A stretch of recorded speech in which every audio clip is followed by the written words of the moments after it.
Flight Sports TV, man. That's my dude. I rolls with him. You heard what the man said. It's Flight Sports TV.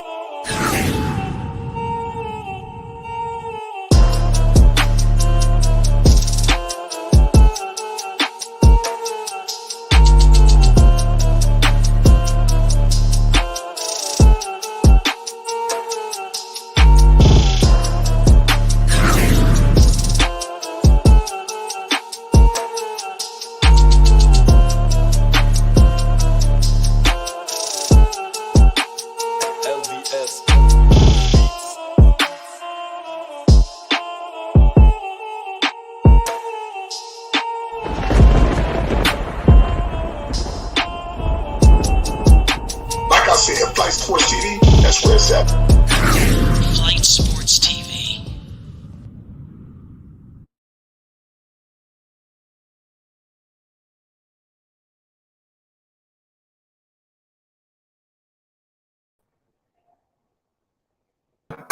What's going on, people? It's Flight Sports TV. I appreciate y'all for checking with me. You already know what it is. We back with another one of them things. And we got ourselves a hell of a matchup tonight, ladies and gentlemen. See Red Nation, stand the hell up. Ladies and gentlemen, I'm so ecstatic tonight. Not only obviously we've been keeping our eyes on the Bulls, but I'm so happy tonight to really put the microscope on Chicago. Obviously, we have easy money sniper, Kevin Durant himself. You know, the star-studded Phoenix Suns are back in action. We've seen them, you know, in a crazy situation against the Charlotte Hornets tonight with a much more tougher and stiffer opponent. You know, I want to see how the Bulls respond to this situation because dare I say, hey, listen, the Bulls got a couple of weapons over there themselves, and they shouldn't be looking up at nobody, to be honest with you.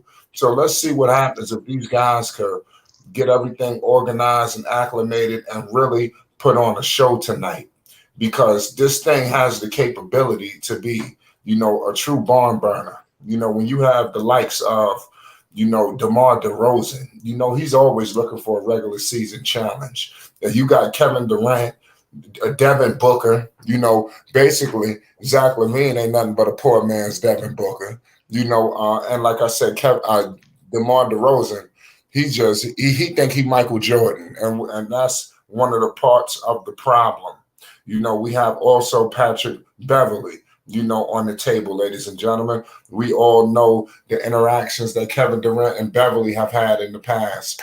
I can't wait to tonight to relive some of these issues that they had, and this should be pretty entertaining, you know, to say the least. We about to get into it, man. If you new, most definitely hit that subscribe button. You know, hit this Flight Sports TV. Definitely hit the like button, ladies and gentlemen. You already know what it is. Support Flight Sports TV in the Cash App, in the Super Chat, in the PayPal. We got a lot of big things cooking. We're on the phone with powerful people. Listen, ladies and gentlemen, buckle up. It's about to go down.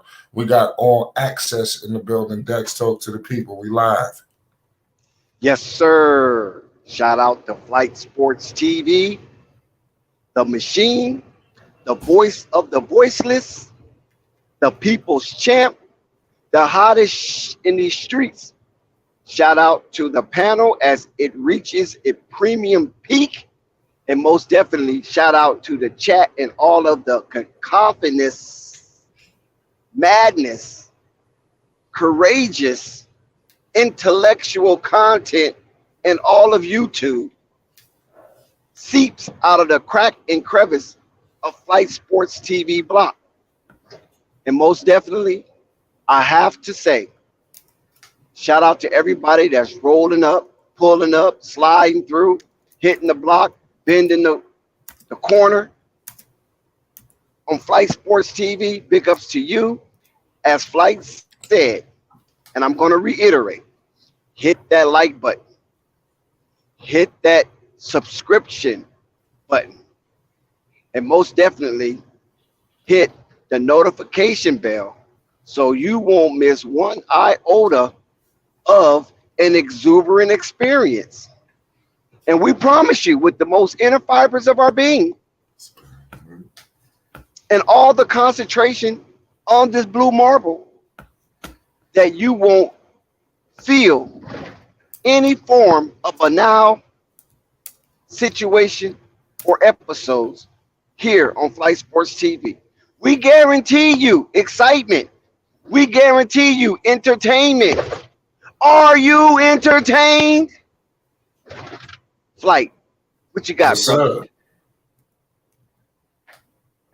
sir. Can you hear? You good? Well, I wanted to share that the relationship between Patrick Beverly and Chris Paul is very intriguing. Chris Paul or Durant? Now, both of these no, Chris Paul. Oh Lord, I forgot about that saga. Yes.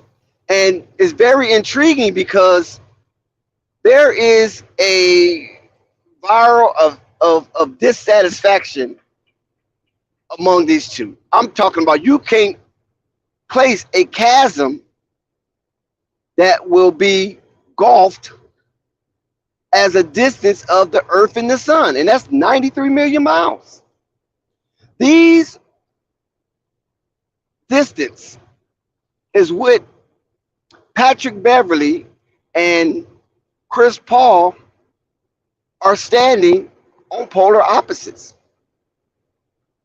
When we see these two engage, it's fierce. You can see the dislike and the disenchantment of each of these individual players when they collide. Now, the Durant situation, I think that was more remedial than anything, based to the fact it was a competition, tense playoff game, and Durant just was kind of sleepwalking through the playoffs, somewhat disrespecting the Clippers. And they found themselves down in that series early. And a lot of the NBA pundits contribute that to the defensive stance of Patrick Beverly on the too tall Kevin Durant. And then all of a sudden, Kevin Durant woke up. Kevin Durant woke up and said, "You guys know who I am. Y'all know me. I'm Kevin Durant. Y'all know that." And then he went out and put a 50 ball upon him. He dropped 50 apples on Patrick Beverly's head. So that killed any kind of rivalry or tension amongst them two. And Kevin Durant truly separated himself from anything that Patrick Beverly was about from that point on. But unbeknown, Patrick Beverly have a mean streak. And this mean streak spilled out towards Chris Paul in the playoffs last season, as Patrick Beverly was a member of the Minnesota Timberwolves. He literally pushed this man in the back, unbeknown to Chris Paul, and his body and head went in opposite directions, caused a mighty jerk, and Chris Paul could have been seriously injured and at the least had whiplash. But Chris Paul took the high road. He carried on and went to the next round and eventually got eliminated. But Patrick Beverly was sent home early. We give him credit for being a Hall of Fame pest on that court. And he helped Anthony Edwards and Big Cat taste some playoff experience. So Patrick Beverly do have an effect on a team, sometimes negative, and then sometimes positive. Flight, Patrick Beverly is the type of player you will want to play with instead of against. And now he is donning the scarlet and black. What effect would he have tonight on this game with the likes of DeRozan, Vucevic, and the resurgence of Zach LaVine, one half of the Bounce Boys or Bounce Brothers? That's right. Zach LaVine has been balling, just like you stated before. We all know, it seemed like it's high heavens on earth up there in Phoenix. But the Bulls have not had the best season, that they would have liked. Obviously, with a payroll like this, they would have expected a whole lot more to get out of this roster. They're dealing with, obviously, the injury to their starting point guard, Alonzo Ball, ZO2, the Chino Hills prodigy. This dude has been doing his thing, man. And when he was available, and they have not been able to rebound. But the Bulls are 11th right now in the Eastern Conference, really reeling, trying to get back or get in position for themselves. It's going to be a long uphill battle. They're 29-34 behind the Washington Wizards. Dex, do the Bulls make the playoffs through the play-in? Do they have enough time?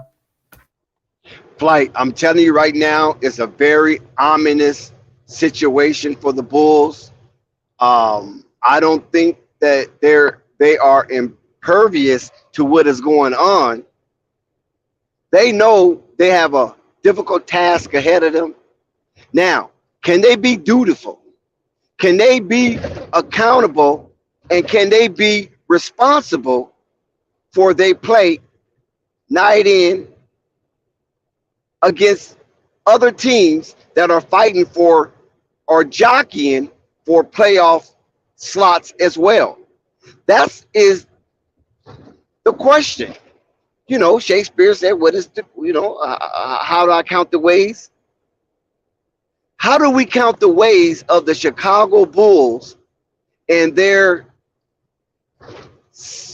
secret civil war? Like I keep trying to tell you, it's a secret civil war there. Maybe Patrick Beverley can arbitrate that situation. Maybe not. I don't know. Maybe Patrick Beverley might feel that, I'm coming out of so many different traumatized locker room. I don't know if I can take it anymore. Each man is unto himself. So therefore, save yourself. You know what I'm saying? Maybe Patrick Beverley is in that type of situation because he's looking for another contract. And maybe he don't want to be babysitting veterans. So it's a difficult situation, Flight, when you culminate all these distractions into an equation for the Chicago Bulls to move forward in their journey to try to extend their season. I say it's complicated, Flight. It's a complicated relationship with C-Red, the fan base, the players, and the organization. It's a complicated relationship. And right now, a lot of people are baffled and taken aback that the Chicago Bulls did not do anything to improve their roster during the trade deadline. They waited and got Patrick Beverley from the buyout market. They cut Dragic. They cut Bradley. And now we got to see, was that the fat they needed to trim, or was they just coming up out of wasteful spending? So we're going to see how this roster plays out on these next 18 games, because these next 18 games for the Chicago Bulls is very, very important. And you can't stress it enough, C-Red. Nope, you sure can. The Chicago Bulls truly got their work cut out for them. It seems like they're bringing in this guy, Patrick Beverley. At this point in junction of Patrick Beverley's career, he's a poor man's Lonzo Ball. I think that's what they're bringing him in there. Give some of what Lonzo was doing. Obviously you don't get the playmaking. You don't get the elite defense either, that Lonzo Ball was starting to move into, but you get some of it, some of the defense, some of the three-point shooting, and let's see what happens. But another situation, another plug-in player, that is not it's just not the fix. It's not the end-all be-all. The Bulls are just scratching and clawing and just really just trying to keep their head above air without just completely just getting finished off, but the time is of the essence for them, and no matter what, even if they make the play-in, this has been a disastrous season for Chicago. I do believe it will be ramifications after the season is done in terms of people will be staying or going. Dex, do you see anybody being fired like Billy Donovan? I think he's getting fired whether they make it or not. Definitely if he don't. I know the contract extension came out. There's no way in the world you could bring Mr. Billy Donovan back after with the debacle what he's had. This is a lot of weapons, Dax. We are moments away from tip-off, ladies and gentlemen.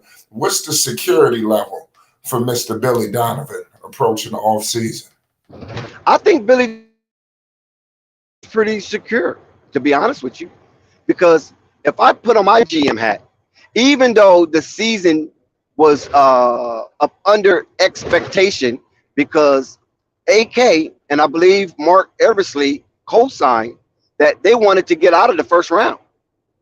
The mark of achievement that they did last season, where they made the playoffs, they hit their mark, but they got eliminated, and they got eliminated fast.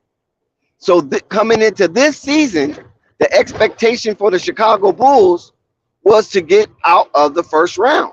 And that was basically at all costs. But then AK turned his face. He did an about face because when it came time to improve the Bulls roster, he did nothing to very little. So he felt that whatever he had at that moment was enough. So he capped it off with the roster as it was constructed coming into this season, even though he trimmed some fat, Flight.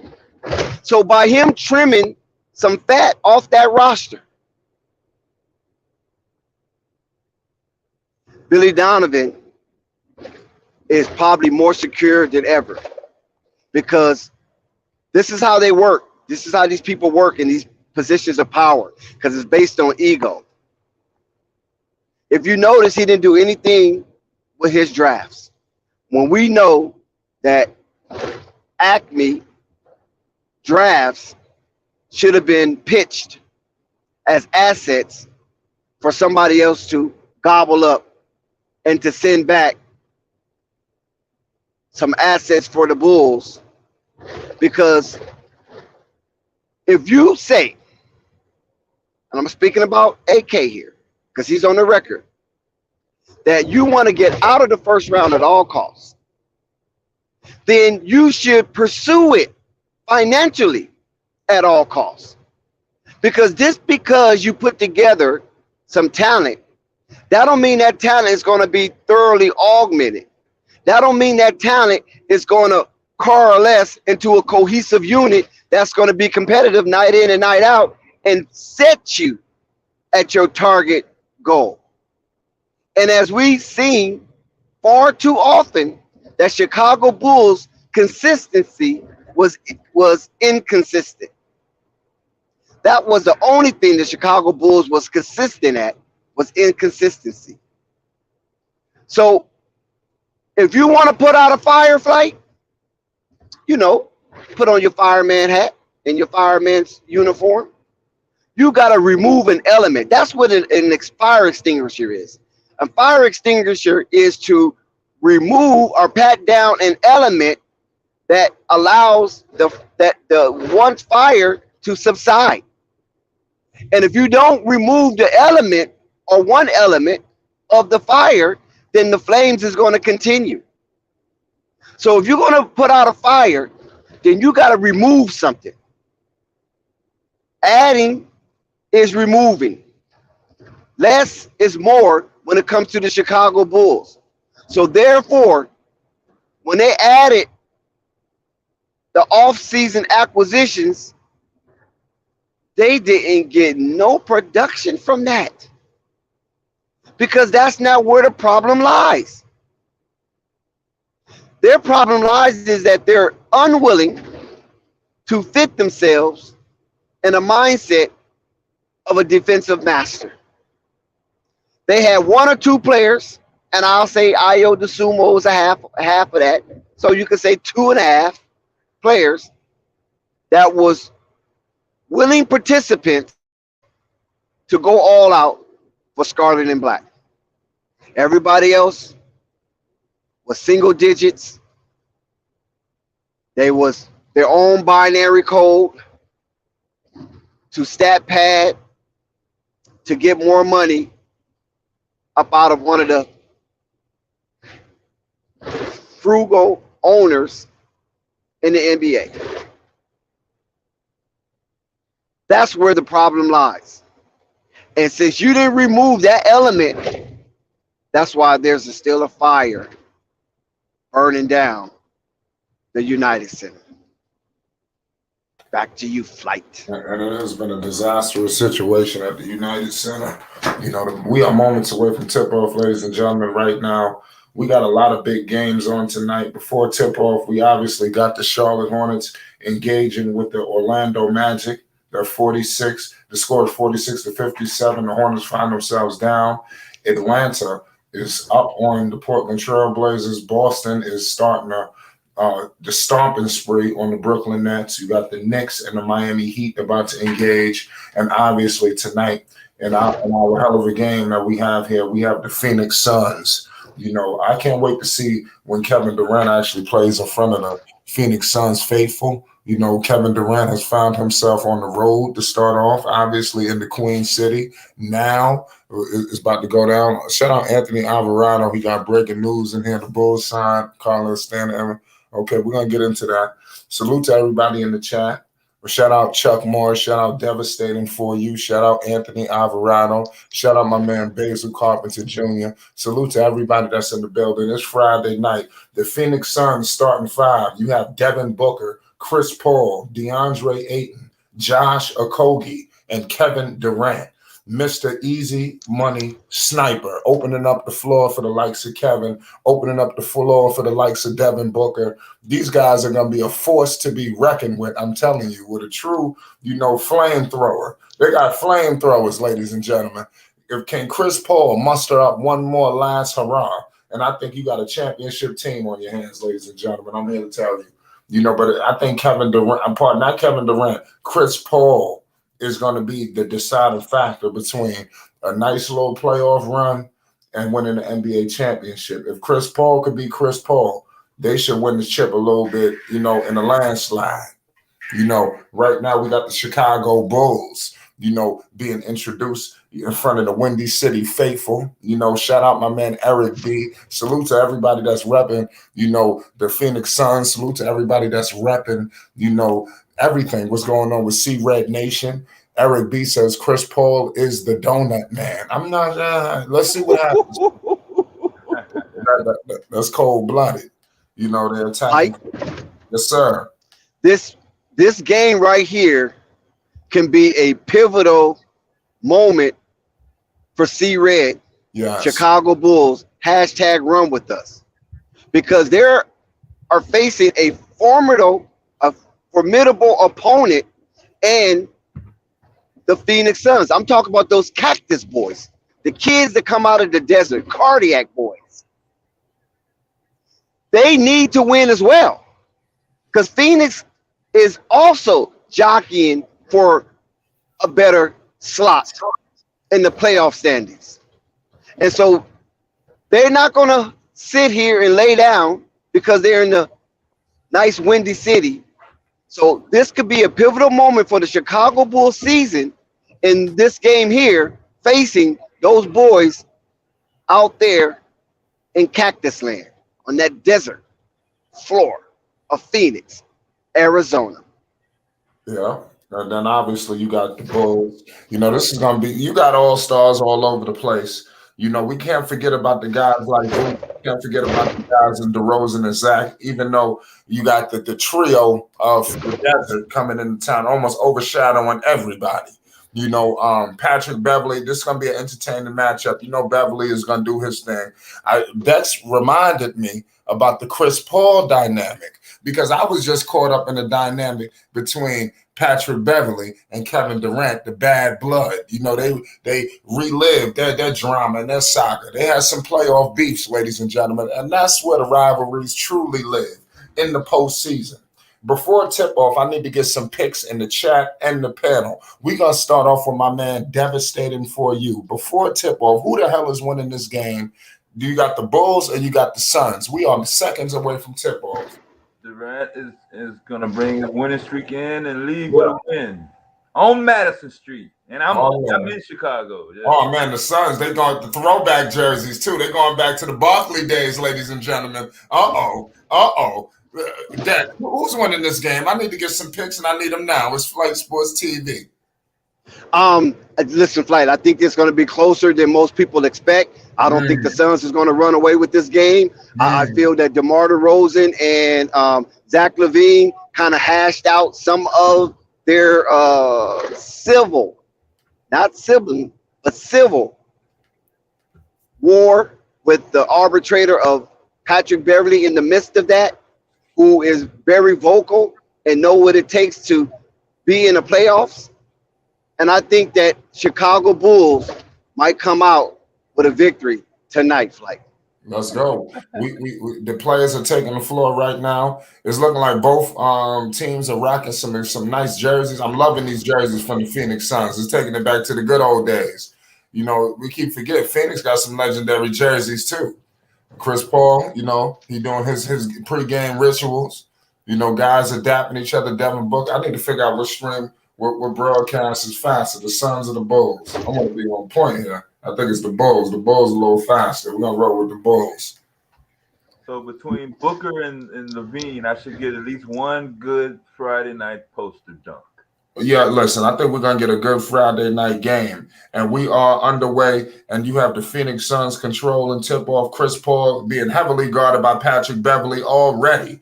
The drama has ensued, and we're just starting off. You had Chris Paul hit him with a big-time shoulder. You got the ball moving in Phoenix, and then you got a good connection between Kevin Durant and Mr. DeAndre Ayton. Big-time play. You got Patrick Beverly crossing half court being met by CP3 himself. They're surveying the floor. You got DeMar DeRozan being guarded by Kevin Durant. This is going to be intriguing. You got the switch with Ayton. DeRozan's looking to take advantage. He kicks it to Zach. Zach freezes Booker. Back to DeRozan. Money from mid-range. The patented mid-range from Mr. DeMar DeRozan. You got to score 2-2, 11-14 to go in the first quarter. Chris Paul being checked by Patrick Beverly right now as we speak. He dumps it off to Devin Booker. He's guarded by Zach. He dumps it off to Kevin Durant, operating in the post in the mid-range on Patrick Williams. He hits him with some moves, and he hits him with the mid-range, all in his grill. It was nothing that he could do about it. 4-2, Phoenix. 10:50 to go in the first quarter. You got Patrick Beverly. Who's that? Oh, that's a Kobe. Okay. You got DeMar DeRozan. He's drawing defensive attention, and he hits a mid-range himself. 4-4. I told you, this dude, DeMar DeRozan, has not met a regular season matchup he did not like. You got a tie game, 4-4. DeMar DeRozan dumps it off to DeAndre Ayton, and you got a deflection. Deflection on the floor. We got a score of 4-4 right now. You know, a hell of a game. 10:30 to go in the first quarter. We got Chris Paul right now with the rock. They're surveying the floor. He gives it to Devin Booker. Devin Booker bricks it. But Chris Paul controls the rock. He gives it to KD. KD is operating, and Patrick Beverly is on him. They moving the basketball. Oh man, yeah, I like what I just seen. You had Kevin Durant hit Chris Paul with the hockey assist. You dump it off to Devin Booker for a big three. 7-4. That connection, they just getting started. Can y'all hear me? Yeah, shout out KNT. What's up? It's good. We got DeMar DeRozan just dumped it off to my man Vooch with a score of 7-6. 9:50 to go in the first quarter. And you got my man Devin Booker crossing half court being met by Zach LaVine. He gives it to this dude, Kevin Durant. Kevin Durant just hit a dirty, mid-range. This dude is like the master of the mid-range in this era. It's 9-6. Can't forget about Vooch and his importance. Those facts. You got Patrick Beverly with an up and under. The score is 9-8. And then you got Devin Booker right back, and he's fouled. He's headed to the line for 2 shots. Salute to everybody in the chat right now, ladies and gentlemen. Hit that like button and most definitely hit that subscribe button. It's Flight Sports TV. You got the Phoenix Suns versus the Chicago Bulls up in the Windy City. Throwback jerseys for Phoenix, and I'm loving it. It's Flight Sports TV. KNT, who's gonna win this game? I think the Suns gonna win this game. Okay. Are you watching it? Yeah, I just tuned in. It's 9-8. Okay. I just seen Booker about going to the line. Yeah, he just missed it. I got you though. I might be a little bit ahead of you. But What's your timing like? 9:29. That's exactly where I'm at. All right. Well, right now we underway. I got the Bulls with the Rock. They just showed that Kevin there. Go ahead. I'm gonna let you call it because you're not too far in a second. I'm just gonna rock out, but it's 10-11 right now. It's 9:09 to go in the first quarter. But we got Devin Booker with the Rock, and he kicks it out to Chris Paul, and KD, and gives it to Josh Okogie. And then you got a big time three right there from Josh Okogie.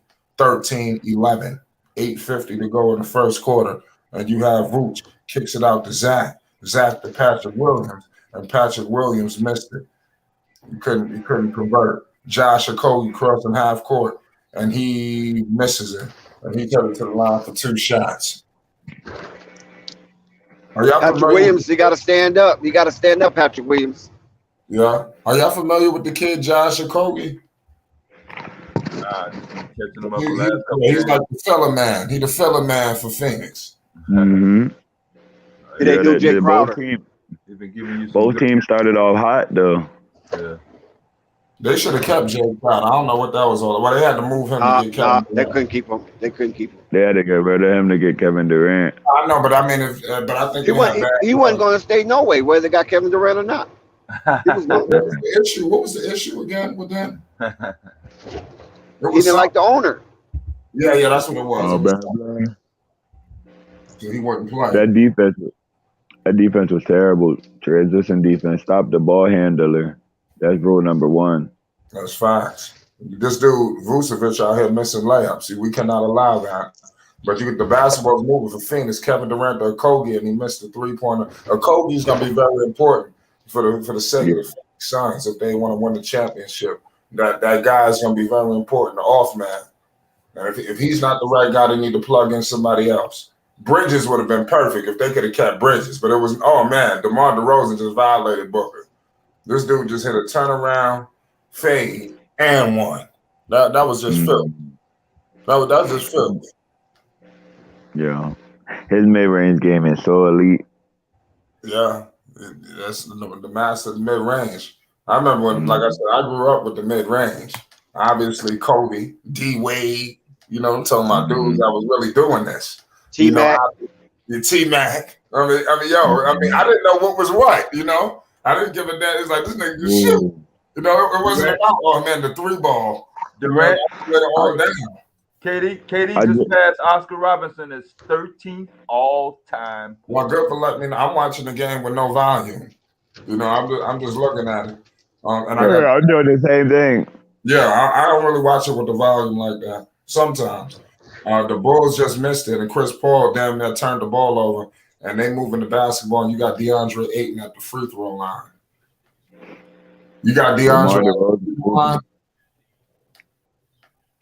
DeMar DeRozan playing elite right now. He's learning how to take his shot or pass the ball. You don't need the ball for 10 seconds to get to that basket. Nah, you don't. 18-14, ladies and gentlemen. DeAndre Ayton is at the line for 2 shots after being fouled. Phoenix is doing their thing tonight. They're facing a tough opponent in the Bulls. The Bulls need this win at all costs. They really can't afford them. We on the timeout. We got a commercial break, ladies and gentlemen. 19-14. You couldn't even imagine the Chicago Bulls will be gasping for air to try to extend their season past April. Yeah. They're gonna get in though. The East is kind of in shambles right now.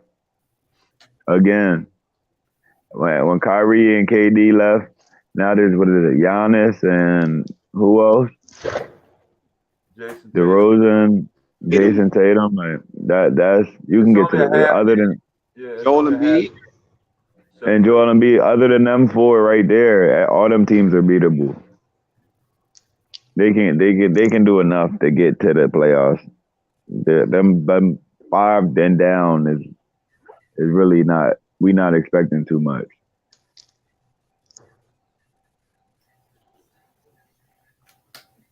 Because the East is like top heavy right now. Y'all got on black socks. Yeah, shout out CWE, shout out Eric B, shout out my man Chuck, Lamont Simmons, all y'all that's in the building. CWE switching teams like clothes. It's Flight Sports. I see you, CWE. I don't know if I respect the pimping. No, I'm playing with you. Shout out CWE. It is what it is, man. You know, dude switching teams, man. But that's Kevin Durant for you. I mean, this is the new generation, man. They made this a custom, you know, where guys switch teams, you know, so the fans are gonna switch up. Look at this era of NBA loyalty with a basketball. I ain't never switch up. I've been a Lakers fan for a while, man. I ain't never switch up. Yeah, I've always been like I said, I'm a Knicks fan. I like the Cavaliers when I was growing up as a kid with LeBron. You know, but like I said, I'm just stuck into home base now. What's your story? Everybody got a story on how they became a fan. What's your story? You know, that's a hell of a question you just asked. I'm gonna try to do it real quick. Basically, I became a fan from my father. You know, my dad, like I said, he was a ticket scalper in New York City. You feel me? And like I said, this dude was the epitome, you know, of like a true like ambition. You know, the dude from the projects, you know, in the Bronx in Harlem. You know, eventually getting a big house in Long Island, like that. That's a true, you know, situation. You know, that you could be attest to. Like I mean, that was major. You know, but he didn't know that he moved to Hempstead. But the accomplishment of moving to Long Island was huge. You know, for my father and my family. You know, that's major. You know, it was crazy to get their kids that didn't grow up in the projects. I didn't grow up in the projects. I left the projects at 5, but my dad, you know, introduced me to the game. You know, and like I said, it is what it is. Like I grew up going through the turnstiles. My first favorite, I was watching the Nets back in 01 when they went to the finals. That was like a crazy era for me. I remember, you know, all of them get all that shit. Like Iverson, you know, man, this shit getting. I was watching Iverson. I seen that game 1 live when you see it with that shit with the Lakers. You know, with the big screen. Oh, okay. LeBron was my favorite player. I'm talking about shit all over the wall. You know, I have to like I said, I'm gonna get a second. That was a hell of a question that you asked. I want to get everybody to answer that. 22-14. So I grew up in the garden, all of that. Yeah, that's fire. Yeah. Like you. What's the score? What you got? Because you're a little ahead of me. 22-14. The basketball is moving right now. It's Kevin Durant, easy money sniper, brick the 3, rebounded by Patrick Williams. He dumps it over to my man Zach LaVine. They're dribbling, and then he just damn near took out a Kobe. Rebounded by my man DeAndre Ayton. Back to Book. Book crossing half. You got Book. This dude, the Kobe is working right now. Kobe just hit a 3. Were you seen that? No, I'm right behind. I didn't get there. I'm like a little bit behind you. Kobe just hit a 3. But he is balling right now. So I give him 13. He had 10, and now he just hit the 3. I said that is going to be the glue guy, the kid of Kobe. Like you got all these dudes. He's gonna get the open looks. So they need to get the guy who's gonna hit the shots. You know, because everybody's looking at everybody else. Yo, this dude Beverly and Booker is going at it right now. Y'all need to monitor that situation. They're getting a little too physical, and they talking. Beverly don't know how to act. It wasn't gonna take long. It wasn't gonna take long. Master Kobe going crazy. No, Booker will hit him. Booker don't mess around. One thing about Booker. He don't get no damn. He always gonna get that shot with all the attention on Booker and Durant. Yeah. For Kobe. Yeah, Kobe. Yeah, he hitting. That's what I'm saying. That dude is important, y'all. Let's see what he could do.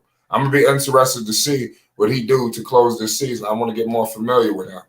He got a mask on. He must have got something with his nose. The Phoenix Suns just turned the basketball over. 25-14. I don't give a damn if it's Phoenix rolling in the town. The Bulls cannot lose this game. You got weapons. I mean, seriously, man, this is getting it's too easy. Yeah, I ain't gonna lie. It's looking too easy. Like just like last game, bro. It's looking way too easy. Like this, it fits too perfect because they got a floor manager. Most times when you get two prolific scorers, you know what I mean, there ain't a facilitator to you know what I mean, to bless it. Like KD and Kyrie never got blessed by Ben Simmons like the way they were supposed to. You know what I mean? But Chris Paul is an elite game manager, and all they gonna have to do is shoot wide open shots. Pretty much.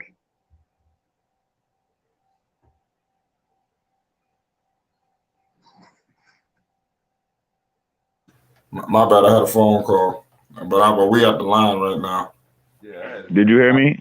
I say the last point. I'll take a call while we was at the line. Oh, okay. We had a dead ball. No, I just was talking about Chris Paul, elite game manager. All they gonna have to do is make wide open shots the whole game. Yes, the game is a lot more easier. And like I said, Chris Paul was another one of my favorite players growing up. You know, I remember Chris Paul was the truth when he came in under the New Orleans Hornets. But what I was gonna say was, Chris Paul to me now he's like a quarterback. Now he always was a quarterback, but now it's like I said, he's easing up on his offense. Even like when his first year with Phoenix, he actually was a little more offensive. Now it's like he's just looking to pass the ball. Like they're gonna have nights where they're gonna need him to drop 30. Can he do that? Not every night, but he gonna have to take over. You know, a couple of games in the playoffs. If he can't just sit around trying to be a quarterback. Oh my goodness, this dude Patrick Williams with a big time putback. We got 5 minutes to go in the first quarter. The score is 26. The Bulls have 19 points. You know, let's see what happens if the Bulls. They got the talent to compete with Phoenix, but can they? Oh man, big cross court pass to Devin Booker, and it was online cash money for D Booker. He drilled that. That was just that's violation. How good of a shooter he is. I mean, this. They got two people that can go for 60 at any time. Yeah, we got a timeout. We good. Booker might go for 70. Yeah. Not tonight. On Friday night. Nah. Chicago, on Madison. He's on Friday night. No, it's too easy. Look at that wide open. Everybody just getting a wide open shot. Chris Paul, man, he about to lead the league next year. He'll lead the league in assists. I'm about to put money on that. Chris Paul gonna lead the league in assists next year. This is too easy, fam. This is starting to look like the Warriors all over again, where they're just playing like warm up basketball, where they look like they're coasting the whole game. They're not even really pressing. They're just hitting mid ranges and wide open shots. Yeah. Easy. Oh, good dunk by Patrick Willis. Oh my God.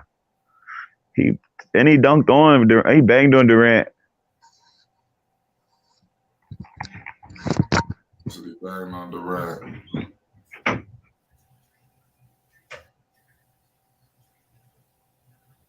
Yeah, crazy game.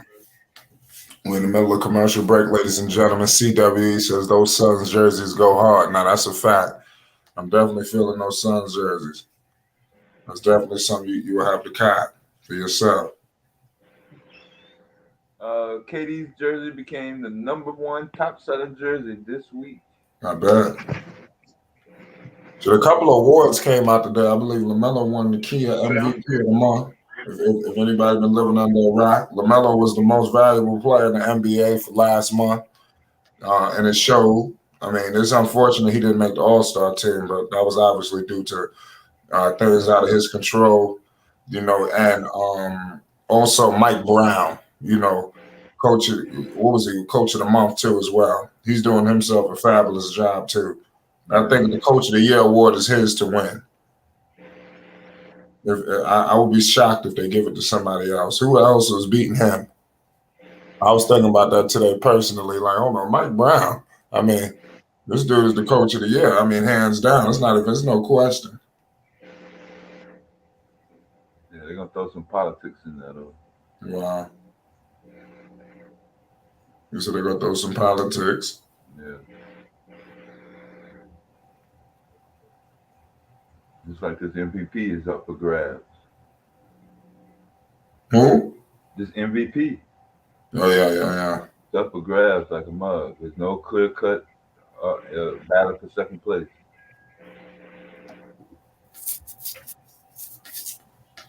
You got Ja going up against Joker tonight. Ja versus Joker? Yeah. There was a lot of games on tonight. Let me see that. Oh, they're coming at 10. Oh man, that's gonna be a good one. John Moran versus Joker. You got 29-21. And then you got a Kobe just breaking. Be back from commercial break. The Chicago Bulls are turning the basketball all over right away. I mean, this is something. The Bulls got to get it together. So just to see the debacle from where they were last year to see where it's at now, it's like, this is sad. Can nobody stop Booker right now? Booker is just walking all over. He just moonwalking on the Bulls defense, y'all. Devin Booker is moonwalking. You know, Booker got 7 early points. Chris Paul got 0 points. I tried to tell people I think Chris Paul lost his step. They called me crazy. Remember, I've been watching Chris Paul since he was a rookie. You know, I'm not gonna say I was watching him all the way back in Winston-Salem, but when he was a rookie, I've been watching it. Chris Paul to me has lost his step. Something ain't right with Chris Paul. I don't know if he's hiding the injury. I don't know if he's hiding the injury. We all know he's injury prone. So I don't know if something's going on that's not being reported. Wake Forest. Huh? Wake Forest, not Winston-Salem. But is he from Winston-Salem? I don't know where he's from. I think he's from Winston-Salem, North Carolina. But you're right, he did go to Wake Forest. But yeah, so I ain't been watching him since then, but I've been watching him since he was, in the rookie. He was like one of the top point guards early in his career. Everybody was talking about him. Mm-hmm. You know, people don't remember. He don't gotta score. It's so easy. He be forgetting to score. Right. Like, I ain't even gonna lie. My son be like that sometimes. Chris Paul had some tragedy in his life when he was in college, right? Yeah. Did somebody die? Was it his dad or somebody died? No, I'm not 100% sure, but somebody did. I know something happened. Yeah, he had a hell of a tragedy. And I think it might have been high school because he scored remember he scored like 60 some points in high school? Yeah, shut up, Lamont. He definitely on the day of the tragedy. It was something like that. I wasn't following everything he was doing. I do remember it was a little documentary or something about that. Mm-hmm. I do remember that. You got Io DeSumo coming in again. I ain't seen him play in Lord knows when. What's going on? I like his game. And what happened to Kobe White? Like, he's in the game. He's just hanging around. He another one that's something going on with him. He was a high draft pick. So I know. These dudes getting off the hook. They got all these weapons. You got this guy. He's supposed to be a sharpshooter. I mean, something ain't right. They need new locales. I ain't even gonna lie. LeVar said it. Lonzo made a lot of people look better than what they are. Right. I don't think that Kobe White ever really liked Lonzo. And we can get into that a little bit later. But, oh, man, damn, big time turnover. The Bulls can't. You like the guy that come and take your job? Yeah. but when they play together, he get the easiest shots ever, don't he? Based on performance. Since he been going, he been going too. Kobe White, he out there running around right now. Jobs, hours and days based on performance. Caruso's a dog, yo. Caruso's really a dog. You can't just go on load management. I love to go on a load management spree right now. You know that? I wish I could call a job and say, I'm about to load manage. But the Hornets about to get don't come back. They'll flight. The Hornets about to get Wembanyama. Hornets look like they about to get first pick right now.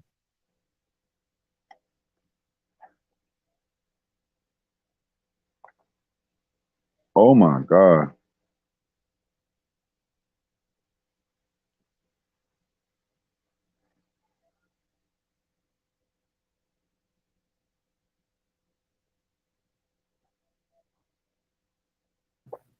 My bad. I'm getting 100 calls, but I'm good now. Let me pull back up the game. Let's interfere with my stream. Shout out to all the people, ladies. Shout out Lamont, Rap Guy, Reloading, everybody. We back underway. We got 38-28 right now with a $1:30 to go. You know, it's a great game going on right now. We headed to the end of the first quarter. Both teams got to figure it out. You know, I do believe that the Bulls could make a run in this. Let's see what I agree. Yeah, now they doubling Booker. We got he was fouled. Yeah, you can double, but you only can double when Durant not in the game, though. Because all they're gonna do is pass the ball back and forth to each other. One of them, you got whoever's not getting double, gonna get the off ball pass. Shout out, and they're gonna make it. That's a good thing that you just said. Because I of course I know that, but I wasn't thinking that. I wasn't monitoring. I'm like, damn, they finally sending the double, and that's gonna be a problem. You know, that's what's gonna open up the floor. You know, in the post. Because if you double Booker, Durant is going to eat on the other side. Yeah, you double Durant, Booker going to eat on the other side, and it ain't like you can force Chris Paul to make a bad decision. Everybody got to play some coverage. Exactly. Why you think Chris Paul ain't caring about scoring? It's too easy. This remind me of the Warriors. Like when the Warriors played, they used to just score so easy. It don't even look like they're like it's simple basketball. It's just beautiful. It's just beautiful, especially when you go back on tape. And this is what it's about to be again: an elite floor manager and a whole bunch of shooters running around, and you got to pick your poison who to leave open. That's the defense. You got to try to figure out what shooter is not hitting that night and leave him open. Because they're going to get wide open shots the whole game. There's nothing you can do about it. Look, they got 40 points easy already.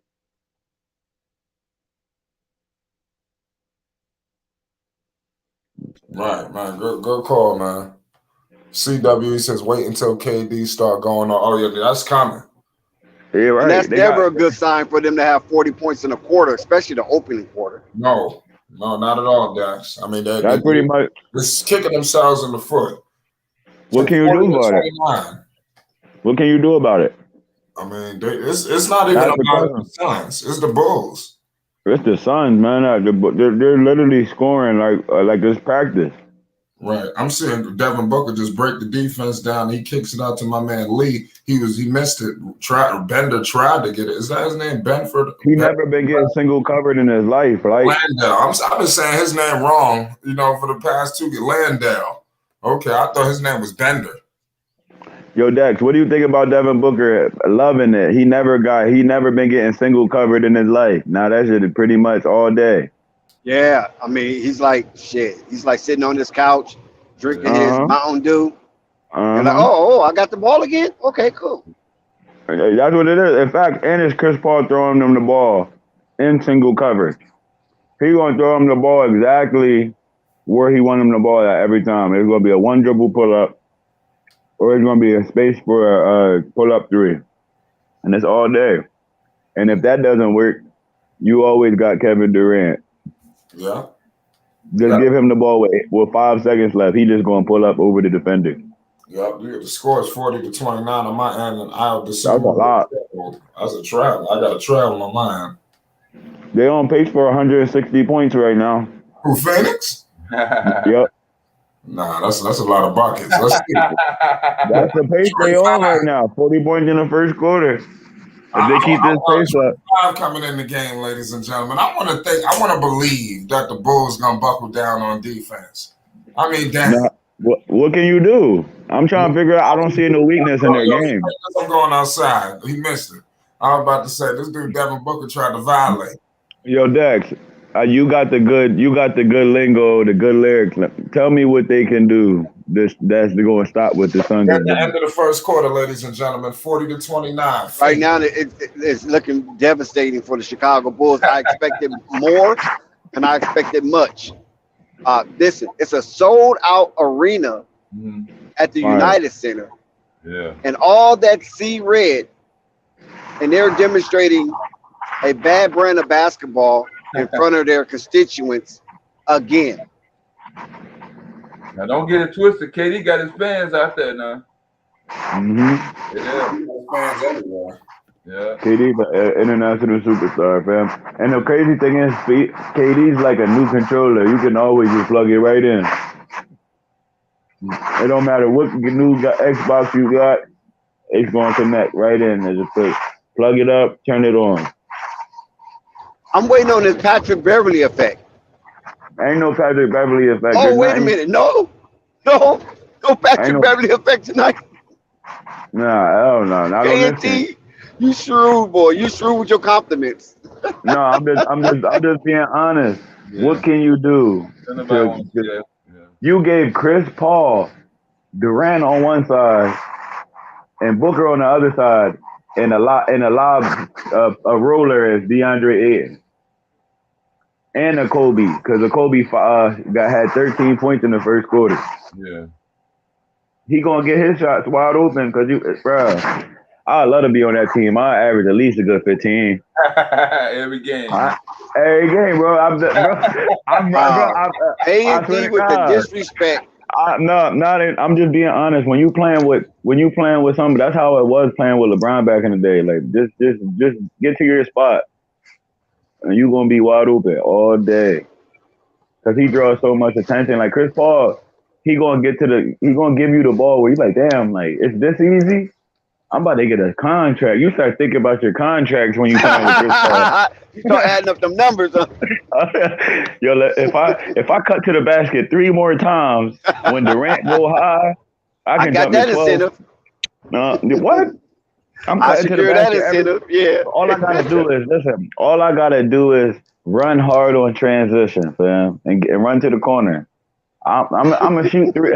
I'm telling you, because they're gonna be double teaming Booker or Durant from the beginning, and I'm gonna just be waiting in the corner, fam. And they're gonna hope, and they're gonna be like, "Who that, fam?" I'm gonna let him shoot, and I'm gonna knock that shit down. What are they talking about? And them people better not be talking that low ball number. Yeah, exactly. Contract negotiations. And I'm playing defense 94 feet, fam. Like, I'm gonna get a deal. Ain't nobody doing that no more. I'm playing 94. I'm gonna give you 4 points and 94 feet of defense. Yeah. But I'm gonna shoot 40% from 3 though. You heard I'm averaging 46 in the second quarter. Are you back off? Are y'all back off the game? I don't know where y'all at on y'all video. Yeah, we back in the game. Some dude named Basley. Hey, listen, you want to call a possession or two? Go ahead. Let me see how you sound. I don't think I'm behind you. I got DeRozan at the free throw line. Yeah, I got him at the line too. Okay, so DeRozan comes up for the first free throw. Nothing but net. Then a net popped out of the rim. God dang. That boy Cotton. That's pretty much a mid-range. 40 this Phoenix, 30 to the Bulls. DeRozan up for the second free throw. 3 dribbles, pulls up. All these souls in and out. What was that? Alfred. Is that Peyton? Nah, that's Damian Lee. Yeah, Alfred Payton. Not Payton. You might be getting him mixed up. Is number 15? Payne. You talking about Payne. Cameron Payne. Yeah, you're right. Cameron Payne. Bring the ball up. And that was too easy. With the Phoenix with the mid-range, Kobe White bringing the ball up. Hey, where you at? That's why I said I'm behind. That's why I said y'all should think y'all should call it because y'all ahead. Because I'm behind. Y'all probably. I got you, KT. I got 45-32. Lee just hit me. I just seen Drummond try to catch a body real quick. Yeah. 10:43 to go in the second quarter. Damian Lee out there eating. Yeah. You gotta feed that Curry girl. Them Curry's gotta eat. You gotta bring home the bacon. Hell no. Steph Curry brother-in-law. Oh, which one is this? You see, he came in the game and started snapping. Who's that with the dreads? He came in the game and started. That's Damian Lee.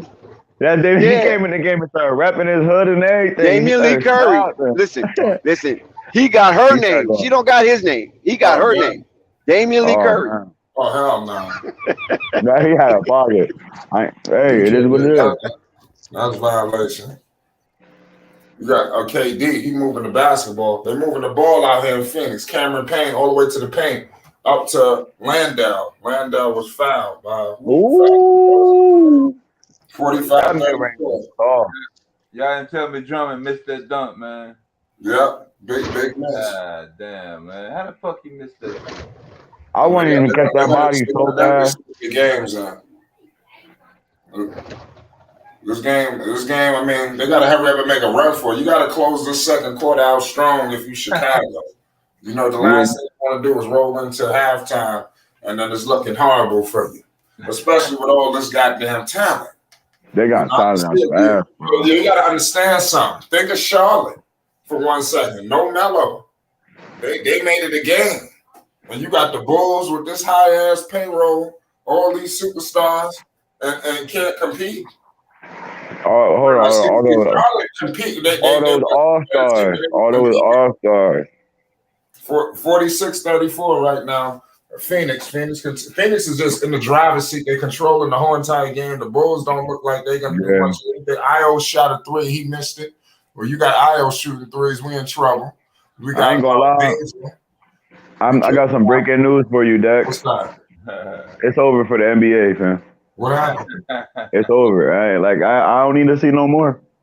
I'm getting Warriors with Kevin Durant vibes right now. Like I don't see no. Yeah, it's looking bad for the NBA right now. I was hoping that it would start off slow and they wouldn't put it together, but then I forgot about Chris Paul. Yeah, come on, KNT. They playing the Chicago Bulls. Prior to that, they played the Charlotte Hornets. Come on now. It don't matter. It don't matter. They're just shooting mid ranges and easy shots the whole game. Which one see them against a stiff competition? They're going to do the same thing to them. How many contested shots you seen this game? I'm not. Listen, the Bulls is trying. They just a little slow for now. It's the ball movement. It's Chris Paul, bro.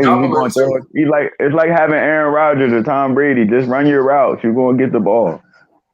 I believe you. They's going to just hit a big time dunk, and now the other guys are starting to come alive. And see what I'm saying? And they got a deep bench. That's the worst case scenario. They got a deep bench. I don't know about all of that. I think they got. They coming in the game, bro. I'm just talking about as in a bench. You're supposed to come in and make sure the lead don't fall. They scoring the same way the starters were scoring. So they doing what they supposed to do. That's being deep. I believe that. That they might like the bull Basley came in, started working, and immediately, and then a white bull came in. Start hooping. That's what I'm saying. Like they leads more with the benching than it was with the starters. That's true. It's up 12 right now. You know what I mean? And the bench come in playing D. Yeah, they sure do. I mean, this is just a great game. I mean, all the way around, we got to keep it 100. That's what I said. This is perfect. This is a 10 out of 10 right here. 10 out of 10. This is beautiful basketball. I don't got no complaints. I ain't say I would have passed that better and he's so stupid yet. I just see beautiful passer, and they're shooting the ball and they're not dribbling. They're getting their shots. And I wish I was on that team. Bro, real rap. All you gotta do is rim run and run to the corner. That's it, man. When you playing with a team, bro, you know how hard. That's like playing with 5 dudes in the rec on 2K and they all in the party. That's fine. I got you right here, KNT. We got 11-point game. It's 37-48. We got my man. My man Cameron Payne? I get his name mixed up too. I be getting it mixed up. Yeah. He's guarded by White. He just kicked it out to KD, and KD just violates my man. KD is starting to get his offensive rhythm going. He's showing, the offensive repertoire tonight. We didn't see it so much. It says, "Bring in the donut man." Yeah, people started to on CP. No, but listen. They're not Rondo. I remember the one game Rondo had 0.22 assists. He let AD do his thing. If we went in, that's what you're supposed to do. We don't need you to score. We got a lot of shooting running around this court right now. Just get them the ball. Yeah. And not only can they shoot, all the players that can pass too and dribble, they can dribble, pass, and shoot. So when a center gets the ball, he's still dribbling and running the offense. The Phoenix Suns, man, they about to move up. They about to go on a winning streak right now. Like right now. I think KD about to catch Akeem the Dream Olajuwon on the all-time champ next week. I mean, not next week, by the end of the month. Hakeem the Dream, salute. Best postman ever. The Dream. Chris Paul coming in the game. Best postman ever, him and Timmy. Because Timmy just bore you. He had 25. You like, what the hell? Did he just bank shot? Don't leave out Devin McGill now. Devin McGill got a lot to say about that. You showing your age, Dex. Wow, McHale. You No, I feel mean, me? McHale was Tough. nice. And he was a tough coach too. Yeah, he was. Yeah, he need to coach again. I like what he did in Houston. He He don't don't fit get with this enough new credit for what he NBA. was doing Nah, in Houston. Yo, I time out. know. Hold on. The last time we seen Dwight Howard play like Dwight Howard, he was with Kevin McHale. We got to remember Right. when he got to the Lakers, it was all over. The last But time we seen Dwight facts. was Dwight. It was under McHale. James Harden screwed over McHale. I don't Playing know. with Something Kobe is went on over different there. though. Playing with McHale Kobe was a is good different. coach. You hear me? Playing with Kobe is different. You got to be willing to get up like at 4 a.m. Like I love it. Like Right. playing with Kobe is different. Like his expectations of you is way different than your parents' expectations of you, fam. And people realize that real quick when you play on Kobe team. And he's vocal about it. When he called Dwight Howard soft, Dwight Howard like, damn, that's how they talking? Yeah. I want you to be this is Kobe here. And he's already a world champion talking to you, so you can't discredit nothing he's doing to you. Nope. And he's talking directly. That's that. Yeah, like he couldn't handle it. But later in life, he said, "I wish I would have been man enough to deal with the direct criticism." Indeed, not only was he a world champion, he beat Dwight Howard to become a back-to-back world champion. After Dwight Howard beat LeBron. Yep. Let's talk about it. Dwight couldn't say nothing. Exactly. Absorb that. He didn't absorb it. He hated Kobe for it, and then later round came in life, and now Kobe gone. He said he missed that mentorship because Pau Gasol is like a foster, like what is it, godparent or whatever for Kobe's kids. Like he's been involved. Kobe's kind of like how I am. It's either you love me or you don't like me. But the people that don't like me, there's usually a reason, and they don't got it. You know what I'm saying? Like with Kobe is like that. Like you gotta be able to deal with him, like being who he is. And he's a workaholic, and they don't make people like Kobe. But back to Kevin McHale, right? Can you hear me? Yeah, you good. But back to Kevin McHale, he couldn't fit in this new era because he's too open. He's like a Kobe, but as a coach. That's why they were so defensively sound. Like when they had Scola and people like that, like Yao Ming and dudes like that really was dogs. He had Ron Artest on the team. He was getting straight dogs. Like that's what I'm saying. Like when you playing with McHale, I don't know if they'll be up. These new kids and they making $200 million going to be able to listen to him. With him being that aggressive. But on the other end, he's a world champion, so he might have some clout there.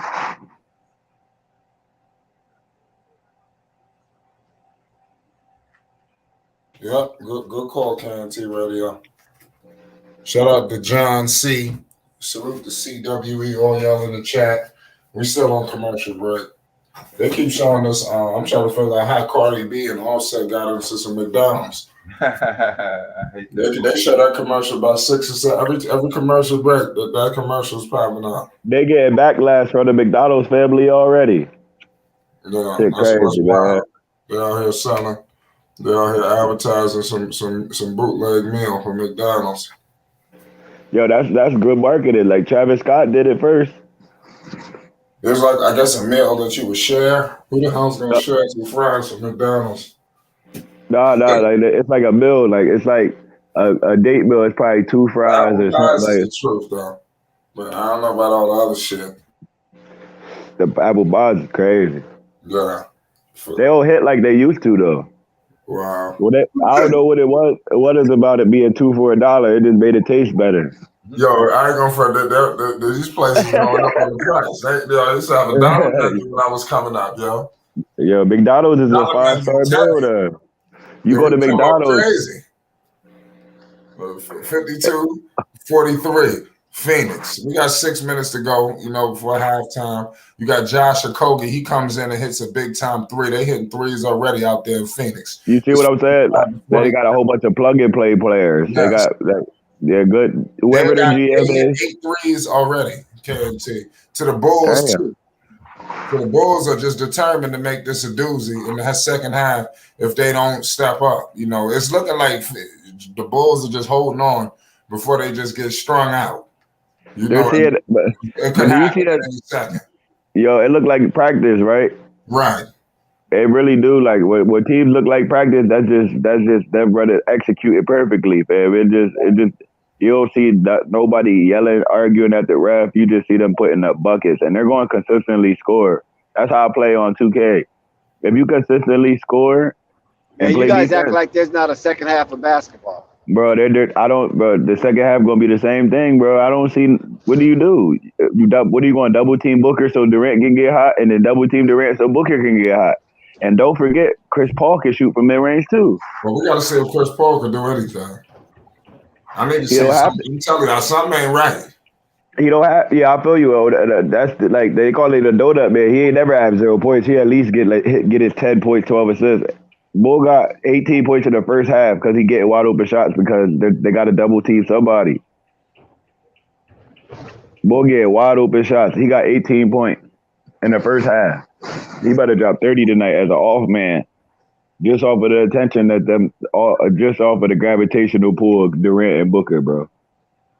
Like I said, I get a big deal. He better get a big contract off playing with the Suns, bro.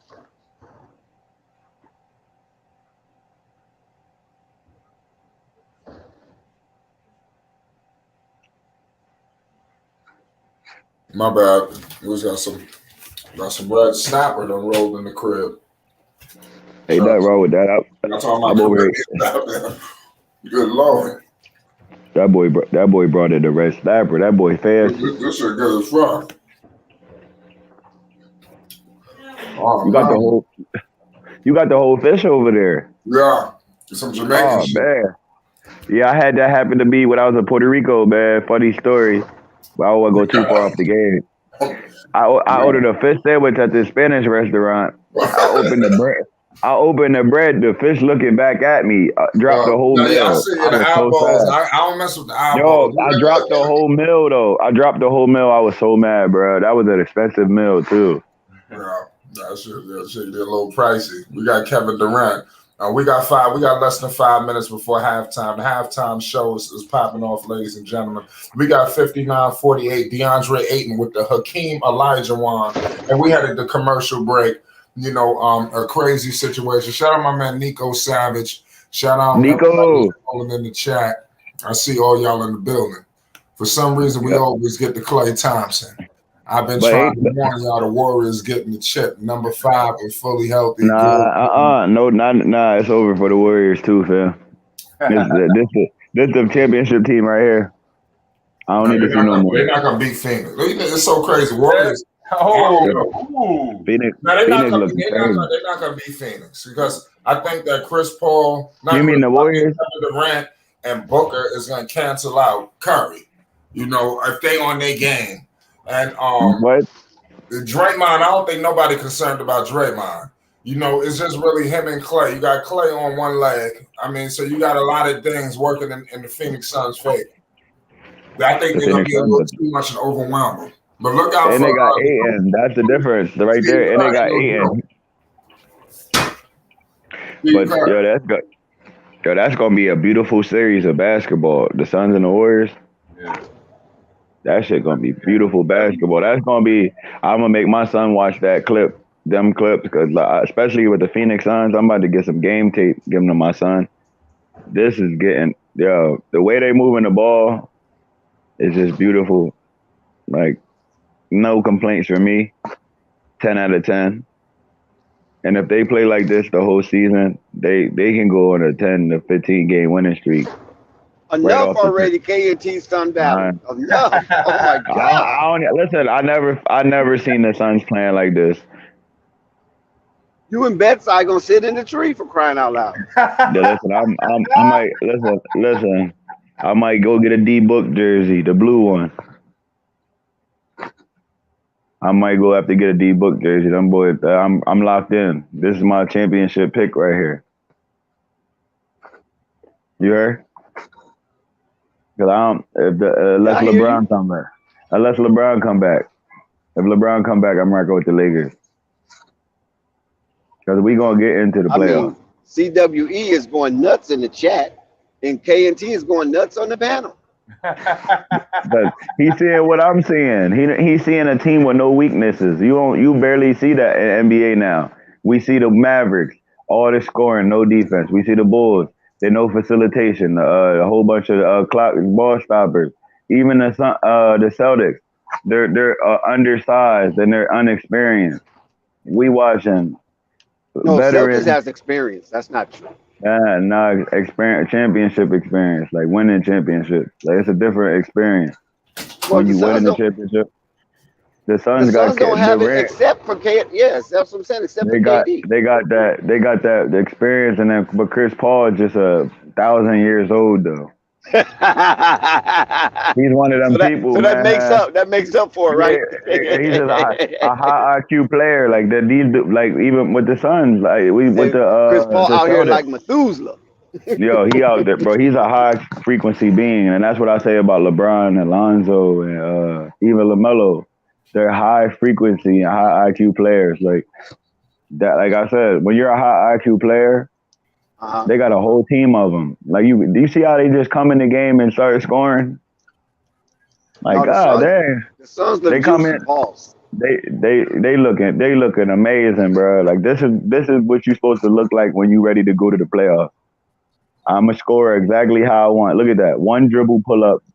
They getting it, and then he picked his own shot up and shot it again. But the fact that he can get his shot in one dribble and he's getting single covered, that's gonna be a lot. Booker gonna be cooking. So Booker broke Steve Nash's record last week. What record? The all-time 3-point leader. Oh, is that right? For the Suns. Yeah, but I feel like that record's kind of dirty because he didn't do his whole career there. It'd have been different. You know what I'm saying? His career was split up with with a couple other teams, and in the Mavericks he was there for a little bit. Dallas. Dallas. Phoenix, Lakers. The Lakers, yeah, exactly. So he played a couple seasons other places. So if he would have played the Suns the whole time, that record would have been a little bit harder to break. And plus, Steve Nash was the point guard, so he had to get other people involved. But he was the man on NBA Live. From three, he was the man on NBA Live. Yeah, he was one of them motherfuckers. He was one of them dudes, man. Like, goes back to what I'm saying. An elite game manager. Another one of them high IQ players. They 1,000 years old. Jason Kidd. I always thought about was going in. Yo. He's one of them dudes that you be mad playing him because he keeps making the right decision. Like, they just keep scoring. Like, it breaks you down because no matter what you do, they're just going to keep getting the shot, the perfect shot. They only shoot good shots when high IQ players are running the offense. All you gotta do is move around. Move around. Like you see a Kobe doing. What is it, Kogi or Kobe? Kobe, I think. Yeah, Kogi. You see what he doing? 18 points in the first half on all wide open shots. If he play like he can get a deal off of that, ain't? We got Nico Savage rolled in the house. What's the deal, Nico? Oh man, I'm just chilling. Here comes some more bitter content. So I'm just chilling. You said bitter guy. I mean, look, Bitter Bulls content. No, the Bulls, we already understand. Yeah, let me emphasize that bitter Bulls content. Well, let me tell you something right now about the Bulls. The Bulls, this is gonna be a second half, ladies and gentlemen. They closing out. It's still time, but they closing out strong. What I tell y'all? Didn't I say it? Yeah, second half gonna get raucous. Let me find out I'm the new Nostradamus. Well, it's 59 to 54, but it's K&T ain't trying to hear that. Nah, you can call yourself that. Ain't nothing wrong with that. Listen, now Nico come for backup because K&T had the Bulls looking deplorable. Although we seeing something different. Nah, I ain't saying deplorable. I just go and see the same thing that I've been seeing. Of course, you can't say that now. They only down by 5. Nah, they gonna push it back up. They gonna keep scoring. They're a team. They're too. They got too much talent to not score. They gonna keep scoring. Okay, Nico, what have you observed so far? I haven't watched it yet. I'm about to soon. But what I will tell you is, as long as number 2 ain't on the court, I ain't supporting that team. It's simple. If number two ain't laced up. You talking about Lions? I thought you were talking about the Suns. My bad. Oh no, the Suns, no. That's just they're another one of those teams that people think are formidable and they're not. KD been losing to fucking Warriors. Come on now. Prep when you said that. KD been losing to the Warriors. It's nothing new. They looking beautiful right now. I ain't gonna lie. But what I will tell you, I'll go ahead. My fault. No, go ahead. Oh no, just not to bury the Bulls too much. I just want them to understand that they're just not a high quality team. Bunch of low IQ bums that take bad shots. Yo, the IQ, bro. Like it's a know-how in basketball. Like you should know better as a veteran than to take 14 seconds to shoot a shot or 7 pump fakes. Like your shooters are cold, bro, because they're wide open for 5 seconds and you're doing 8 pump fakes. If you got to do 8 pump fakes, you was not open. Yeah, one thing I can say now is the best thing about that team now, as far as healthy players, is Patrick Beverly. It's the best thing you got going for you. Feed him with care. Patrick Beverly's at home. He's at home. He's in Chicago. I know. I said the best thing they got going for him. He ain't get no PT tonight. He ain't get no point. What's going on with the Suns? Like, what are y'all doing now? Why are y'all like? What are y'all doing? Like, that's the thing Chicago, about. That's what they doing.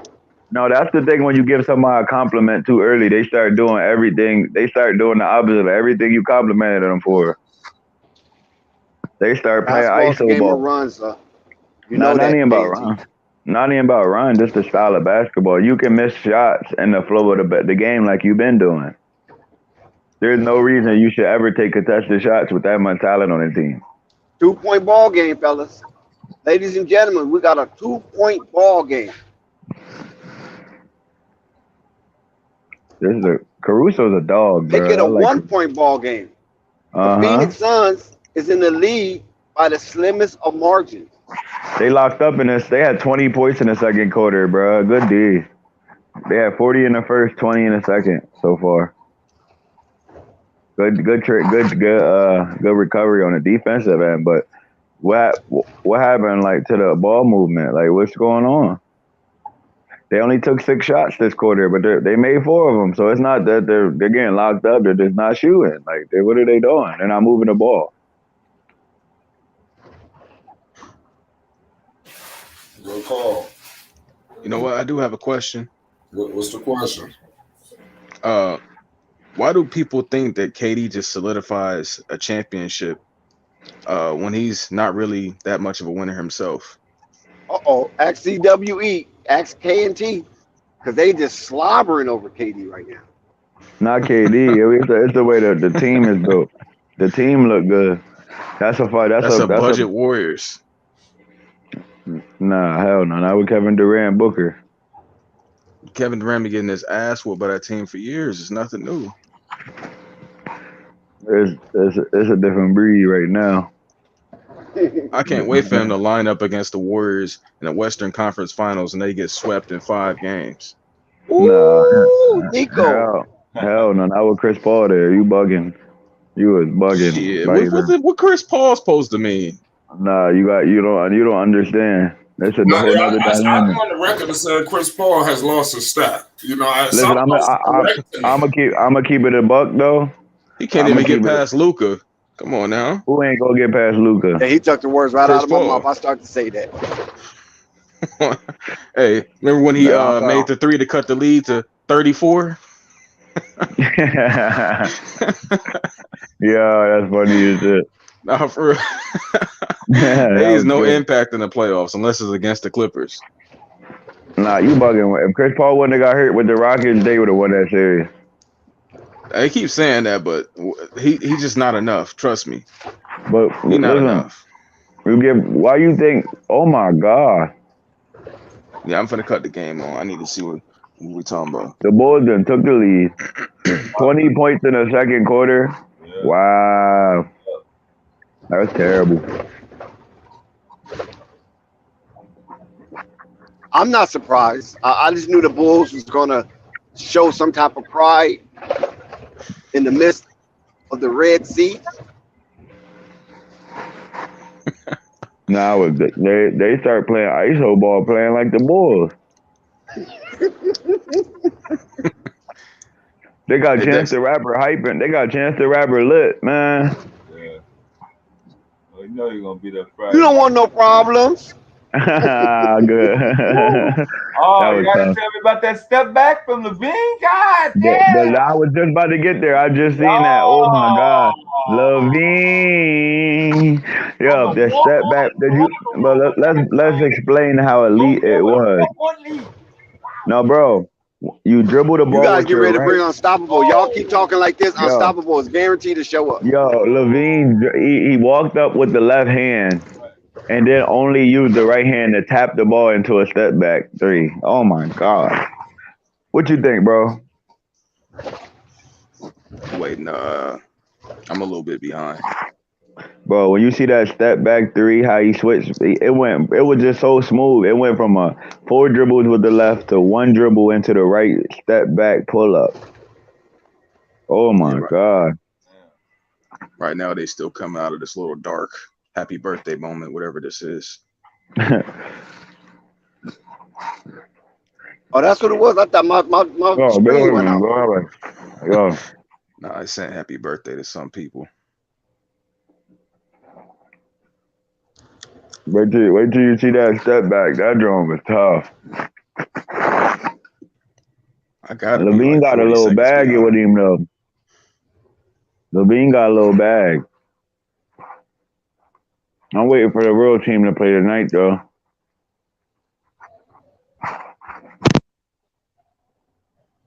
Bro, this is ridiculous. They got me genuinely waiting for the game to resume.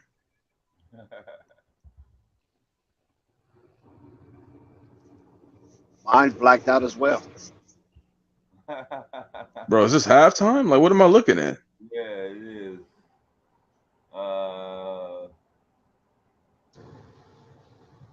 So Okogie. Oh wait, y'all was looking at some replays? Nah, Okogie and Booker both with 18. Nobody else really putting up any numbers. I mean,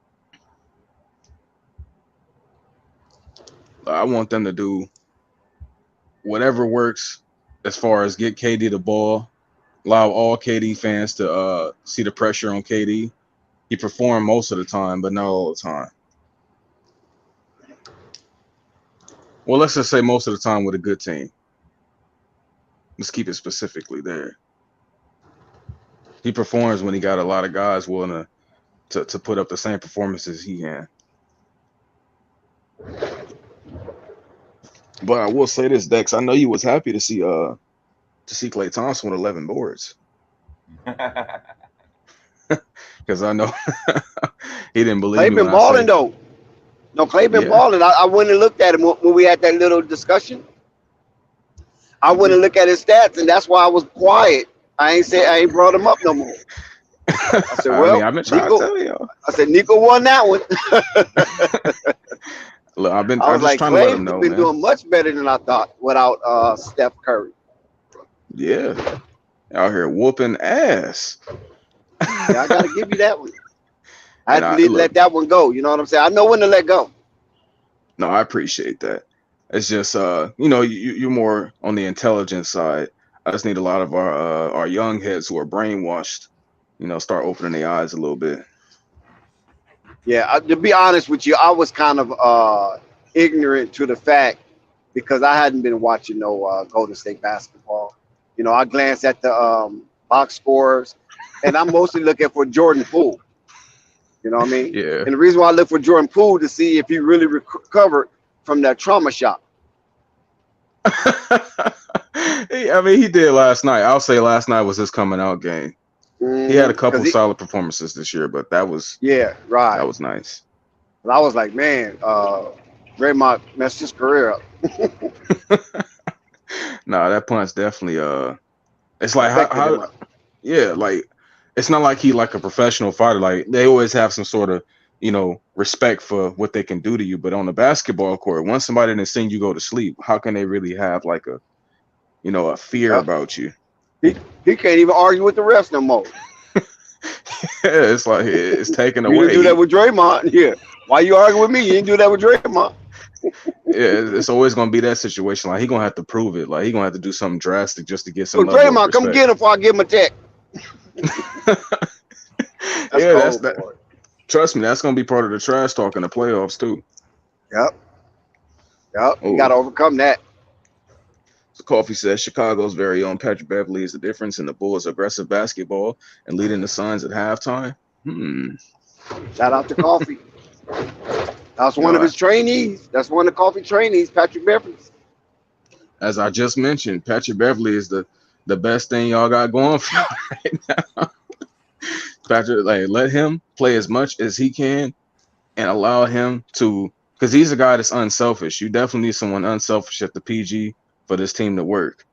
The Sumo is unselfish. Alex is unselfish to a bit, but they also are assertive and a very man. They're aggressive and it's like a unassertive way. Like they'll get in the lane and just do something that's not high percentage. You know, you need somebody like Pat. Pat is, I guess I could probably say he's an arbitrator. Yeah, Pat the arbitrator. Pat the arbitrator Beverly. Yeah, he brings something to y'all team that y'all don't have, and that's the energy. DeSumo and Alex Caruso only bring energies on highlight plays, and Patrick Beverly's energy at all times. Nah, I say vocal leader in defense, bro. They got the energy, man. They just don't have no leader. Dalen Terry, y'all vocal leader, from what I heard. Yeah, he is. Most definitely. Who? Let me Google. Dalen Terry. The Rook. Yeah, the Rook calling shots over there in the locker room. I mean, it's not. He got DeMar DeRozan carrying his bag. If you know about Joe Kim, bro, like I said, he gonna bring the same thing Joe Kim did. Okay, unstoppable. Energy. Enough is enough. Like I said, bro, if you ain't watch Bulls, you don't know what I'm talking about. Don't tell me. We watch Bulls. No, you couldn't have watched. We're not might watch them religiously if Vaza was there. You couldn't have watched. We peek at him every now and then. If you did, you would know what I mean when I said. So we ain't finna watch no trash ass team. Well, first of all, Joe Kim Noah ain't even on the Bulls no more. So obviously, when he's Joe an Kim ambassador, Noah was on there, Joe Kim Noah's an ambassador. No, but I'm talking about when he was on the Bulls. What did he do? First of all, energy. Hold on. First of all, hey, everybody should give a shout out to Unstoppable. Crispy Mike. That's first not of me. all, That's somebody not me, might crisping up. It is somebody. Somebody got some electricity going on. You all right? Oh, that's toxic. You know when toxic pulls up, that shit gets staticky. Frequency go down, all kind of shit. Just make sure you're all right with all them votes. Yeah, the Unstoppable. Listen, Unstoppable. You need to stop Unstoppable because you got the best player in the NBA on your team, and he only got 2 points. Well, you heard what Monty Williams said about Patrick Williams. He's very underrated. So, and Monty Williams just want him to have the ball all the time. That's all Dutcher. You don't try to take away. He said, I didn't even say he was very underrated. I say he ain't getting an opportunity, but we ain't even got to go there. Shit, you seen what the Boston Celtics coach said about Patrick Williams. Like I said, bro, I'm gonna sit back.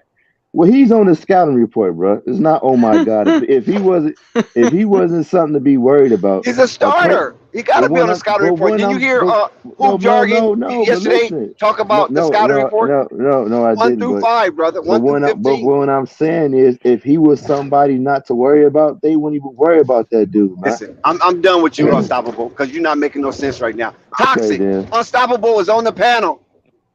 You gonna let him get away with all that kerfuffle? We can move along. Move along, bro. Go to something else. You don't want toxic? You don't want toxic in your life? No. Can you hear me? Am I good? Yes, sir. Now it's better. I mean, it's still crazy. Yeah, I know it's coming in with a low frequency because you're toxic. You know what I'm saying? But you sound like you got Nintendo sounds going on. The 1990s one.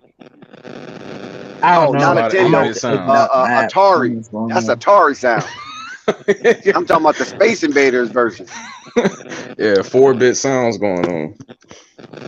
You hear Unstoppable Toxic about Patrick Williams, the best player in the NBA according to Unstoppable.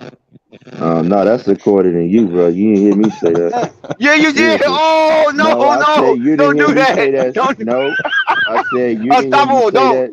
Unstoppable, don't do that. I ain't You letting you gonna get let me away. finish? No, you ain't. You gonna let me finish? You didn't hear me say that. Seriously, fam. It's not my fault if I you didn't say can't take a serious. joke. I didn't say serious. I didn't say serious. I didn't say serious. No, I well, I said didn't you say the said. joke. I said you said. No. Yeah. Did you That say was it? a Yes or joke. no? Hold on. Yeah, Hold it on. was a joke, You in the bro. court of public It was. opinion. Did you say I it? Yes or said it no? was.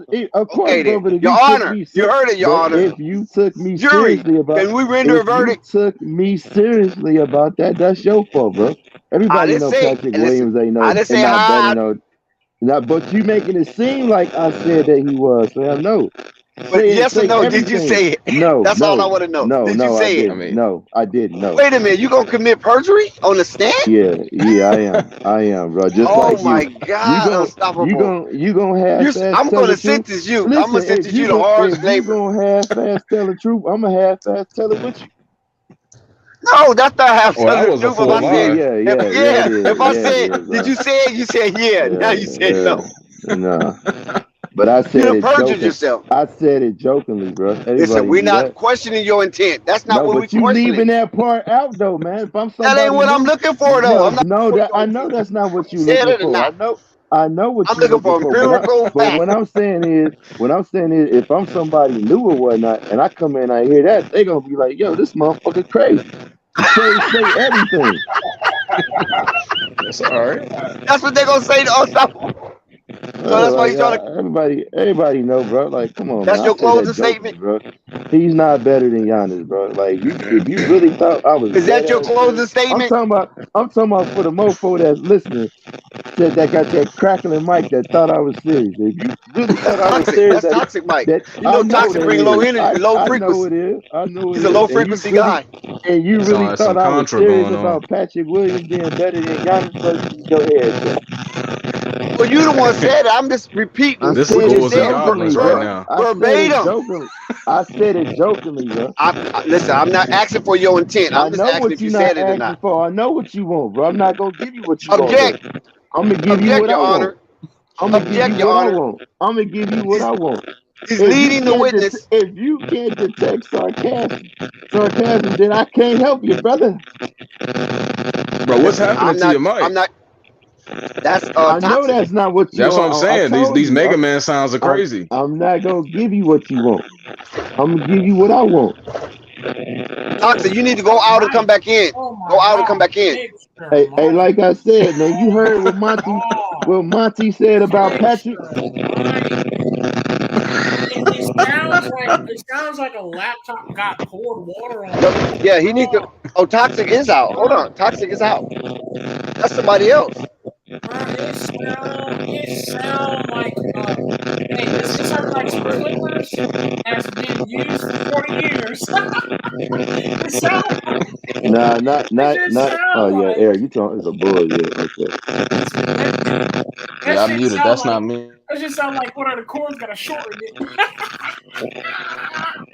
Who all in here? Is that talent? I mean, not talented. Is that what's buddy name? I think I just had his name. Forgot it. We got Devastated in here. Nah, not Devastator. Oh my god! Damn, I can't believe I just had his name. Forgot it. God dang, it's been I that left kind of and day. came back. So was it me? KNT Radio. It Was might have it been KNT you. Radio? It might be you. It stopped. Oh, that's KNT with that boom mic. It No, stopped. it's you. No, It's it you. stopped You now. stopped. You left and came Oh, it's back. me? It's you. Oh shit. Okay. You left and came back. It stopped. That's crazy. Oh, Yeah, it's well, fine. the game about to start back up. I'm gonna have to disappear. They said that not available channel on. I'm gonna have to disappear. Hopefully, Patrick at least finish with Channel 15. Yeah, the 3. best player in the NBA got 2 points, and he's not making no kind of impact. He should have got traded during the trade deadline. I don't know why Acme froze. I mean, he is an asset. I give him that. Here we go, bro. Dex, if you was a GM, bro, I guarantee you wouldn't make it a year, bro, talking that bull crap. Of course he would. This And I'll team be trash. executive Trade of the all year. these You talking niggas. about unstoppable? You would Bro, make it a trade all year. these trash ass niggas. Come on now. You would make it a year. You'd be gone, fired. You don't Out of think there. so? Look, That was bull. you can't Out get of fired there. for making trades on a bad team. No, that's a dumb trade. You don't Good do point. that, bro. Especially when history repeats itself. You already got flack. You probably There get flack you go. now. There you go. There you go with this. I'm We saying history traded does players too repeat soon. itself. I already There you gave go you a with great that. trade. Trade Zach LaVine for LaMelo Ball. Get it over with. I'm good. No, I'm not doing that. No, bro. don't do that. Don't do that. First of all, No, you trade you DeMar get DeRozan for no, Zach you getting for LaMelo Ball. you getting We underpaid. can't I ain't gonna have DeMar DeRozan I ain't on gonna this shit team on Zach no like that, more. fam. Like, I come am on, done. LaMelo not They even ain't about doing to what take Zach some has old done ass yet. man to take 2 mid-range jumpers. Look. You gotta LaMelo's give up player of the month something. right now, the unstoppable. You said what? He's player of the month Listen. for the Eastern DeMar Conference. What that DeRozan. mean? Listen, we'll give you 3 people. That means that's equal We'll value give you though. DeMar DeRozan, That no. Patrick Williams, and a first-round pick, and $30 million. Just give You us gotta get more than that. You giving up Zach LaVine. Zach only made one All-Star more than Hey, LaMelo. LaMelo will be a much better impact for your team. I promise you. You still not getting equal value though. That's not Oh, you equal are. value. Zach No, LaVine you're ain't won not. shit in No, That that's can't not years. be my equal mic, value. man. Oh, yeah, Well, somebody guess come back what? with craziness. See, it LaMelo came again. hasn't See, won that either. came. Listen, that noise came back again, so that can't be my mic. Somebody's trying to talk. Man, you should From a just That's different why they're universe, doing that. yeah. you should just kick everybody out the chat and just have us rejoin. We'll find out who Next, it is. leave and come This back. from the Let's see if space it works station.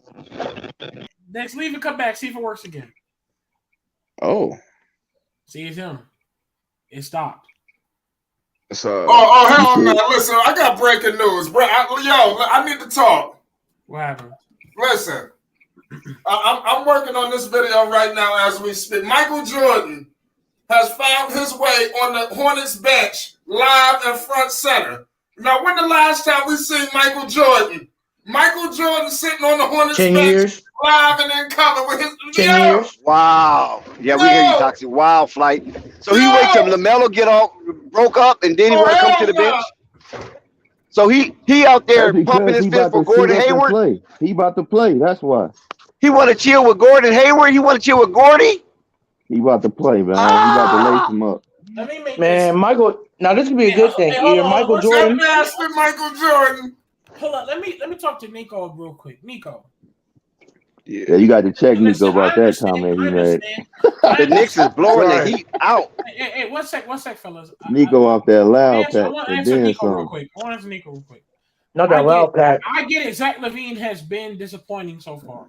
I understand that he's underachieved. I understand your oh my God, it's starting again. I just feel like to come back. I just feel like a LaMelo Ball, a Joe do something with a Zach LaVine before they do something with a DeMar. You feel me? Like if we was to pinpoint one person we need to hurry up and get rid of, I think it would be DeMar. That's something right. You know what I'm saying? Like, yeah, I understand that, but they're not about to take that old ass man. Bro, they not about to take no LaMelo Ball for no Zach either, bro. That's not getting. They should. Value, bro. They have much better production. Unless you want to get robbed, bro. Listen, you know? Zach is not going to Charlotte no way, though. The Hornets are getting robbed by that trade. Nah. The Bulls is, bro. That's not equal value, bro. It is. LaMelo Ball is better than Zach LaVine. I'm sorry to tell you. It's not equal value, bro. No, he's not, bro. You tweaking. LaMelo Ball wouldn't sit there and become a B mic to DeMar DeRozan. Zach LaVine is not a point guard, so let's get that out of there. You know what I'm saying? So you already sounding fools for that, bro. Zach is a scoring shooting guard, bro. Scoring shooting guard, small forward, bro. Like their games are completely different, bro. I know. What you need is somebody like LaMelo. But when I'm saying is what you got Zoe. But unfortunately, Zoe is hurt right now, so you can't get that. They would play better together than Zach LaVine ever would with Lonzo Ball. Okay, bro. And that part, in all honesty, true, but once again, that part is true, Nico. 50-40-90 club, bro. That's all I'm gonna say right now. They can use Zach LaVine. That's facts. 50-40-90, bro. Hold up, Gustavo. But Nico, you're not seeing the fact that you can still make Zach LaVine flow with the offense of a LaMelo. I can't get the damn game. I think DeMar DeRozan and these other factors you really can't do shit with. You can't do shit with no damn Andre Drummond. You can't do shit with no damn DeMar DeRozan. You can't do shit with these other guys that sit on the bench. It was waste of space, bro. You can't do shit with Vucevic, bro. I'm sorry. You can't. You know what? I do want to say this real quick. Listen. I would say some shit with Zach LaVine. You can make him run up and down the court. Wait, can I say something real quick? I would say maybe they could, but they not even using these folks right, bro. They not even, bro. Like I want to throw some your way. No, that's because that's DeMar's fault. That's why. No, I wouldn't say. Okay, listen. I would say slightly. Then I'm gonna let you. Exactly. There you go. I would say slightly DeMar and more so the coach. I mean, go ahead. I'm gonna let Nico throw this in. It's more DeMar, slightly the coach. Well, I would say this. I'm gonna tell you why I would say DeMar took over. So I would say I'm gonna tell you why would I say that. I just want to hear what Nico gonna say. You say he's gonna throw in there. Go ahead, Nico. What you got to say? Yeah, I'm not sure if you know this, but Zach LaVine only averages one more point than LaMelo Ball. LaMelo Ball averages more rebounds and assists. He's just a better overall player. Okay. Huh? Who finna go? Speaking about Zach just hit a 2-pointer. Okay. If you think that trade ain't equal, on the night. Huh? I'll get it till she get back. Yeah, he'll give you some good 19, but will he win? Well, see first. See. So, well, hold on. But see, how much is LaMelo Ball is averaging? LaMelo averaging 23.3. Okay, Zach LaVine is averaging 24. Zach LaVine was averaging 1 point time at 27. I said before, Zach LaVine.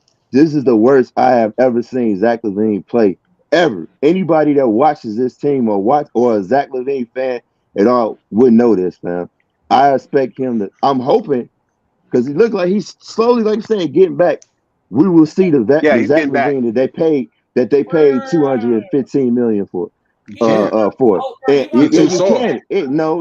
that's not true. Like I said, this last season he was averaging 27 and was ranked numbers, I believe, 7 in MVP. He averaged 27 last season.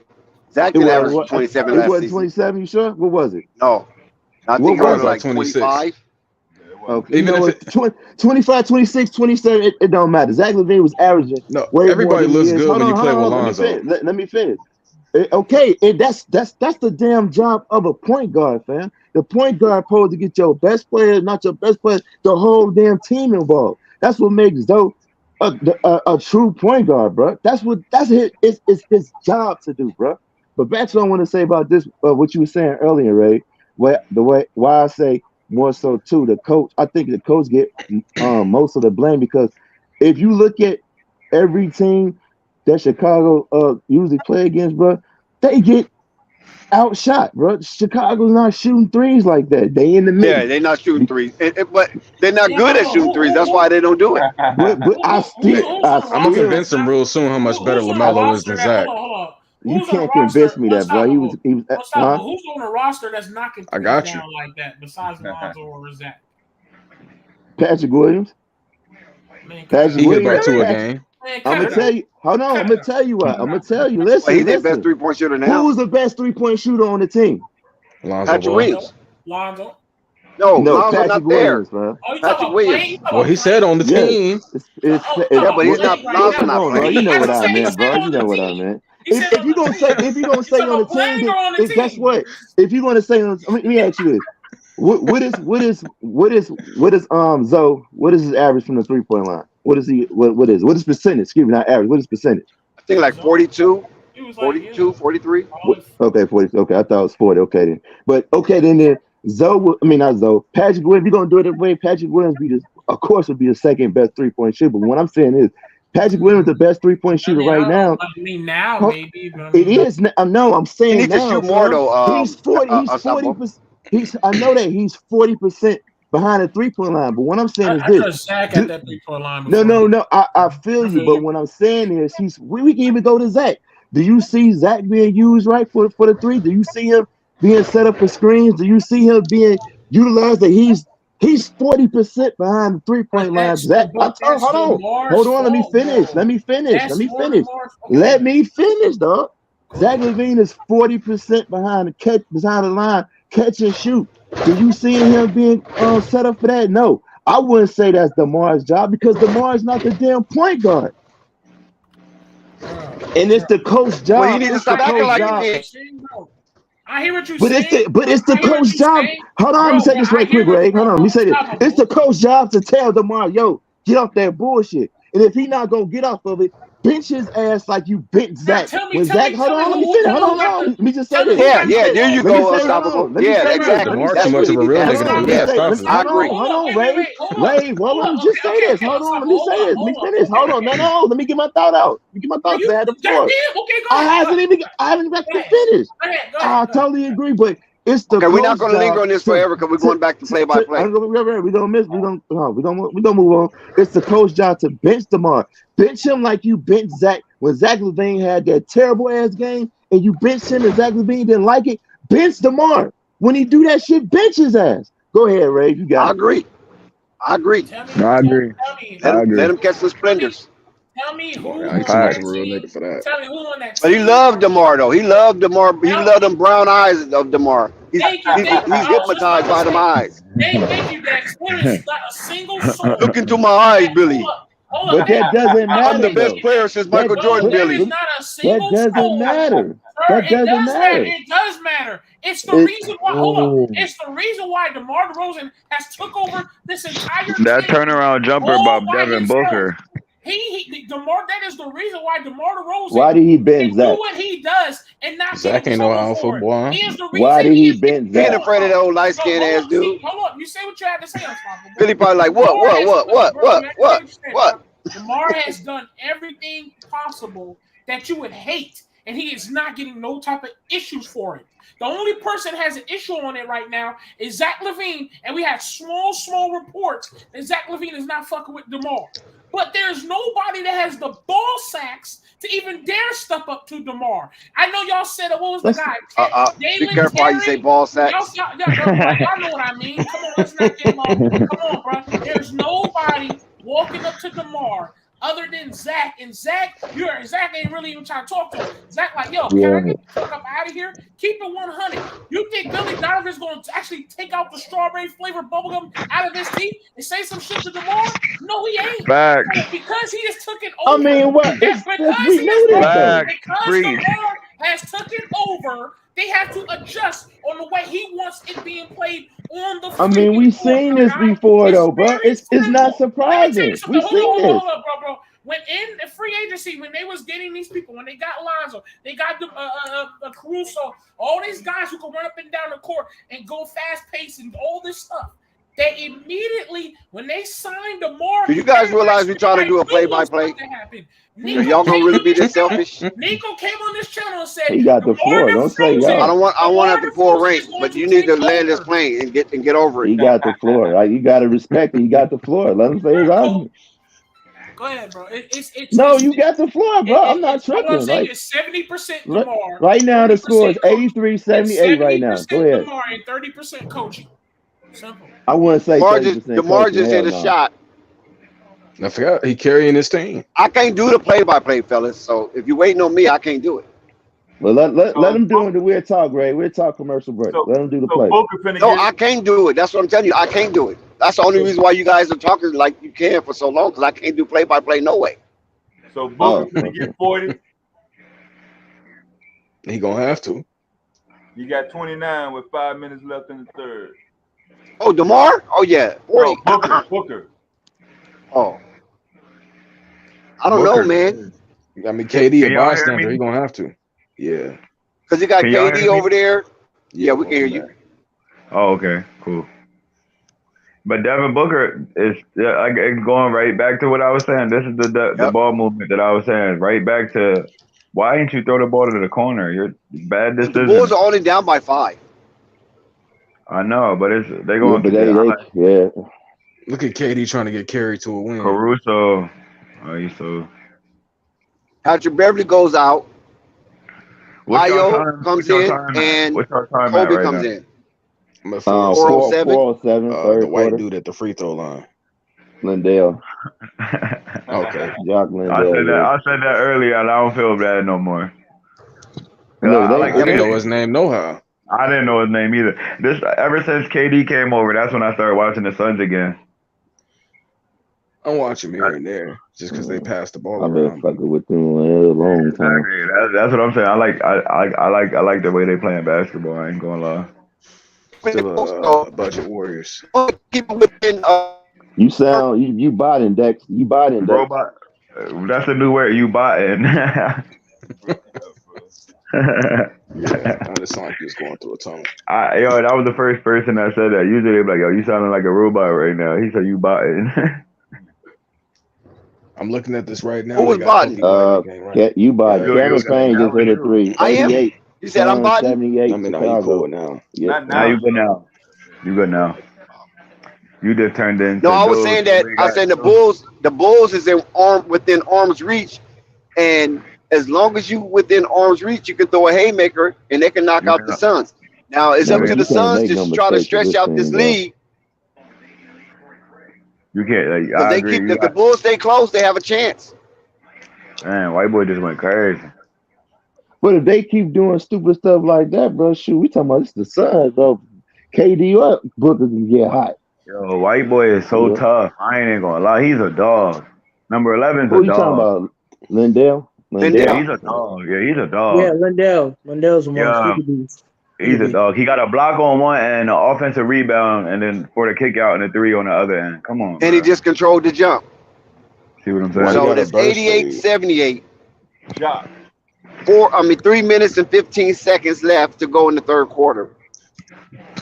The Cactus Boys up by 10, and Booker. Oh, the Cactus Boys. Don't call them that. Not the Cactus. That's disrespectful. The Cactus Boys. I don't know.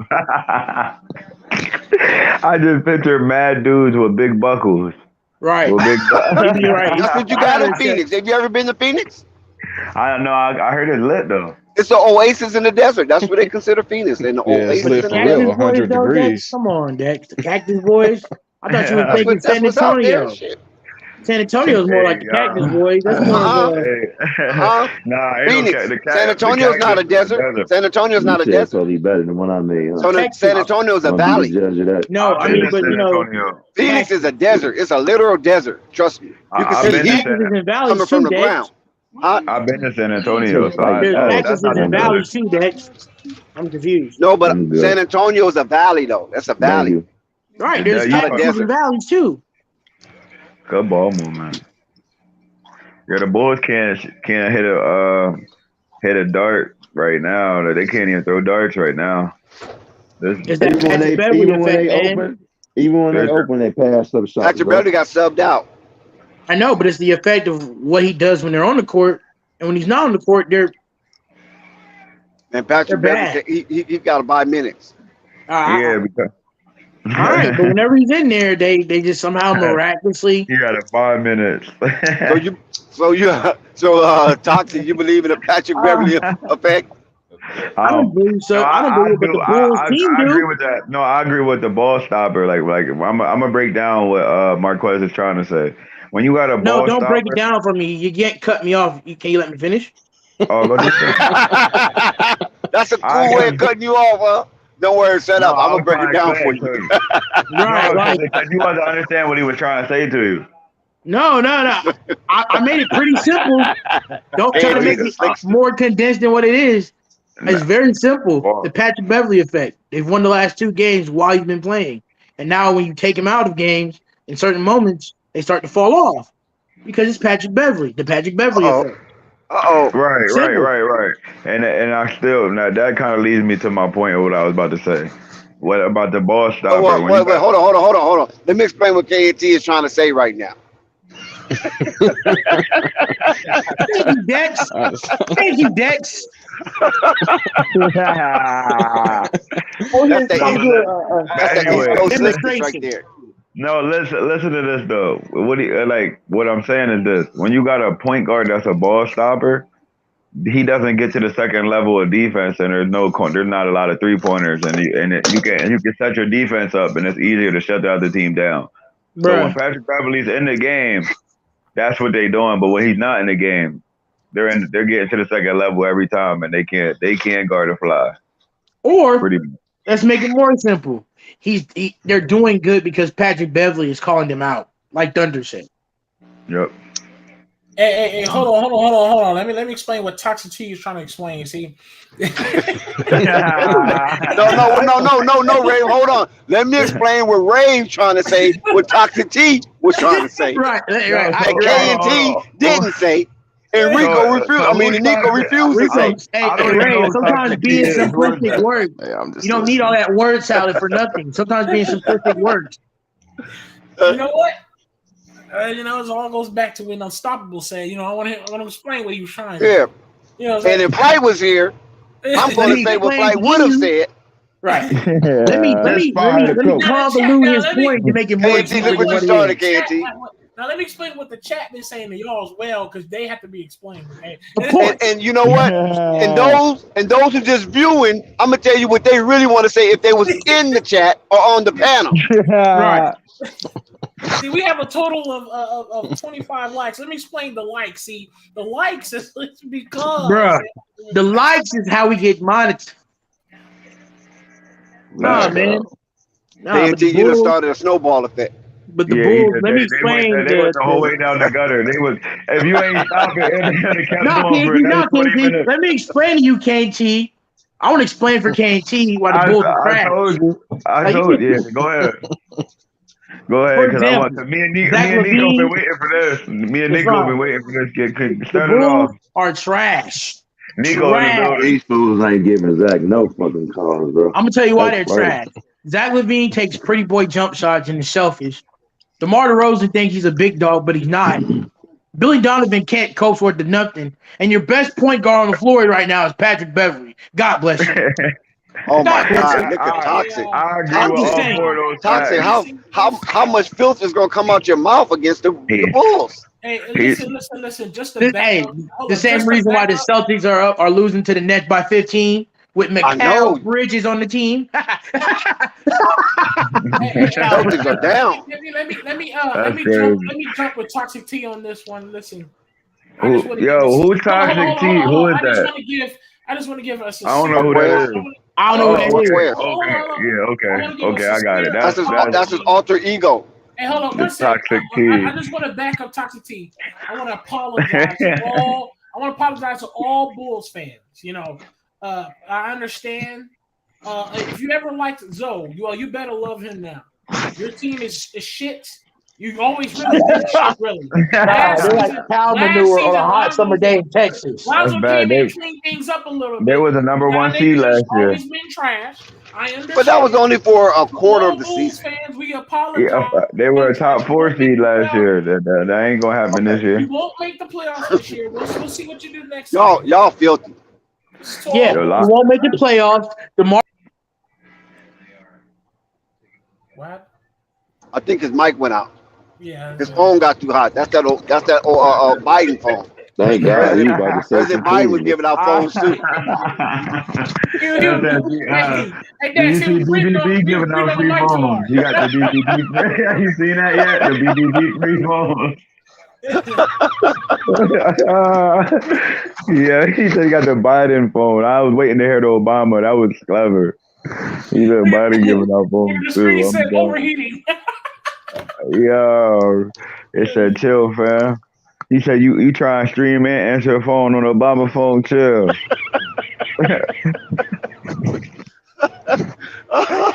That boy, he done jumped in the chat with the Obama. So what happened is with the Biden phones, you got Pamela Harris come on there talking about, did you vote yet? And that's when that message come on, you can't do nothing. Yeah, that's crazy. They getting spammed by the program.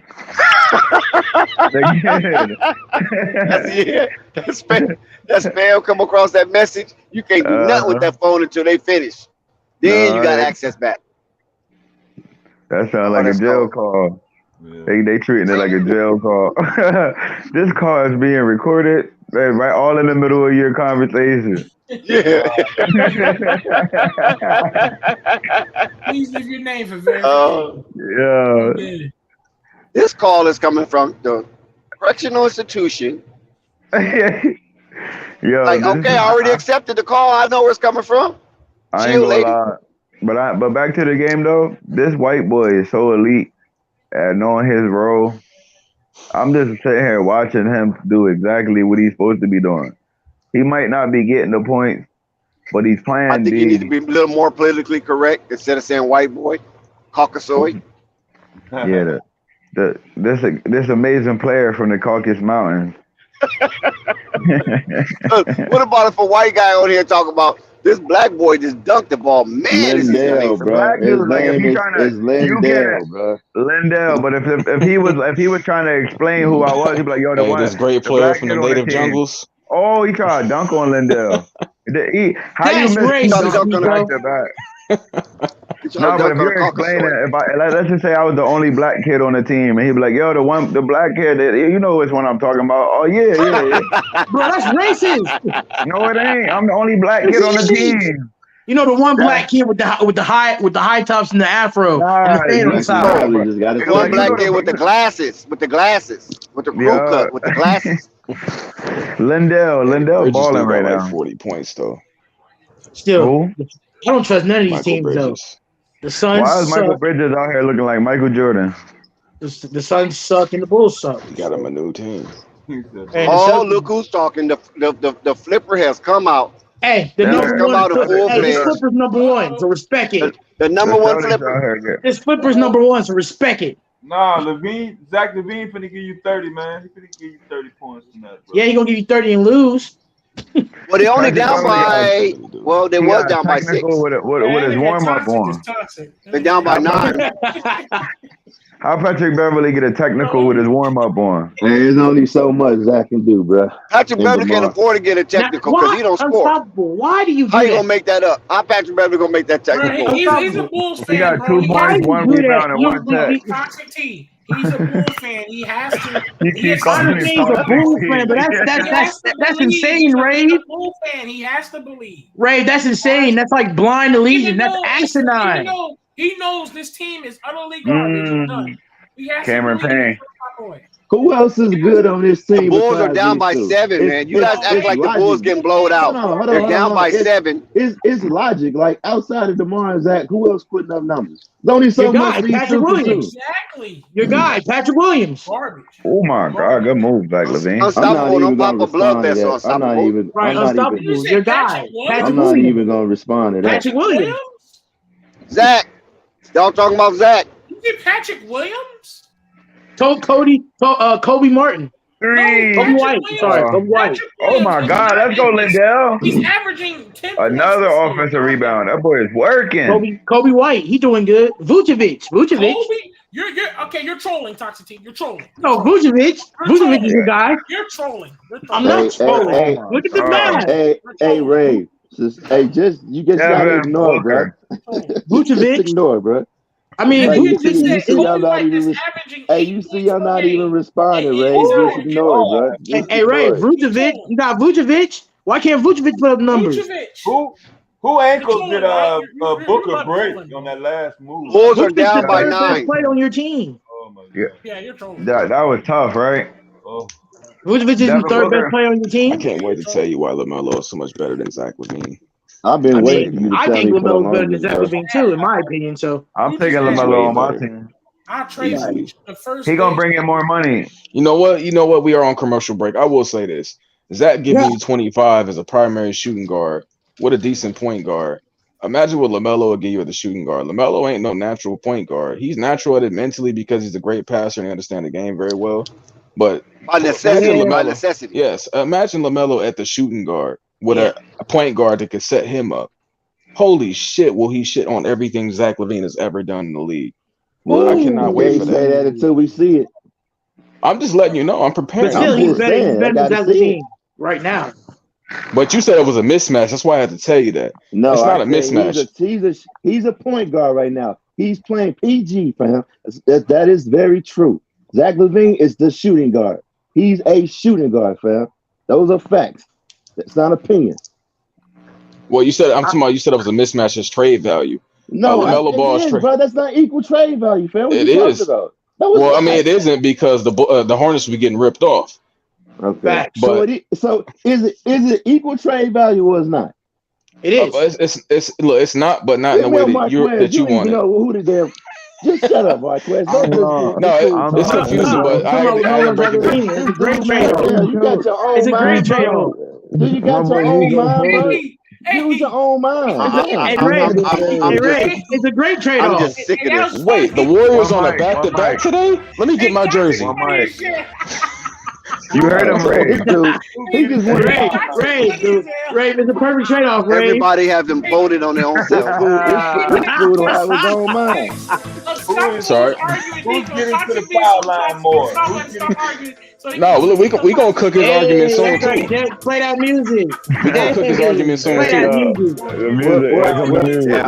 What that's Trust the overload of trauma. Overload. Yeah. Drop that music. Play that music. And we easily Play my cooking music. Zach Levine Hey. conversation. Let me answer that. He said Play that who's gonna get to who's gonna get to the Hey. line more. That's easy to answer. LaMelo gonna go to the line more, bro. Play that music. Yeah, Zach Levine get to the line more for sure. No. I mean, it's one mic, but y'all don't understand that. Yeah. LaMelo get to that line more. Yeah. It's so funny, bro. They still going.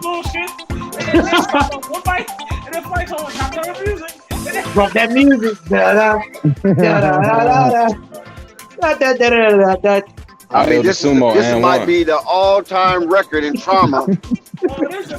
It's like 8 people having episodes at one time.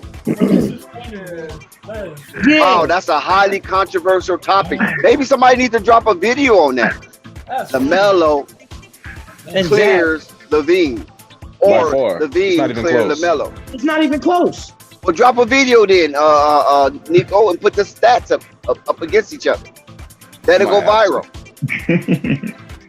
Oh, it's gonna go viral, but not the way he wants it. It's gonna be a lot of hate comments. I mean, a lot of people do love to hate LaMelo, but the thing is, if you got any type of basketball Nobody intelligence, hating on that young man, bro. Yes, they do. Oh, stop it! No. They really do. They really hate on The LaMelo. thing is, of course, LaMelo gets a lot of in-person support. The people online are the contrarians. Mm-hmm. Preach. The people who hate the most have the most opinions to share. Yes, sir. Right. So that's what you'll see. Yo, that was a good He ass drop bird. it, improve it, and drop it. So again. everybody's finished purging. Can Flight come back and do the play-by-play? Don't worry, I'm a cook on that later too. But I'm about to watch Klay Thompson cook soon. I didn't know he was on a back to back. Oh, he playing against the Zionless Pelicans. I can't wait. That's it. And he always cook him. He dropped 40 on them on average. I can't wait. The on average is crazy. But Brandon Ingram gonna have something to say about that, Nico. He dropped 47 on Brandon Ingram last year on his fresh off ACL year. Oh man, KD with a nice 3. Hey, KD can shoot that damn ball. You ain't knowing. They call him the ultimate weapon. The ultimate warrior. No. He looked. No, he is. Oh, DeMar is down. DeMar is down. And look. That 3. Yo, Let me see what happens. Yo, Nico, hold on real quick. Nico. Yo, that 3 you were talking about, you see Landale got the offensive rebound and kicked it out again. Yeah, I mean, that's what you need in your team. He's working. He is out there working. A lot of teams try to pack their team with a lot of firepower. You don't need that. You need a Bulls are down 9 with the ball. Look, Landale with another defensive Oh, Ayo DeSumo with the 3. Bulls down 6. I thought you said you can't call the play-by-play, Dex. I can't. Not for a duration. I can just look at it real quick, but I can't do it for forever. Somebody got a duration forever. Why y'all want me to do it? Why y'all want me to do it? No way. But I'm behind people. That's why I don't want to do it. I'm at 10-minute mark. Oh, here come the Bulls. Here come those Chicago Bulls. Your Chicago Bulls. DeMar DeRozan with the rock. They have attempted 17 He patting it. He goes up strong. DeMar DeRozan goes up strong, but he's denied at the rim. And here comes the Phoenix Sun, the Cactus Boys, and there's foul. A lot of rough play going on. Durant is looking at Ayo DeSumo and say, slow down, sophomore, slow down. It's not that serious. Oh, wow. DeRozan got blocked. Disgusting. So the Suns will take the ball out. Payne brings it in. He gives it to Lindell. Lindell gives it back on the curl. He looks up. The easy mo sniper. Oh, no, he passed it back out. Here comes Kevin Durant, the ultimate warrior. Shoots from the corner, and it's money. All draws, no panties from Damian Lee Curry. That's his name. Sorry, it's over. Damian Lee Curry. You know, them Currys got to eat. Damn, It's over, by the way. Lindell just punched the roads and stuff, man. Somebody put some respect on my white boy. I'm getting his jersey. Here comes the Phoenix Suns. They're up by 9. The lead stays at 9, 102 to 93. Talking about. I seen that one-handed rebound. Yeah. And there's a stop in the action. Why are you guys talking over me? You want me to do the play-by-play or not? Oh, my bad. It looks like Patrick Williams was a little aggressive on Kevin Durant, and Kevin Durant will go to the line and shoot 3.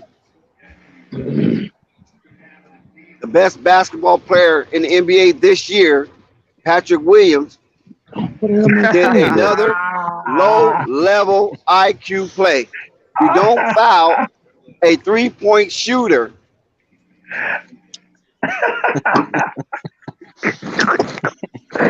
Yo, Dex is a magician with his words, boy. I swear to God, man. Yo. Kevin Durant hits 2. Dex just made my day, man. Ayo is going out, and Zach LaVine is coming in. I'm talking about the Zach LaVine who they're comparing versus LaMelo Ball. That will be another conversation for another day and could be a panel debate soon. Durant poses, he shoots, and he makes 3 of 3. Have anybody ever noticed that Kevin Durant looks like the son of the Temptation singer, lead singer, David Ruffin?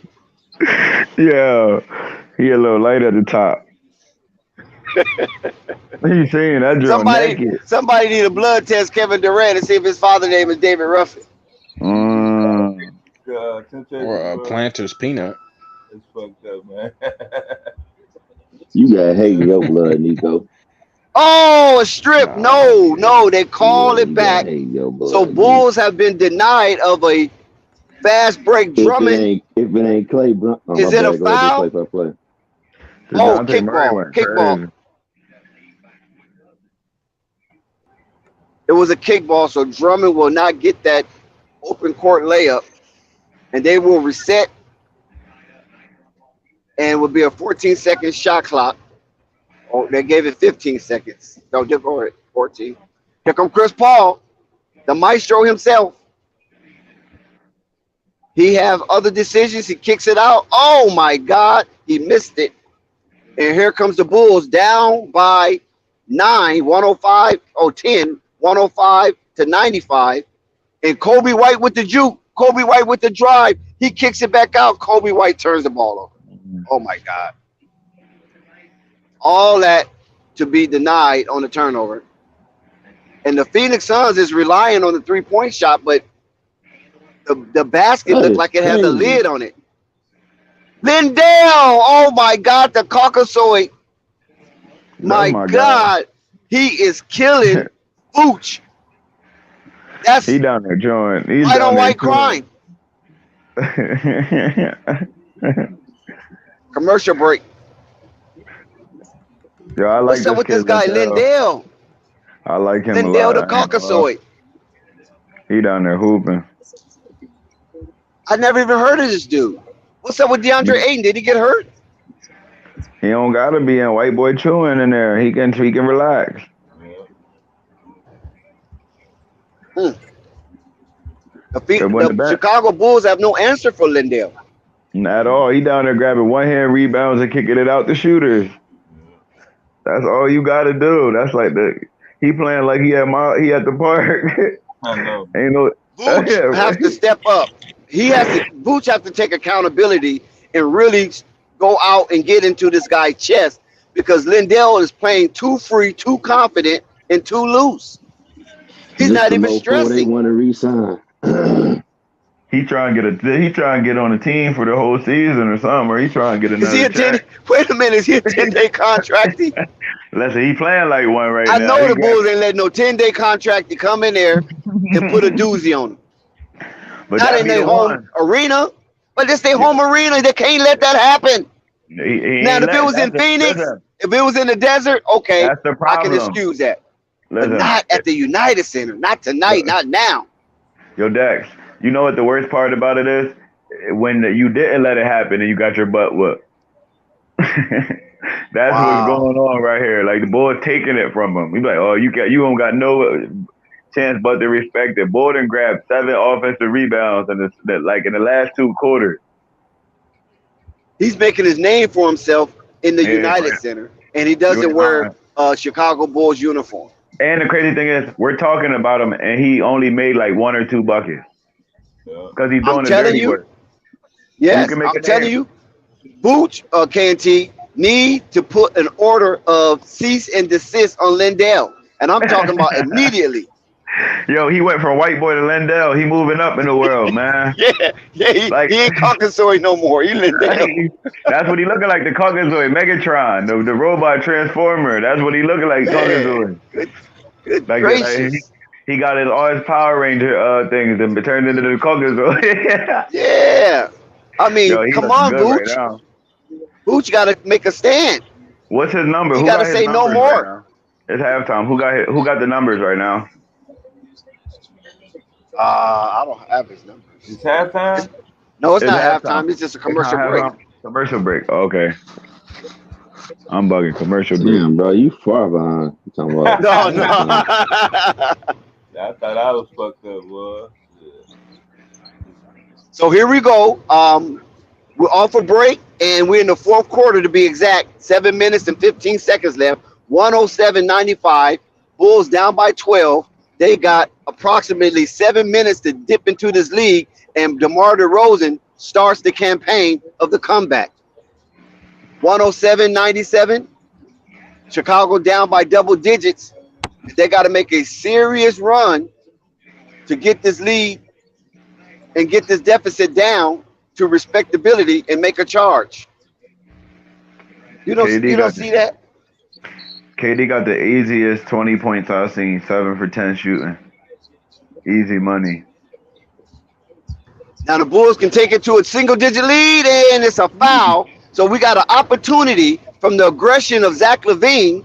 He's been rewarded after he was just plummeted by one of the Phoenix Suns' aggressive defenders. He will go to the line. That was Craig, will be assessed for being the predator on that one.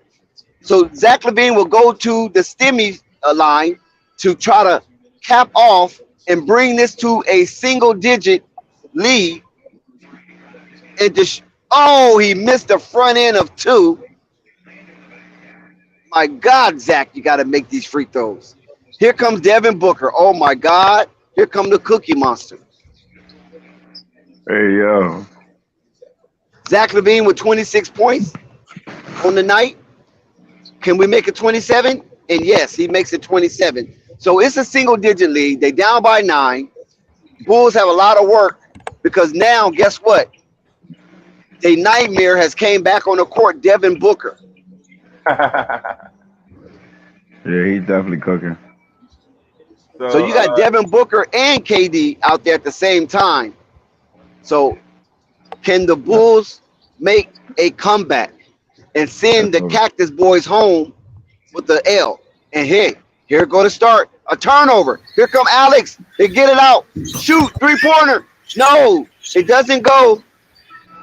I got Rebound. You, okay. We got the Phoenix Suns with the rock right now. I got Devin Booker with the ball. There's 5:53 to go in the 4th quarter, 107-100. Booker guarded by LaVine. You got a flare screen. You said 5:53? Free throw. I got one. Huh? You said something, Dex? What time you got? I got 5. Yeah, what time you got? 8. Okay, got you. Go ahead. Okay. You got 5 what? 107-100. Yeah, your line's right on the money. You DeMar DeRozan. Vooch and LaVine. Ball is moving. Vooch for 3. Oh, man, air ball. Vucevic with a big-time air ball from 3. That's looking despicable. 5:10 to go. You know, can the Bulls make this comeback? Facts. Can the Bulls make this comeback? That's the magic Ayton question. came back in. Yeah, They Chris down by Paul. 7. They within arm reach. Yeah, Chris Paul. He don't know what to do. Top of the key 3 for Paul. Oh, he cash money. Cash money. You ahead of me. Hold on. Yeah, that was ice water right there. So you're going to have to do things like that. 18 to 45 from 3. The Phoenix, they get a lot of threes out. But you got Billy Donovan rubbing his chin like he don't know what to do. Yeah, Zach LaVine was fouled. You know what to do. Get more bubble gum. Yeah. Hope it's sugar free, because man, he got a lot of sugar in his blood. Wow. Now, I got this picture. I should send it to y'all, man. This fool, I happen to catch it. He got a big ass box of bubble gum underneath his chest.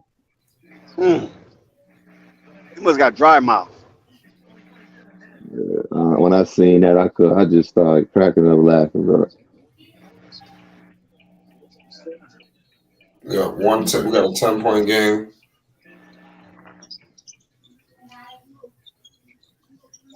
Ten-point game going on right now. I got 110. Paul, man. 4:29 to go. Chris Paul ain't donut man tonight. God damn, DeMar. Oh my God. Yeah, that was outrageous. Alex Caruso was against the shot clock, and DeMar DeRozan passed it to him instead of doing something with the ball. See, that's outrageous. This is why I say what hurts the Bulls. They going for the middies, bro. They going for the middies. And look, they continue with shooting the threes. They ain't gonna be able to catch up with your opposite team. Hitting these damn. Wait a minute, is the Phoenix Suns playing keep away? Yep. Oh my God! No way, Devin Booker. Devin Booker has turned into a scoring machine tonight. Flight, you kicked me off and then you ducked. Nah, I got you right here. It's 112-100. It's 3:36. We got a good game going on right now. It's a 12-point game. The Bulls bucket seems like it has a lid on it because they can't put nothing in right now. Right. We got a good one going on right now. 112-100. We got a stoppage in play. We got guys wiping up the floor. Oh my God, Devin Booker. yo, this team is told different. You he's a scoring machine. That boy is cooked, yeah. D-Book. Sheesh. But I ain't gonna lie, every time DeRozan... So DeAndre Ayton is back on the court. Yeah, Okogie's at the line. So it was a bad ball. It looks like DeAndre Ayton kind of shaking up a little bit, Flight. Well, that's probably why he ain't had that much time on the court. Let's see what happens. We got 3:36 to go. Phoenix is in control of the game. I mean, make no mistake about the situation. It looked like KD's having a seat. Like nice free throw shot. The guy can shoot free throws. Yeah, KD, he fires up his teammates. That's one thing I give him. Good shot, good plays. You got Patrick Beverly coming in, crossing half court. You got CP3 awaiting him. You got DeAndre Ayton on the back line trying to protect the paint. You got DeRozan, screen with Vooch.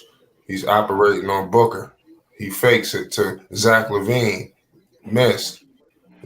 Saved by Vooch. He tips it to Zach. Zach kicks it to Caruso. Caruso for 3, in and out. Zach rebounds it, kicks it to Vooch. Slow it down. You got DeRozan. Mid-range, DeRozan. In and out. Damn, the Bulls can't catch a break. Yeah, that lid is tightened up on that bucket. And the Phoenix Suns is on a 7-0 run. You got Beverly all over Chris Paul. Ferocious defense. They got 3 minutes of basketball. They leaving Chris Paul wide open for 3, and he just made another one. I don't know why they keep leaving him wide open. Yeah, that hurt right there. That might have been a dagger. I'm telling you, people probably feel like he lost his step. So Chris Paul probably, you can't leave him wide open. They treat him like he Rajon Rondo. I mean, and those kind of shots are going to get his confidence up. Yeah. They just left him completely wide open. Yeah, that's the 17-point lead, and I think Billy Donovan is really infuriated right now. What did I say? And then What did guys I got say? their numbers. Next, what did I say? What did me and Nico say? What do we say? Yes. Yeah, you're right. Everything I say, they're gonna get comfortable because they making shots and they don't gotta change that slow, bring the ball up, give the ball for a mid range thing, and they trying to compete with 3-point shots with twos. That just ain't working, bro. Like you supposed to trade DeMar DeRozan and keep Levine. Levine can work with the new people. DeMar DeRozan, he's just not him no more. And I think this lead right now, ladies and gentlemen, it looks really insurmountable for Chicago. And what I suggest is Chicago just go ahead and run some sets and just get prepared for the next game. You know, I want to add on to that. They need to get prepared for next season. You talking about next game? Well, their season's not all the way over. They still have action at the 10th spot. They're not fighting like it though. They look like they're ready. Well, I mean, they're up against Phoenix. They've been sitting in this spot forever though. Yeah, they have. To be honest with you, yeah. They should have been cracked in that spot. I mean, it's now or never. They have. I think they have got all the way up to 9 at one point, and then they went on that losing streak. They got the 10th. I remember. Well, I know I seen them at 10. They might have been at 9 for a few hours. I don't know. They were fluctuating. Last year, they were fluctuating between 1 and 4 with Zoe there. Yeah, then they finished 6. If it was a game or 2 left, they would have been in the play-in. And they started off the season exactly how they, finished it, last year. They're still reeling. Beverly is conversating with the Phoenix Suns. I don't know what the hell is he doing. He was like, "Why y'all didn't buy me out?" Like they ain't come get me. I could have came off the bench. What the hell is wrong? Yeah, you know what I'm saying? Paul, I'm sorry, bro. Be out in Phoenix. Next year I'm gonna be over here. Chris Paul, I'm sorry, man. Can we make that up? They talking about it, yeah. Hey, Klay Thompson is locking Brandon Ingram up. Yeah. This shit look crazy. Oh wow. They over there. They over there tampering. They over there tampering with Patrick Beverly. I did want to say, DeMar DeRozan is him. He's just not better than the other hims. That's all it boils down to. Yeah, he's just an isolation scorer, but Kevin Durant is a better isolation scorer than him. So he's better than you. He do what you do better. So that's all I'm trying to tell people. He don't even want to be an isolation scorer. That's the sad part. So it's crazy. You got Patrick Beverly cross court to P. Will. P. Will bricked it.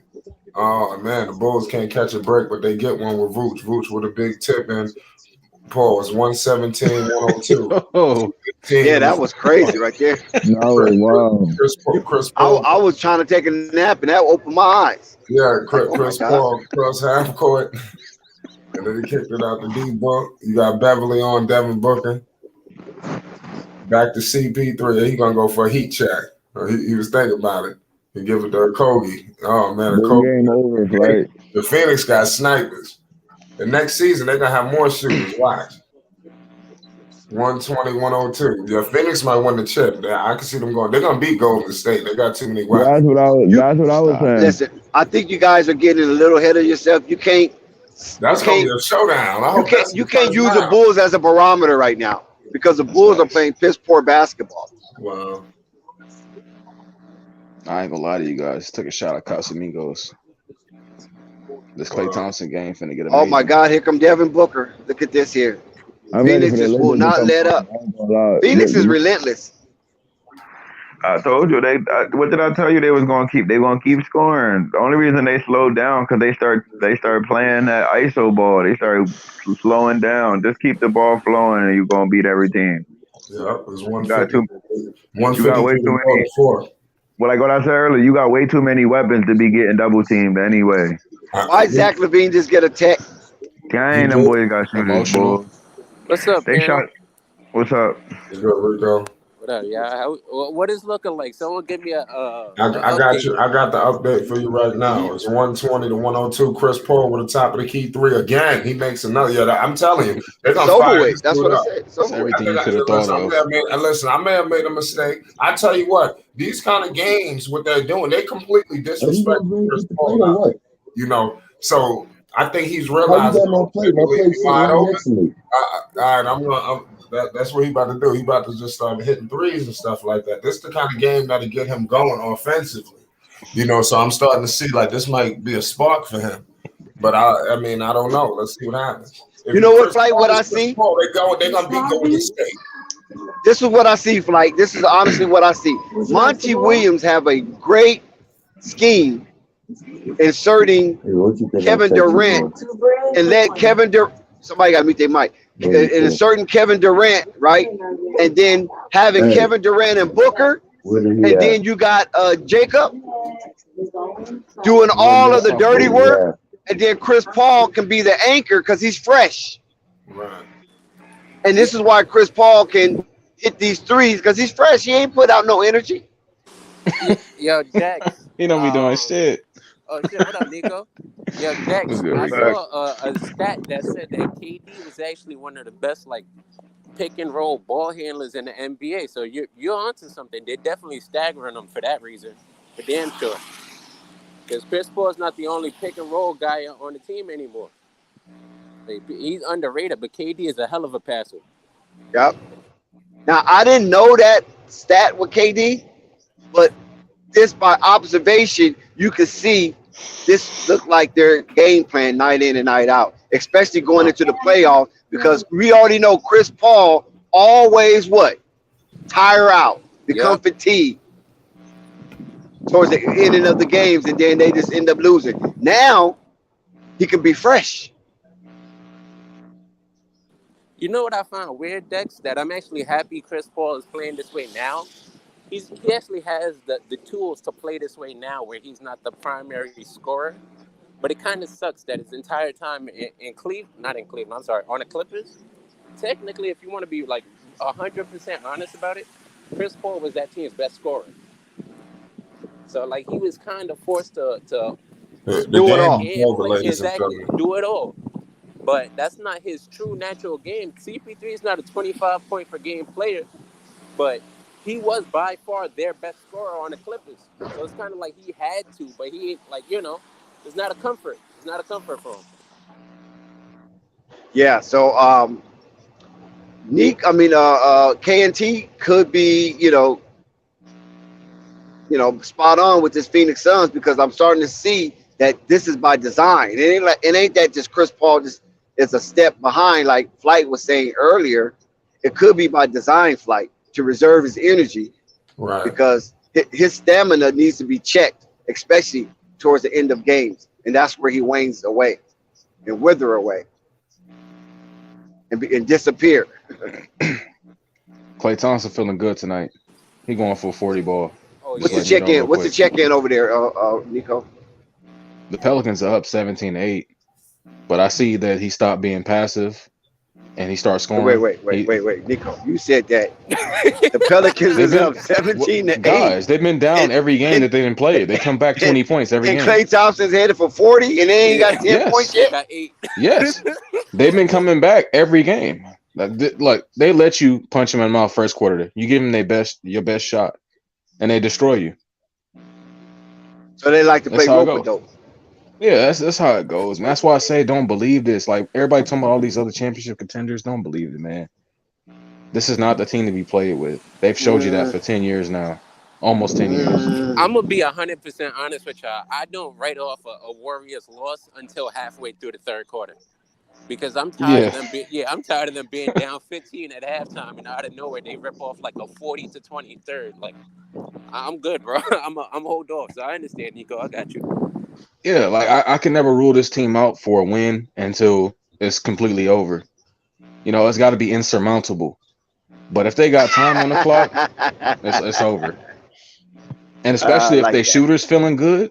Like, imagine if Steph see 2 shots go in, it's over. If Klay see 2 shots go in, it's over. That's what no other team has. They don't have that desperation of a guy is going to get you 40 tonight efficiently to win the game. And I got to see it to believe it. Until then, though, I'm just letting y'all know, 5th championship on the way. And I'll add something in also. When you talk about Vegas. Oh, you kind of low right now. Is that me? That's Rico. Yeah, you can hear me? Okay. I'm sorry. Now, what I was saying is Vegas tonight, they had Klay Thompson for 3 3-pointers was minus 1,000.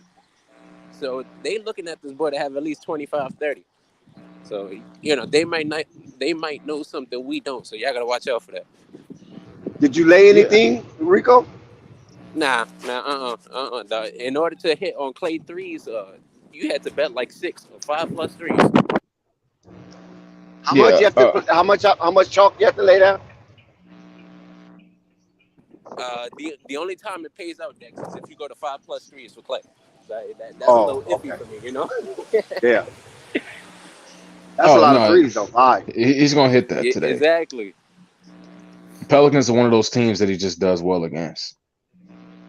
They're a team that's disciplined, but they're not super disciplined, and he gets on a roll late in the game and starts to shit on them late. Herb Jones can only do so much. Yeah. The thing is, even if you make him a passer, though, his passing game is underrated. His rebounding game is underrated. I wouldn't say he's priming because, his prime was about 2 years ago, but he's showing you what the prime would have looked like coming off that 2019 finals. This is like a fraction of what it could have been. He would have came into the next season, 2020, bubble year, or 2021. It would have been crazy. And I'm happy to see it, man. But they are down by 10 though, so hopefully we can get a cameo from Jessica or Sky. I want them to come in and talk about how the Warriors trash and Klay Thompson suck. I can't wait. Please, Pelican fans, pull up. But right now, BI just got fouled. They sent a BI to the line. I think he got fouled by Kuminga. And BI is a solid free throw shooter. Pretty sure he's gonna hit both of these. Hey, why everybody got this electricity static feedback sound? What is this? I think that's his connection. The Celtics lost at home. That's connection sounds dangerous. The fans listening, you know it. The Celtics lost. Michael Bridges went ahead and dropped them off.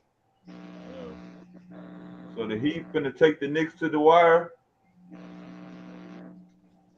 Yeah, I think the Heat is one of those teams that's within the Knicks' level of ability, and I look forward to seeing them beat the shit out the Knicks. The Knicks are just on a hot little streak right now. We know they aren't going to do that well in the long term. It is 119, 116. Julius Randle got 40. Jimmy Butler got 33. Hero 25. Jalen Brunson got 25. Quickly got 21. RJ Barrett was 17. I need to see them the shooting percentage on that 40. He only played 35 minutes. How the fuck he get 40 fucking points? I'm saying, Yeah, I know it's a busload of motherfuckers that's been getting 40, right? But his name ain't never been on my. Oh, I wonder what night he'll get 40 points. Yeah. Right now he's going in. Let me see. This his first one of this year. I think he got one more, like a few weeks ago. Yeah. That's crazy. Julius Randle was hit 7 threes. Damn. He's 7 of 11. God, he got 7 boards, 3 assists, shooting 65% from the field, 63% from 3. Damn. He missed with a couple shots. Oh, wait, that's my fault. They didn't even log in to 40 yet. So he might be shooting a little bit better than that. They got him at 35 when I looked up the actual stats. Let me get the current box score.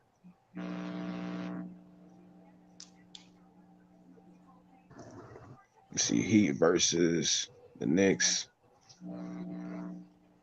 Let me get that full box score real quick.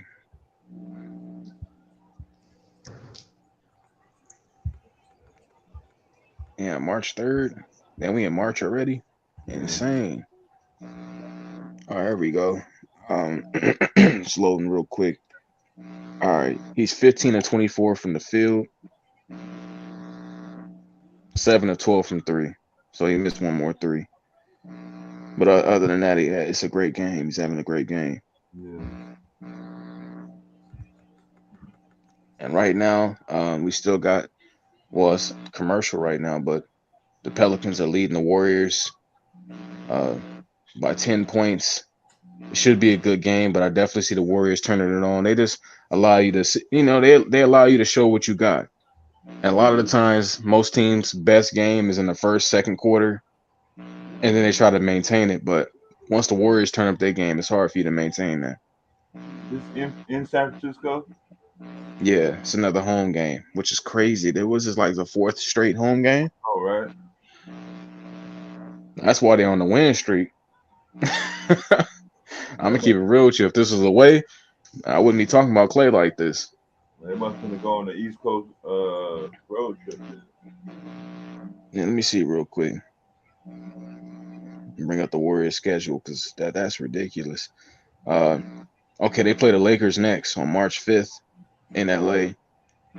Okay, yeah, they gonna be away for 3 games. They play the Lakers at Lakers, to play Thunder at Thunder. They play the Grizzlies at Grizzlies. Hey, these 3 good matchups. Yeah, Ja Morant, yeah. And I want to see how the Lakers rebound because they in desperation mode.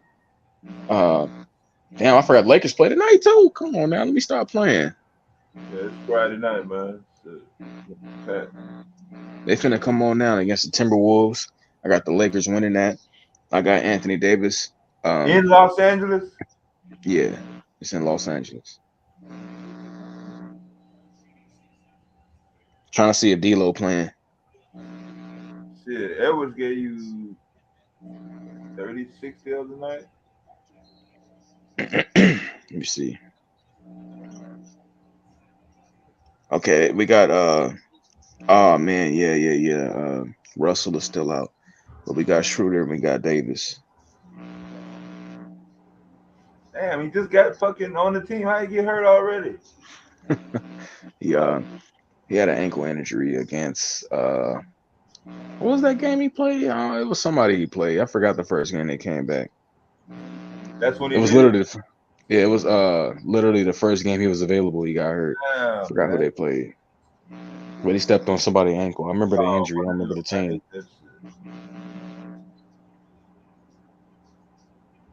I'm glad Jessica popped up. Go ahead and keep celebrating. We love it. They up right now, 28-12. Oh, it's looking like a blowout. I'm scared. Ja got a mask on in Denver though. Why? What's wrong with him? I don't know. This man playing into the villain role, huh? This man trying to own up to that beating up that 17-year-old, huh? That's kind of low blow for him. It was just talking about Ja Morant being that kind of guy. It's like, bro, I don't put it past nobody, man. I don't know if it's him though. Hey, if you identified him, it was him. I don't put it past nobody. I mean, yeah. I mean, what's the reason for doing that? Shit talk. And he probably was getting his ass whooped. You never know. That's the only reason I could see. I remember them talking about LeBron James that got whooped by a 15-year-old, and all the footage on the internet is deleted. Yeah, the same thing happened to him over Thanksgiving. Matter of fact, I think it was on Thanksgiving Day. There was some tape floating around LeBron James getting absolutely destroyed by a 15-year-old. I remember that. I ain't see the tape though, but I remember people talking about it. Yeah, it was a short tape. It was on YouTube, and we came in like a year or a week later because LeBron James had damage control early. Cannot find that video on the internet nowhere. You said it was LeBron's camp. He got dunked on. Yeah, hey. Oh yeah, they're gonna take that off, man. Yeah, that was right in the inception of LeBron James like being talked about as the best too. Yeah, that wasn't going. That's not flying. They said Julius Randle hit the buzzer beater to beat the Heat. Damn, he's the king of New York right now. Yeah, let me see that. I wonder what flight at. He is the king of New York City right now. You can't telling shit now. But to the next game. Let me see. He finished with 43 points. It was a 3-pointer. That's evil. He definitely had to shoot a 3. That was in Miami, huh? That was in Miami. Yeah, that's cold blooded. That was in the garden. Boy, that roof would have came off that mug. Yeah, that's definitely cold blooded. And this is another game. I need to figure out why this is happening, but it's happening. Jimmy Butler has 33 points, but he shot 20 free throws. God damn. I'm not understanding what's going on. He's been shooting 20 free throws for a few games. He got to have the highest free throws attempted this year. He's been scoring 30 all off free throws for a while. Yeah. I need some understanding. Right, Rico, I know you in the chat. What Vegas say about that? All you gotta do is put the ball on the square, man. And then you gotta hit. Put the ball up there. It's guaranteed. But shooting 20 a game, that's unheard of. That's Michael Jordan type shit. Michael Jordan, the type of guy to shoot 20 free throws a game. That's insane that he's getting that many calls. He said Jimmy rim runs and foul baits. I mean, who don't foul bait though? This dude's crying for calls every game. We want to get into the crying for calls argument. Who's the best ref hogger? Yeah, that's I'll say Draymond, one of them. But in a way, not where he's getting calls called for him, but not getting calls called for him. That's even worse. Yeah, I just seen Draymond elbow and smack a man all in the back of the neck and face and didn't get nothing called. Nah, real shit. If y'all get a chance, just look at Draymond gets tangled up with Hernan Gomez. His games, yeah, I've seen it. Yeah, he can get away with that shit. He smacked that man all in the back of the neck and face. And there's a no call. And then he tried to throw him too. I'm like, come on now. Yeah, I've seen that. Yeah, the Warriors right now, they hit a few buckets. It's 21-35. End of the first quarter. The Pelicans are throwing their best punch out. It's going to be extra wonderful when Jessica is solidified in her mind that her team is winning. And then they start watching the Warriors walk them down and then take the lead and be up by 20. Oh, man. It's such a wonderful feeling when you can do that. Oh, no, I appreciate it, Isaiah. I'm just saying, that's quite often, but I'm trying to figure out what's special about Jimmy Butler as far as why he get his fouls called. I would like to know, in all honesty, because at this point it's a technique, right? Because a lot of players lean and foul bait, but Jimmy Butler is shooting 20 free throws, and I don't know any guard or small forward shooting 20 free throws. Maybe an Embiid, that's a big man.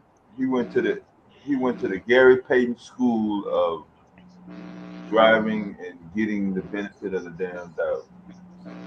That's where he got this from. It's definitely working for him. I don't know. He knows something. Because, I mean, it was a point in time where we was watching James Harden get these amount of free throws. And James Harden, we knew was doing some cheap tactics. But if Jimmy Butler is just rim running and foul baiting, that's like what most of the people get in the lane and do that. But he's shooting, 18 out of 20 free throws a game. I'm looking at Joker doing the same shit. He wasn't even that close to the rim. He outside the fucking paint and getting called. Oh, don't tell me you're a Heat fan. That must have really hurt. Hey, I'm sorry. That must have really hurt with Julius Randle hitting a 3-point buzzer beater.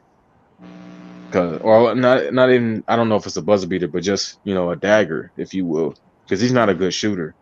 And he went 8 for 13 on y'all tonight. Holy, that's got to be the greatest 3-point performance of his career if you're keeping it real. Yeah, I don't remember no other highlight. I can't get past the 43 points. Is that his career high? I think he's probably dropped 46 before. Let me see. Because I kind of remember that like last year, but I got to make sure. I could be off.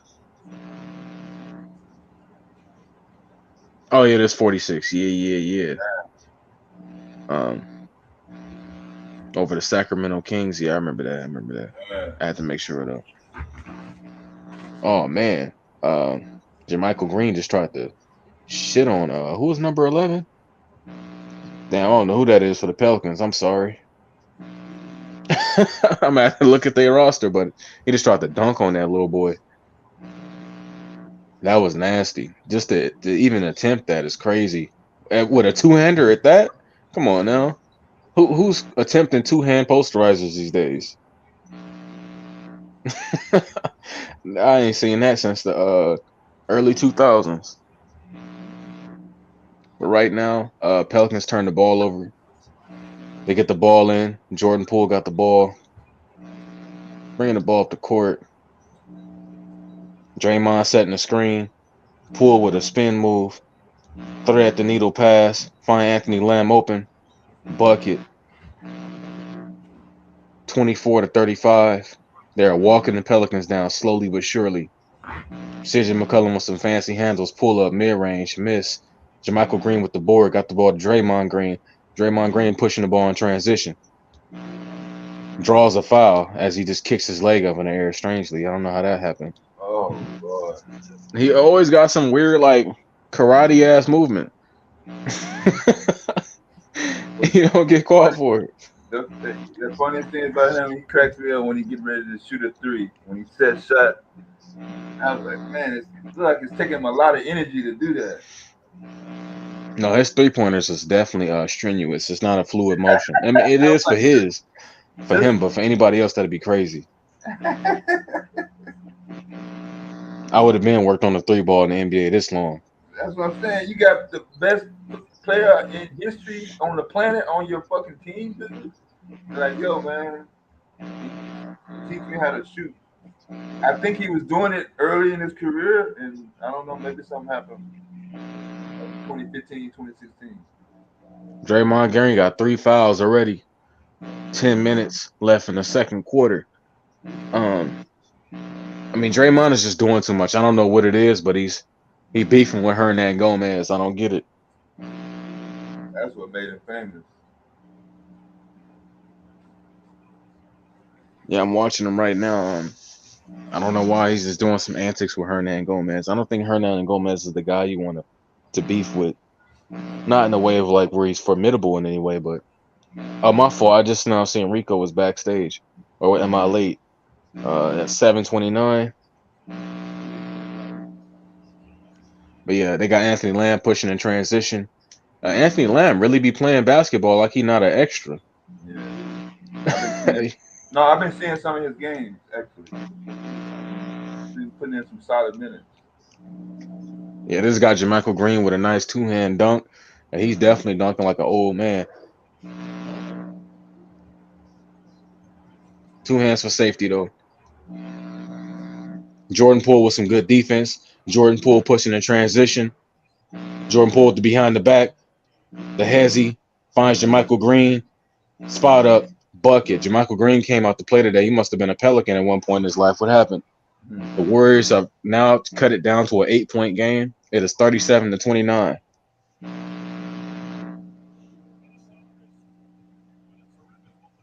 Oh man, I bet them Pelicans was thinking real highly of themselves just a good 6 minutes ago. A good 6 minutes ago, I'm pretty sure y'all was like, "Go Pels!" Oh, I seen Jessica say that, but "Go Pels!" Yeah, gonna go get this ass whooped. Oh, Ja hit his head on the backboard. I'm sorry, that's not funny, but I think it like how what the fuck? But the rim too low.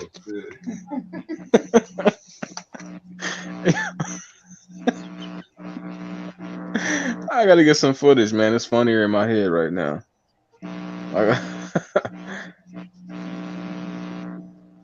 I don't know if that was a mask, but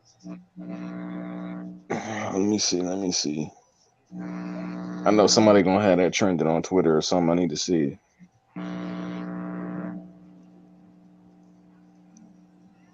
I need that footage. The Warriors, I'm not the Warriors, but the Pelicans have called a timeout. I'll be just watching little kids dance for no reason.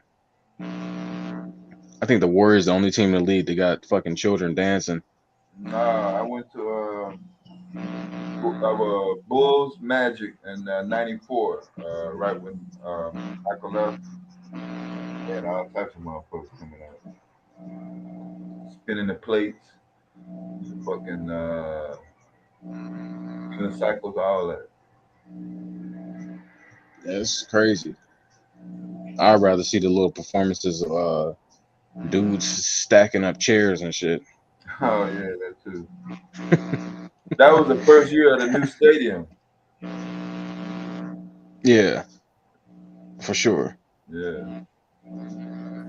Yeah. All right, trying to find video. What's good, Rico? Thank you, Nico. All right, it said John Morant for 3. That was a corner 3. I don't know how they got the headbutt on the backboard.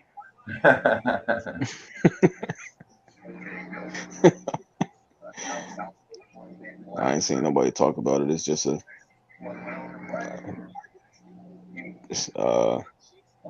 somebody says so. The NBA is okay with thug asshole John Morant and his mom threatening low-wage employees. That's all surrounding around John Morant. It's a bunch of social justice warriors.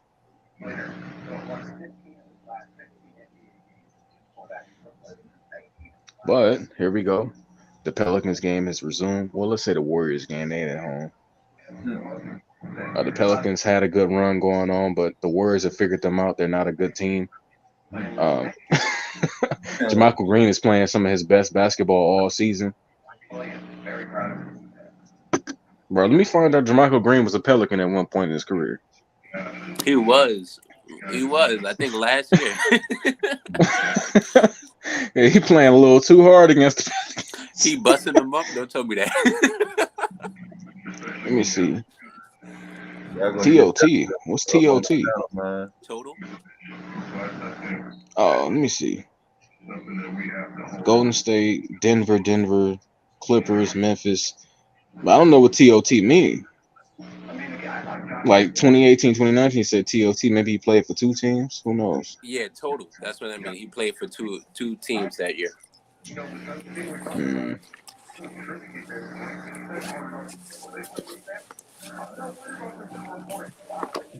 I'm waiting on the next Brooks fight.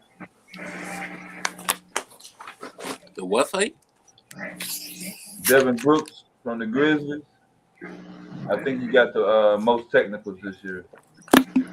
Hey, Dylan Brooks is trash. Stop it. Yeah. I'm definitely not watching him to see any basketball skills. That's out. Hey, he plays some decent defense, but overall, he just. Yeah, I pick a block or 2. Yeah, I pick that. He Andre Roberson, another one. Yeah, he get you a deflection or 2. Damn, Andre Roberson. Yes, it's a few of them in the league right now. Jermichael Green fouled. I love your eyes. I'm gonna have to Google this. Has he played for the Pelicans? It's not popping up. Yeah, he played last year, bro. Last year, say he played for Denver. Check the year before that then. I want to say. So I had. I know. I remember seeing him there for sure. I still got the numbers for the free throws for Zach LaVine and LaMelo Ball. LaMelo Ball 122 and Zach LaVine 325. Yeah, look, I already knew Zach LaVine was a better. I wouldn't say a better free throw shooter, but he gets to the line more frequently. For Unstoppable to say that he didn't was crazy. But LaMelo Ball is a much better player. LaMelo Ball is a much more efficient scorer. He's a much smarter scorer. He also knows how to not take bad shots, but he takes bad shots because he has to. But in a team with scorers, you're not going to see LaMelo Ball forcing bad shots. If LaMelo Ball played with a bunch of guys he believed in, you would not see him taking bad shots. And if LaMelo Ball played with Lonzo Ball and you push LaMelo to the shooting guard, LaMelo Ball is going to average about 32 points a game easily. He's not gonna average no 25 like Zach LaVine.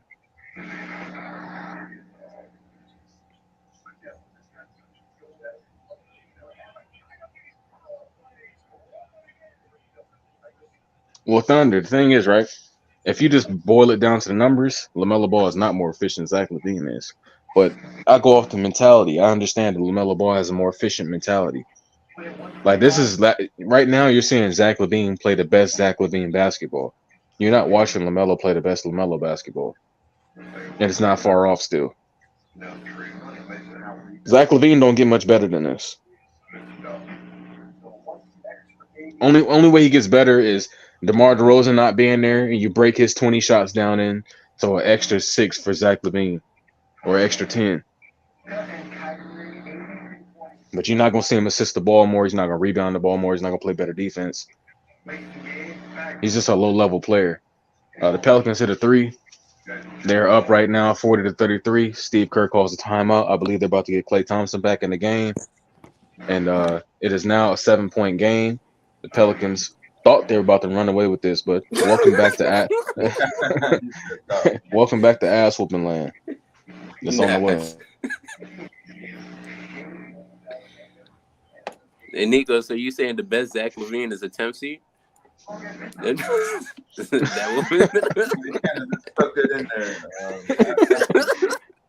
I mean, pretty much. Like, I'm gonna give him what. Yeah, if you feel that way. Look, the thing is, like, all right, look, I'll do it like this. I'll do him a service. You put him on the Bulls, he plays his best Devin Booker role, and he'll be a winning team. But he will never be it as a guy that you rely on to win games for you. I just want to let everybody know, man, there's nothing wrong with realizing one day that your favorite player is a number 2. It happens to the best of us, bro. Sometimes our favorite superhero be Robin, like Batgirl or some shit, you know? It happens sometimes. Sometimes you watch a player grow and he's like, all right, I'm a sidekick. Shit happens sometimes. Like, they don't understand taking it from me. I've been a Klay Thompson fan for the longest. And Steph Curry has always been better. The thing is, I just realized there's any given night Klay Thompson could be better. You know, I guess y'all don't really have that luxury with y'all favorite players. You put Zach LaVine on the team with I'm in Chicago. Look, I sat through Derrick Rose, all that shit, man. After Jordan shit. You know how big a drop off that is to go from Jordan and Pippen to where we are now? Oh yes. Oh yeah. Now you got you a fake Michael Jordan. Michael Jordan Jr. over there. And he didn't want it twice. On top of that, he didn't want it twice. Yeah, I feel sorry for y'all, man. Because I tried to, I was here all last season informing them how bad of a team they were, and they didn't believe me because they was in the number 1 seed. Yeah, that's a fact. They didn't want to believe nobody because of the buzzer beaters, Nico. No, even without those, they was still number 1 seed. They was winning convincingly, but I had to let them know still, y'all awful team. Nah, Nico, it hit an all-time high at those back-to-back buzzer beaters, bro. Oh, they was definitely saying DeMar was him. They said that's Himothy. You already know. But I had to let you know, as soon as the playoffs come, he will shrink, and you will be getting swept. Oh, a dollar store T-shirt. It looked good until you put it in a washer. That's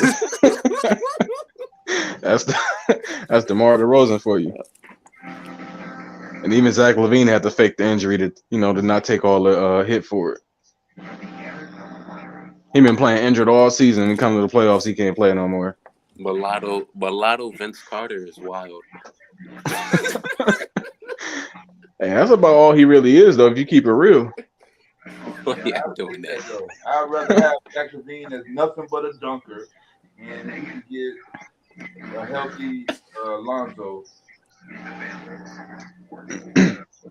Y'all need a healthy Ben Wallace the way y'all playing defense. Need a little more than that too. The thing is, like, if your two best players don't play defense, you're gonna need a lot more than that. That's a fact. They got the Luka problem, low key. I don't think they realize it, but y'all really got the Luka problem. Yeah. And this is also unfortunate. Steph Curry plays better defense than your star players, and that's awful to say. So you saying the worst defender on the Warriors starting five is better than the best defender on the Bulls starting five? No, not the best defender, but their best players. I mean, who's the Bulls starting five? Because I'm pretty sure Steph clears all of them too, unless they got Alex Caruso starting. Yeah, I think that's the only one Steph's not better than. That's tragic. Yeah, I mean, Steph Curry, he does play a lot better defense in his, let's just say, older age, but it's all because of muscle. But I'll boil it down to the fact that I think that he's committed to winning more than Zach LaVine and DeMar DeRozan, unfortunately. That's a fact. Yeah, I need that too. Like, if DeMar DeRozan cared about winning, he would have been playing some real defense. He's 6'7", almost 6'8". Yeah, He ain't small either. Yeah, you're not that good. You drop off 30. He gave you 31 points tonight. Who gave you 31? Zach? I mean, DeMar? Yeah. Right. And what KD give you 32? If only he could have gave you 26 and some defense, right? That's been my main gripe with him, man. I swear. I will admit I hate DeMar, but that's more because of Toronto and LeBron.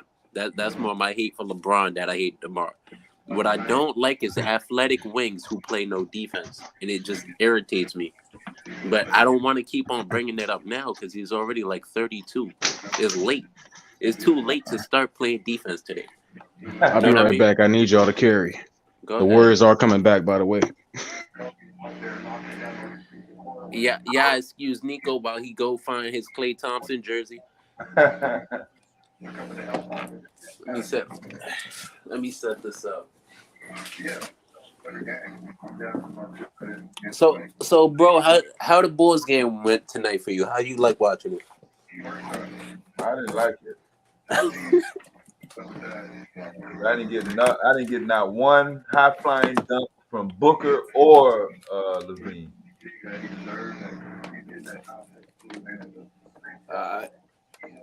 And I should have been able to get at least one breakaway. That's a fact. Yeah, from either one of those. As a Bulls fan, what do you think about the comparison between Zach LaVine and Devin Booker? I don't know about that. Both of them not him. Big shout out, No Panic. What's up, bro? What going on? I don't know about that. I tell y'all, boy, man, Zach LaVine, Devin Booker, they on the top 5 list in the NBA of just empty stats. That's a fact. Hey, No Panic, I want to ask you this, right? Because some people did have Devin Booker in their top 10, either at the end of last year or the end of this year. If you got a top 10 Devin Booker and then you add KD, is that now a super team? He ain't no damn top 10. You forget he only been winning like 18 games before CP3 get there. No, I agree with you 100%, brother. That's what I'm saying. Top 10, bro. He's a top 10 like bucket maybe as far as like he can shoot, but I mean, nah. So the Suns aren't a super team, right? They ain't hell no. All right, cool. Thank you, because that's what I'm saying. I see a lot of people starting to call the Suns a super team. Think about it. He's the one that's making them not a super team. Say that again. And it's Booker, the one that's not making them a super team. They're Devin not Booker, Chris Paul, Ayton, shit. Yeah. They only got one star. Well, they got one superstar, and Booker's a star that ain't really conducive to winning. So it's like they ain't nowhere near a super team.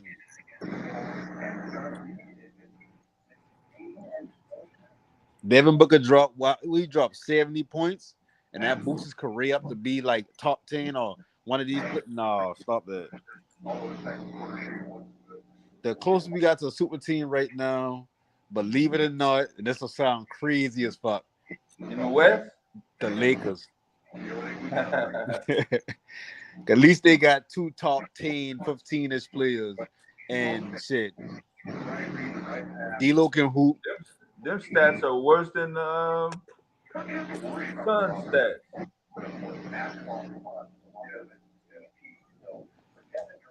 Who you talking about? That super team stat you just put up. Which one? I only say the Lakers, man, because he like shit. It's a what if situation with them, because if damn AD play every game, if LeBron damn, well, I mean, ain't really a if with LeBron. He hurt right now, but ain't really no if with LeBron. Shit, D-Lo been an all-star a couple of years ago. I mean, like shit. Even Schrader used to damn shit. I don't know. I don't even know why he said in there. Now that I think about it, I got walked that one. It back. Dennis Schroeder's a nice piece. He's a 6th man of the year type player. Yeah, like they got a lot of nice players. Like I like Beasley game. I like Schrader game. Like shit. Boy, straight. Ryu Chamorro, like I like him on a come up. What's his name too? We got Rui. We thought Rui was nice, and then we got the other homeboy who came with D-Lo, Vanderbilt. Oh yeah, Vanderbilt nice. Like I said, he played big for y'all the other night, a couple of nights ago. Yeah. So it was like 2 upgrades out of nowhere. It was like, we need a low size. Oh, Rui's nice, and then we got Vanderbilt. It was like, oh, hold up, this actually might work out. We don't give him enough praise. Shout out to the general manager of the Los Angeles Lakers, LeBron James. You think LeBron pull that trade off? The Russ one, yeah. I don't know, man. I think LeBron just had to get to the point where like, yeah, they kind of cramped my style because I the number 1 score all time, and like niggas ain't standing up to clap. Niggas being called vampires. Niggas playing the coaches. Like I need my shine. Niggas like, yo, y'all creating too much havoc over here. Westbrook didn't have to go nowhere though. He in the same fucking building. Mm-hmm. Right.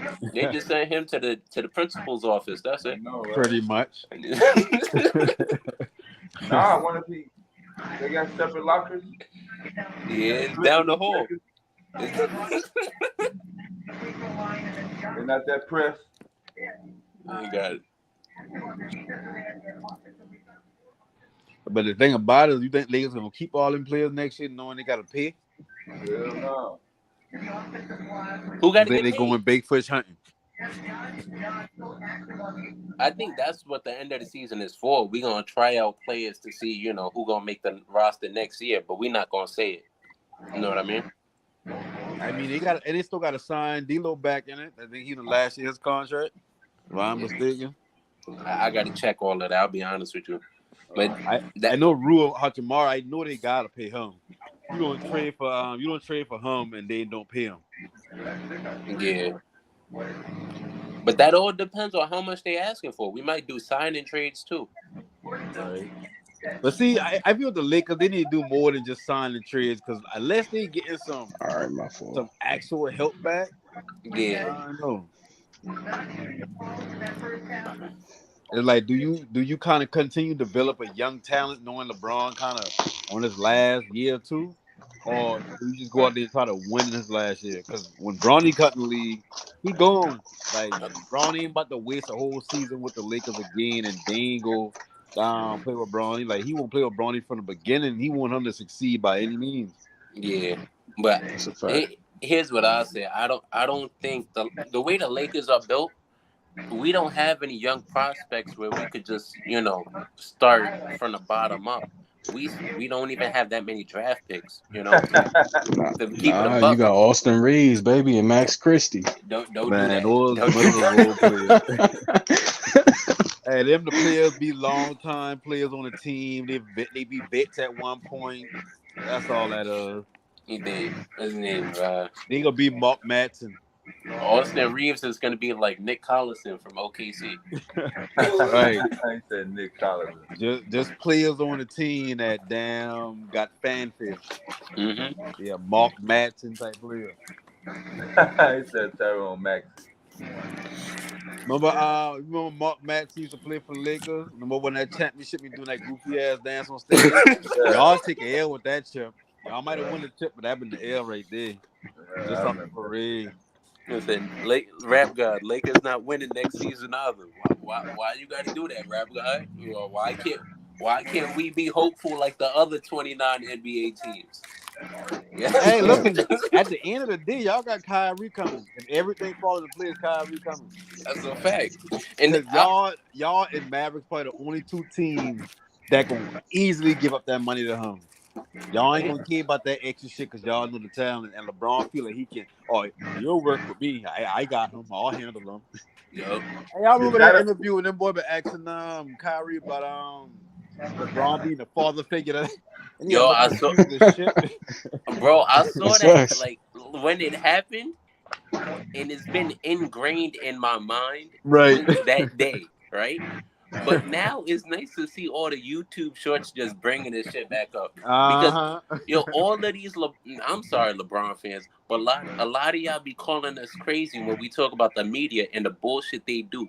So it's just nice. I see a whole lot of comments just saying, "Yo, this is why Kyrie left." That is not exactly why, but it is one of those reasons, bro. The media be wilding. Right. Yeah. Listen. When he look at the report, even like, what? Oh, you ain't saying him like that. You saying him, and the reporter doubled down like, nah, nigga, yeah, I saying that. She asked him what kind of parental role does he play for the team. Huh? Which is crazy. She asked him what kind of parental role does he play for the team. Yeah, like that's he's the teammate, not the fucking parent. Hey, Kyrie call his daddy whole name too. My father. I didn't call his daddy full name. You know that. I'll be honest, man. There was another time the reporters asked Kyrie, "This is a little iffy." I'm sorry, they didn't ask Kyrie. They asked LeBron. It was like, "Yo, LeBron, does Kyrie get a pass for not having assists?" In my mind, I'm like, "Don't you ask the coach that shit?" Right. You like, what are y'all doing? Man, listen, LeBron, that nigga, he's like he just gravity, like he pulled everything his way, like he gotta be the center. Like anything that happened gotta come through him first. I tell you, LeBron him and Jordan, they petty as hell back and forth. Every time one do something, so you know, shit. When LeBron won the chip, Jordan dropped the documentary. Yep. LeBron become the leading scorer all the time. Jordan donating the most money ever to wish a kid. It's like, damn, bro, like they keep some shit going on back and forth. Yeah. they are child. They childish so. Hey, you should have been there the other night when Zen and Toxic. Them boys said Karl Malone is LeBron real daddy. Like them boys got a whole breakdown of that shit. Them boys got I talking about breakdown, names, locations, the day interviews where he said he liked going to Cleveland on his off time. Baby mama that named Gloria. Nah, bro, y'all. I need to hear. To be honest, though, I need to hear. Man, you see Karl Malone recently saying age just a number? Like a couple of nights ago. Yeah, he would have had to do that when he was 16. Shit, he got one from 12. Yo, age is just a number, and overdrafted is just. Well, he would have had to been 16. But nah, he said age is just a number recently, like on a recent interview. Who said that? Which is Karl Malone. To what? Yeah, Karl Malone got a BM at 12, but been 12 at the time of least. Who was saying that to? Too old to be saying that. Shout out Jessica. What up, say too old to be saying that. You're 30. Somebody that's in college or something. Hey, yo, Nico, what's going on, bro? Because Jessica talk about that on her, man. What the fuck are you talking about? Lamont Simmons is saying Klay sucks. What's going on? They talking about Klay Thompson shooting right now, but he's not even shooting bad. He's like 4 of 9, and even then, it's like a 2-point game or 3-point game. Enjoy the lead while you have it, because when you get this blowout, I'm gonna be talking about it all night. switch to that Just- damn plastic when they go He home. said Clay sucks, but he's averaging near 30 over the past month and a half. Near Yes, 26 points. That's near 30. Wait, he's averaging 26 he since said when? near. Yes. Since when? This since the start of the year. Oh, okay. Hey, I heard y'all talking about this two Gloria theory. What's up, y'all? Thank you, Zen. Hey, Zen, Please, I I need to trying to hear this, tell bro. him I y'all need got to that hear shit this. down to a science. Yeah, write it down. The two Gloria theory. 1 second. Let me get a pen. All right. You got a 13-year-old Gloria in Louisiana. You got a 16-year-old Gloria in Akron. Both babies born in 1984. All right. There Okay. was a whole lot more in the way of coincidence. However, Karl Malone has a son from that other Gloria who is the same age as LeBron. So that's two of them. But we just kept going at the time. There were so many things that was popping up. I can't remember them all. Man, But Lord. the whole thing is, we looked at everything. We looked at the height, the weight, the similarity scores, everything. And we just came to the reasonable conclusion that this is LeBron's real daddy. Hey, and remember the one where what I was saying, Bronny ain't gonna be as tall as LeBron, but the other one tall, and you been like, yeah, the other glory. I mean, we had said, yeah, Yeah, other yeah, glory got a son that's the first son was short, and the other one right. something like that. Right, he's 6'3", and then Malone's next son is like Right. 6'9". So there Yo, was all kind of coincidences going on. That shit was crazy. That's crazy. Wow. But I've been making that joke for a minute because their games are LeBron's similarity score number one is Karl Malone. He plays a lot like Karl Malone, and the body types are very similar as well. So look, I ain't saying that's his daddy. I'm just saying I wouldn't be surprised if it was. When you say It's they not, play alike, what do you mean, Zen? it's not off the table though. I mean, if you go to look at there's certain measures, right? Like the similarity score that shows how certain players play like other players. Yeah. LeBron's number one comparison in similarity score is Karl Malone. Their I playing got styles were the closest to each other out of all other players.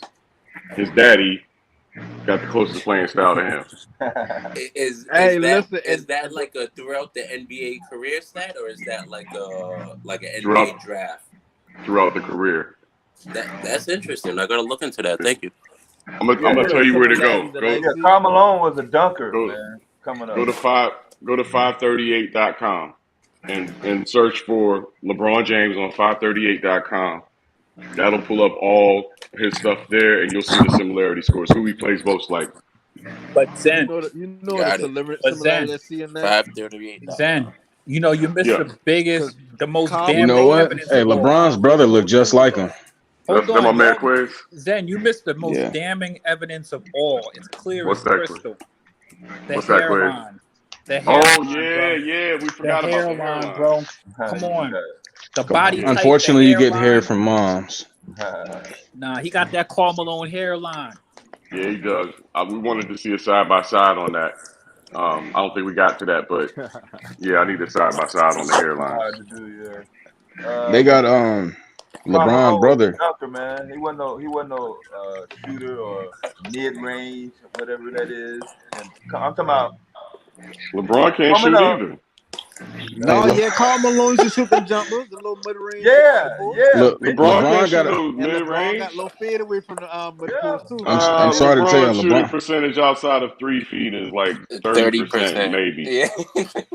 LeBron got a I'm half glad. brother out Yeah. here. I'm sorry to tell y'all. yeah. I'm Later in telling his you. But no, career, but like see, you four or gotta think five about it. years. Like And he you looked look at just Yo, like him. I similarities. hate it.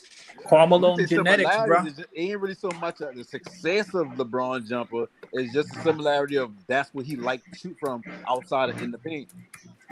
Like that's something he That's developed. more Like new just like little age bread and butter. basketball, though. You know, 96. that's the era he plays. He's gonna more relate to the era he plays in his shot selection.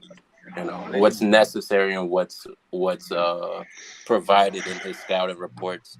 That's what he's going to tend to. Hey, But I just if typed he in played LeBron's in the 90s, brother. I think he'd play a lot like Karl Malone in my For the in advance people, I just want you to know I typed in LeBron's brother. It's a music band, so don't be surprised. Don't be surprised when you look for that and the music band pop up. That's why LeBron's daddy was never in his life. Karl Malone was running from them demons. Exactly. Late in the game, late in the season. Think about late in it. your career. Two teenage girls named Gloria. Yosef's father would pop up at some point. Even Shaq's biological popped up. You know what I mean? You making all that money. All right, Zen, I didn't know how to Zen speak is till I was in my 538.com. Two teenage girls named Gloria. Crazy. Both of them. And we know Karl Malone likes hanging out by the junior high school. Why are we doing this? Why are we doing this? Can we Hey, Lakers Rico. score, please? Why not? It gotta come up Rico, sooner or later. I glad Rico on here, but hey, Rico, who you got? You got Clay or you got Pippen? Clay or Pippen? Yeah. Come on. All time. All time. Who the better player, Clay or Pippen? I need Nico to hit him. All time. Mm.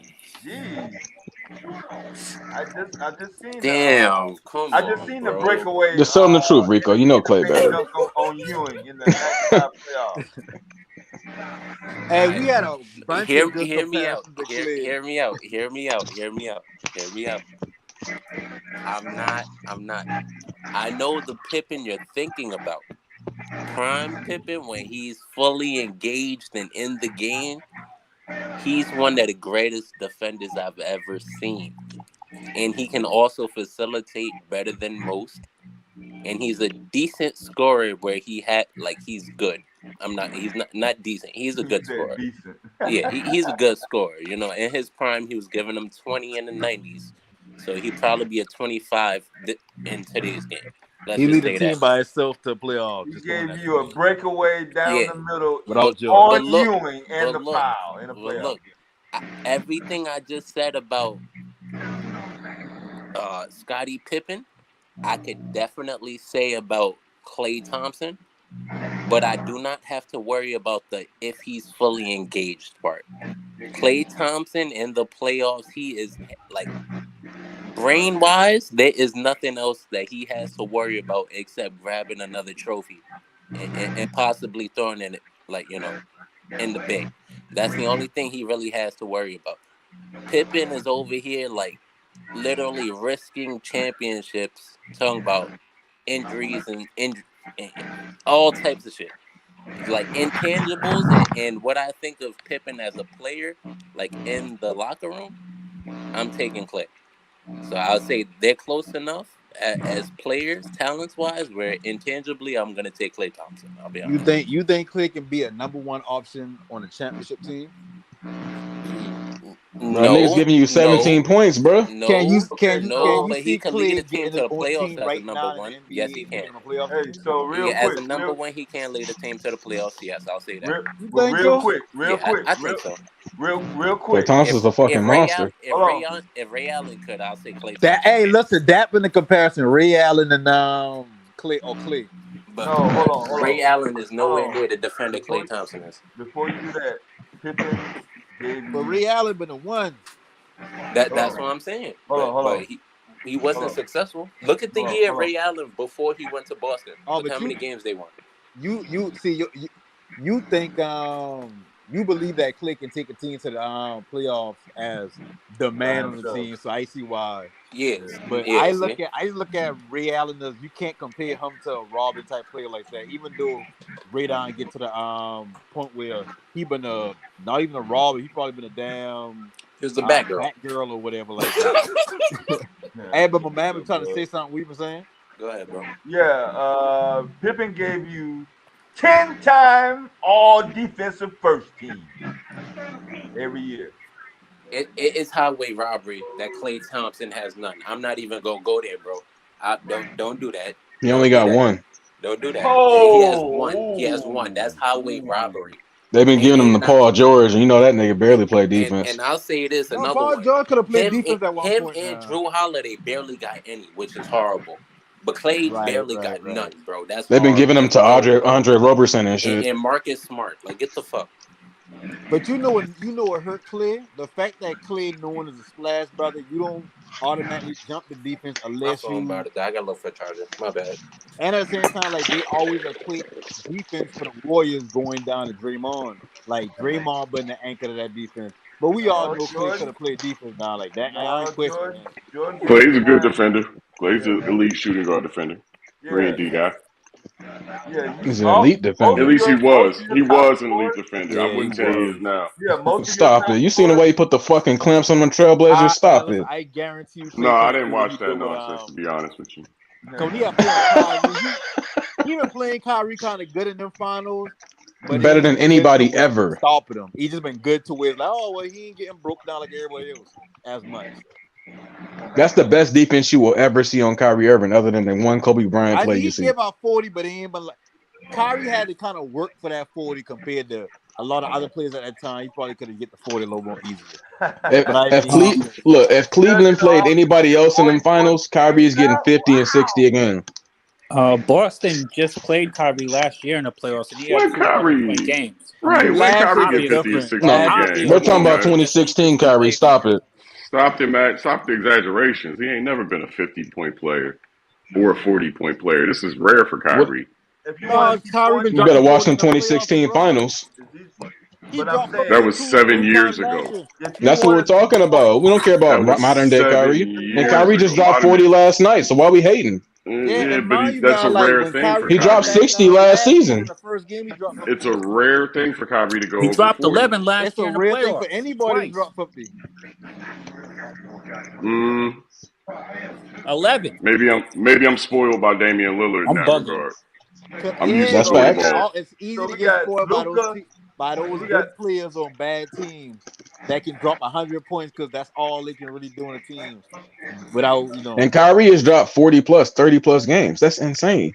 Luca and No, Kyrie okay. against Booker and KD Sunday. Yeah, Can I I look make a forward to comment that. on Kyrie real quick, guys?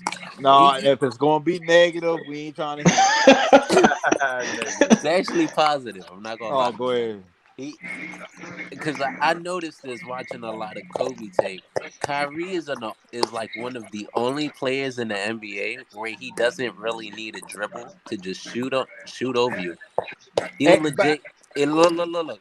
He'll pivot, pump fake, and then just shoot in your face, and it's beautiful to watch. That's Like, I'm why I Where you sorry. say. think Like Kobe got I that don't know from? why people don't like Kyrie. And When you mind you, watch now him play, it's just Kyrie fucking only like amazing. 6'3", 6'4" with it, and he be Exactly. posting up players 6'7", 6'8" in the post and fading over them. It's like, damn, how you still get a good shot off? Like I said, man, like I know Kyrie get a lot of hate, and I know I might be biased because that's my favorite player to watch right now. Yeah. But bruh, listen, Kyrie give you That's a every fact, single rap God. thing you asking on a basketball Rap court. God preaching. Where you think Until Kobe he got don't. how you Like, think do we really Until Kobe he want to see don't. Klay Thompson be a Batman and lose Until in the Mars second is round or the first until round of the playoffs? Mercury until I Mercury's don't in think Clay could be a retrograde. number 2 on any other team and win a championship. You don't That's a think he would have problem. won a championship with LeBron?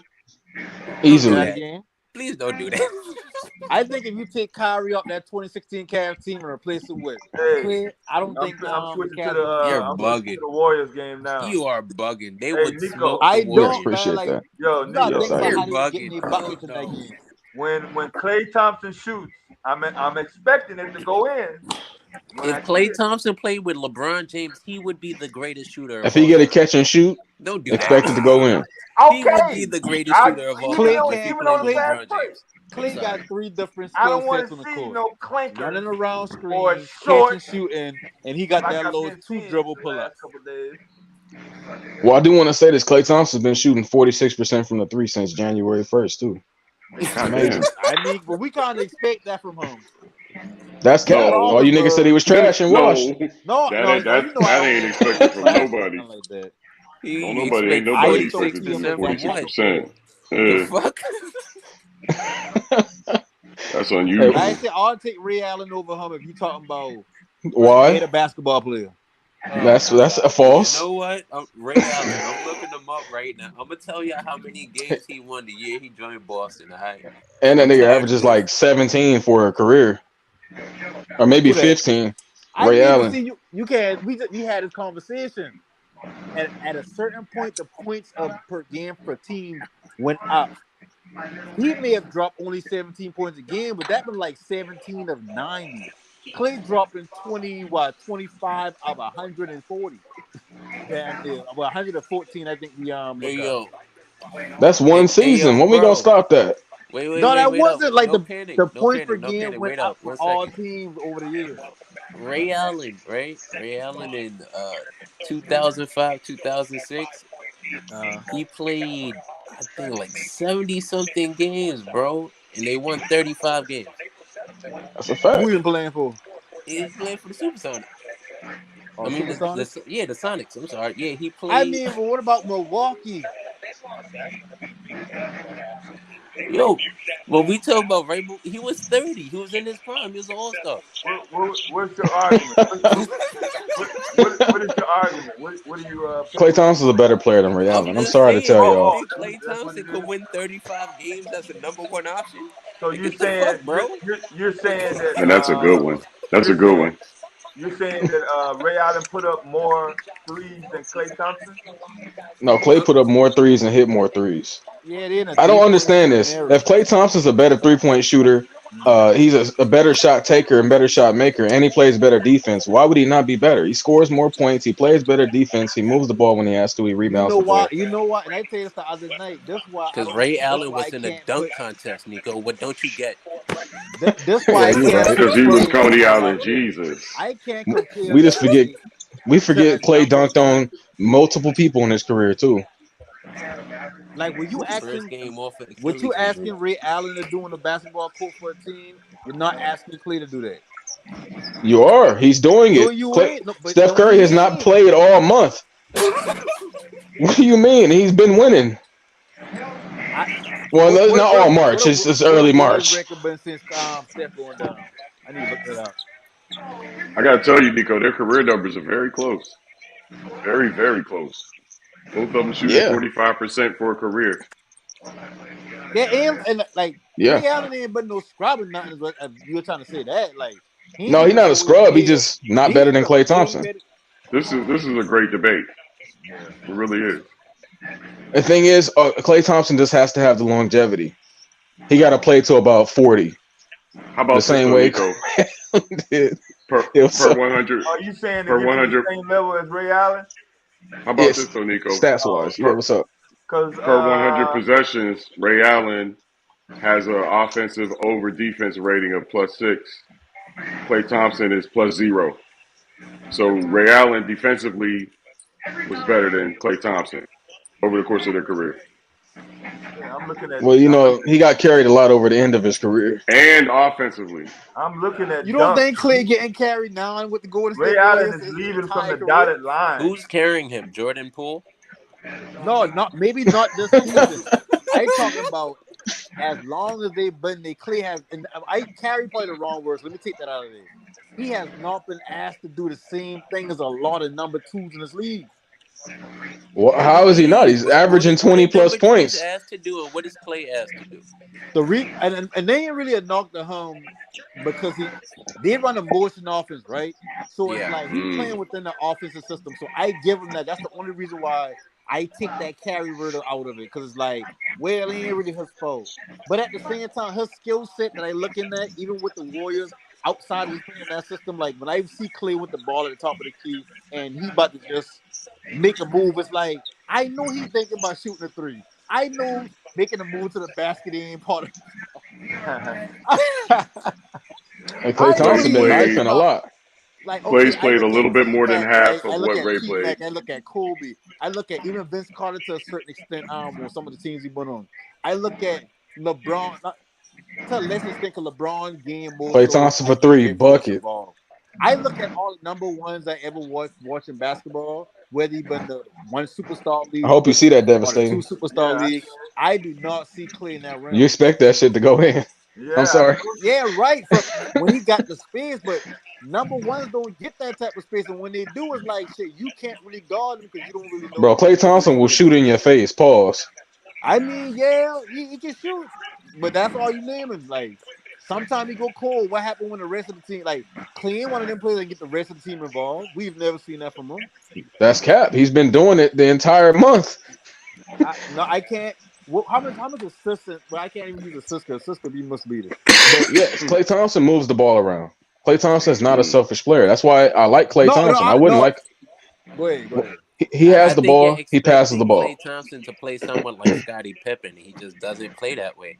He plays in the motion offense, like you mentioned, and he moves the ball around. It's not really. It's a lot like the players on the Spurs. A lot of them were better passers than what their assist told you, because it was more of a team assist. That's what the system was trying to implement. Team assist, not individual assist. Yeah, so That's when a great way when to I take explain him it. off the motion and I just looking at him as his skill set that we've seen, we can't say, oh, he can do this even if we ain't never see him do them. So it's like I can't see him in the role of take us there. I see him more in the role of, hey, listen, we need you to have a big quarter, so hit these shots when we get to these opening shots. We need you to knock them down.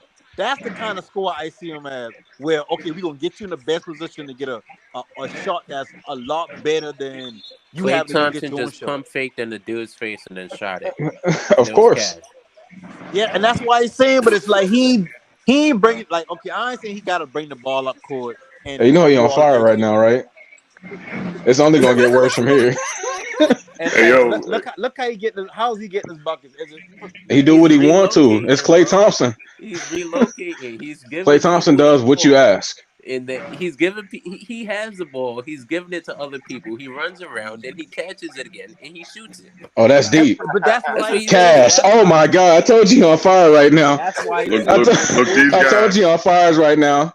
It's like guys in the playoffs. These guys He tired of these niggas. Between Ray Allen and Klay Thompson have the exact same effective field goal percentage in the playoffs, 535. Exactly the same. These two players couldn't be more close if they tried. Yeah. And I'll say this because I saw Rap God say it in a chat. Hey, Lamont, it's happening. I told you Klay going for 40. Wasn't always a liability on defense. In Boston, he was actually pretty decent. I ain't gonna lie. He was all right. He was. Let me close my window. It's yelling time. He was okay. He was respectable. Ray Allen's better in the playoffs. Ray Allen has a +7 differential in the playoffs. Klay Thompson has a +3. Yeah. I also say this, Zen, right? Actually, a -3. I'll throw this caveat in there. Klay Thompson is usually taking the best guard. I don't think Ray Allen was known for that. In the playoffs, Ray Allen's box plus minus 3.2. Klay Thompson's box plus minus 0.7.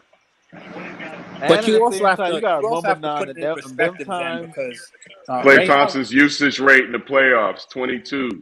Ray Allen's 20. Well, Ray Allen Klay Thompson got the ball way more. Sorry, Cliff. No, I was just saying that to put things in perspective, though, Ray Allen, he really compromised a lot of his game halfway through his career when he became known as a quote-unquote three-point shooter. Before that, he wasn't just a three-point shooter. He was a dude carrying teams.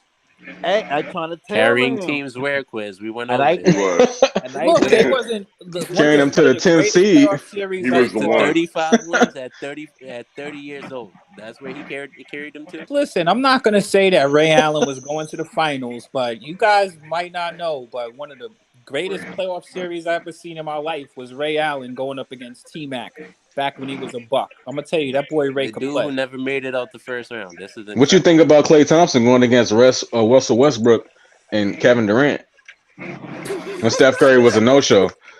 Oh yeah, I mean when they came back down 3-1, I mean, hey, it is what it is. History will tell you what it is, and I've got nothing against Klay. I like Klay. Oh, I know. I just wanted to know your opinion. The thing about Klay is Klay still has a lot more basketball to play. I mean, like, seriously, like, you know what I mean? Klay hasn't been in this situation. He hasn't been in some of those situations Ray Allen has been in. But I'm gonna be honest with you, Klay is he's good for where he's at and for what he does. And I really can't say much negative about Klay other than the fact that he got injured that period of time. But he's come back. He's playing great basketball. I mean, Klay has games where he looks like and Nico, you're right. Like Clay has games sometimes where you look and you'll be like, man, Clay is cold. But once he sees 1 or 2 buckets go in, man, it's over. It's on. He It's puts up on. quick. He puts up buckets quick. Yep. It's over right now. I just want you to know that. Quiz, you know Cut what the it game is, on. bro?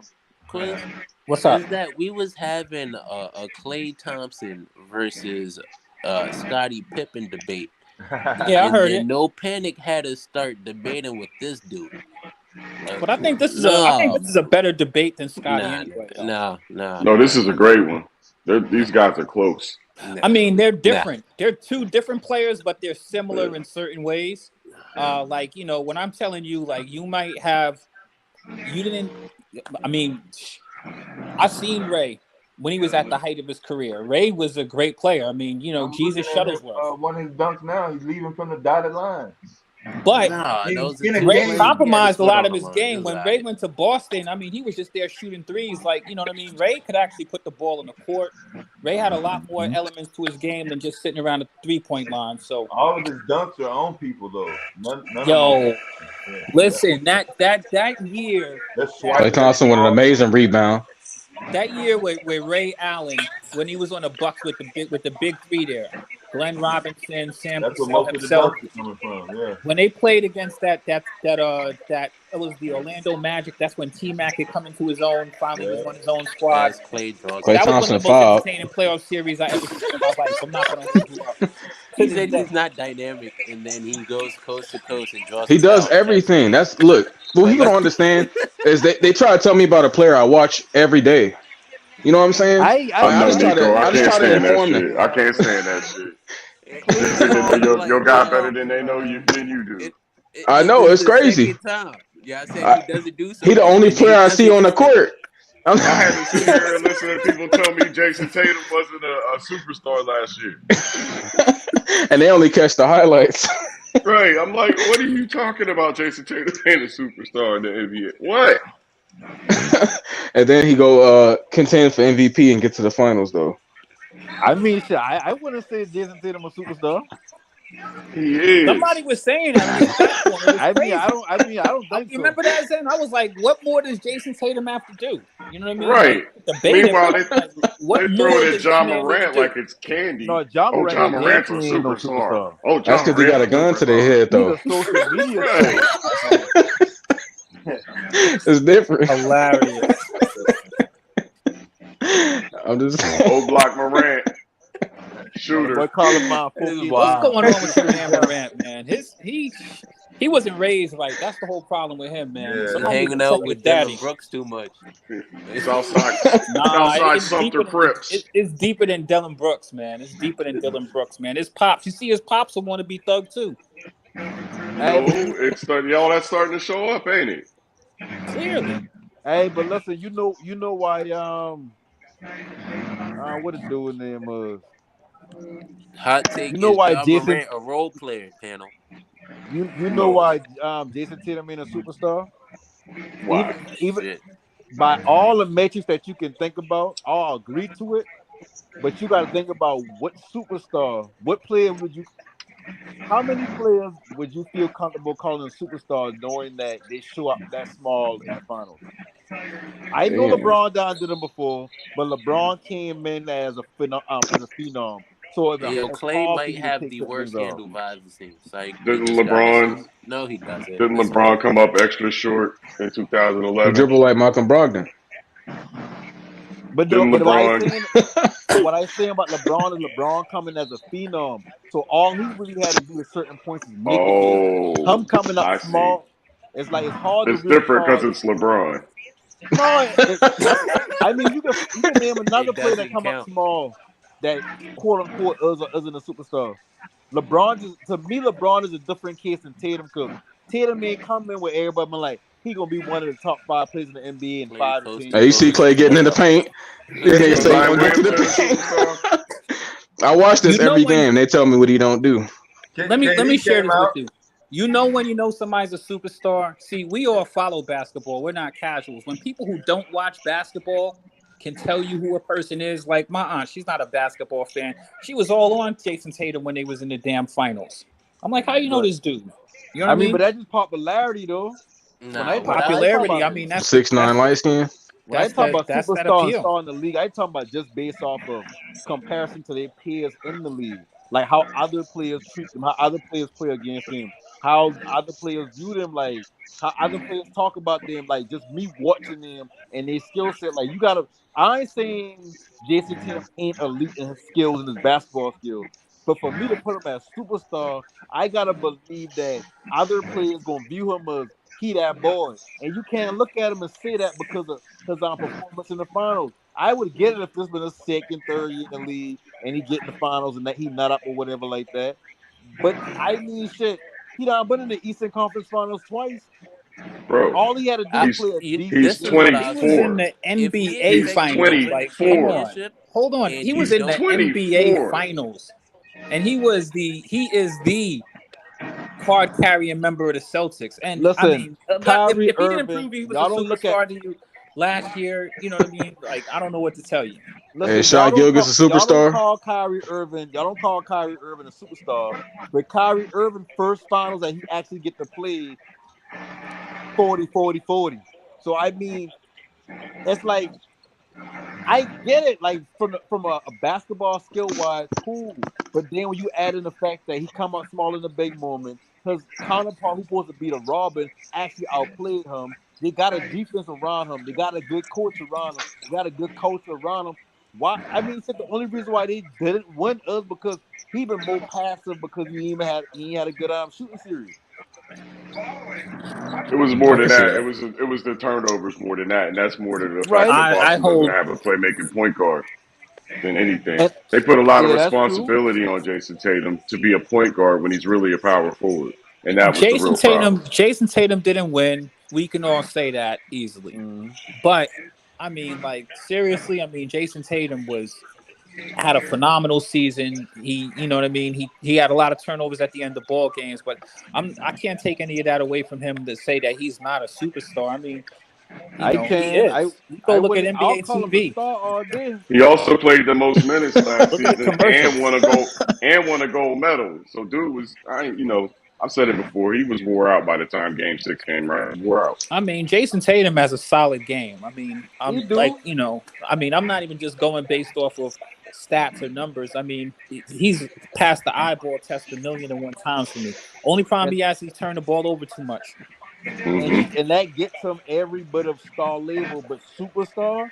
Yeah, but That's he's a a special superstar. breed of Jason player. Tatum cooks. You It's can't act only like about two Jason or Tatum three doesn't cook. superstars in the league. Is Luka Jason Doncic Tatum a goes through superstar? Jason Tatum goes through I wouldn't call him a stretches superstar. where he's just fucking cooking You wouldn't sports. call Luka Doncic a superstar? Yeah, I Okay, wouldn't call see him a that it. you got a superstar. different bar. That's it. We're talking about Yeah. degrees here. Yeah. We're talking about Yeah. degrees now. I'm done with the conversation at that point. Luca, I'll say a this: if superstar. we expect you to at least, if we expect you to reach a conference finals, and if you don't, your season is a failure. Like bare minimum, in my Right. opinion, you're a superstar. But see, So That would Jason qualify Tatum, but if you we Jason got to Tatum. think expect about it Jason like Tatum and the Celtics in the that's not finals all on or the Tatum himself. Eastern Conference Finals, bare minimum. You don't That's have to not get all to on the him himself. finals to be a superstar, though. Like, No, I'm I just think you do. confused. I don't. I'm not saying that you have to get there. I'm saying if the general consensus is we think you need to get there, or else your season is a failure, then you're a superstar. No, I agree with Because that. that's just that's what Right. I'm saying. Like, But you yeah. Like can't put Kyrie that and just on KD getting Tatum. That's the swept. team at that Exactly. point. Kyrie and KD. We expect them conference finals. LeBron Right. James AD, conference finals. Facts. All I right. can ride Cleveland with you on Browns, Jason that, conference Tatum. Rico. finals. Like that's how I feel about it. Or, Luka's about to lose the sack. I get that, but We I expect know, man. Like Jokic and Giannis in the conference finals or finals. look, and Bare aside minimum. from that, I mean, it's even a little bit more. I mean, like, it's even less rigid than that. Even would you say John Morant's a superstar?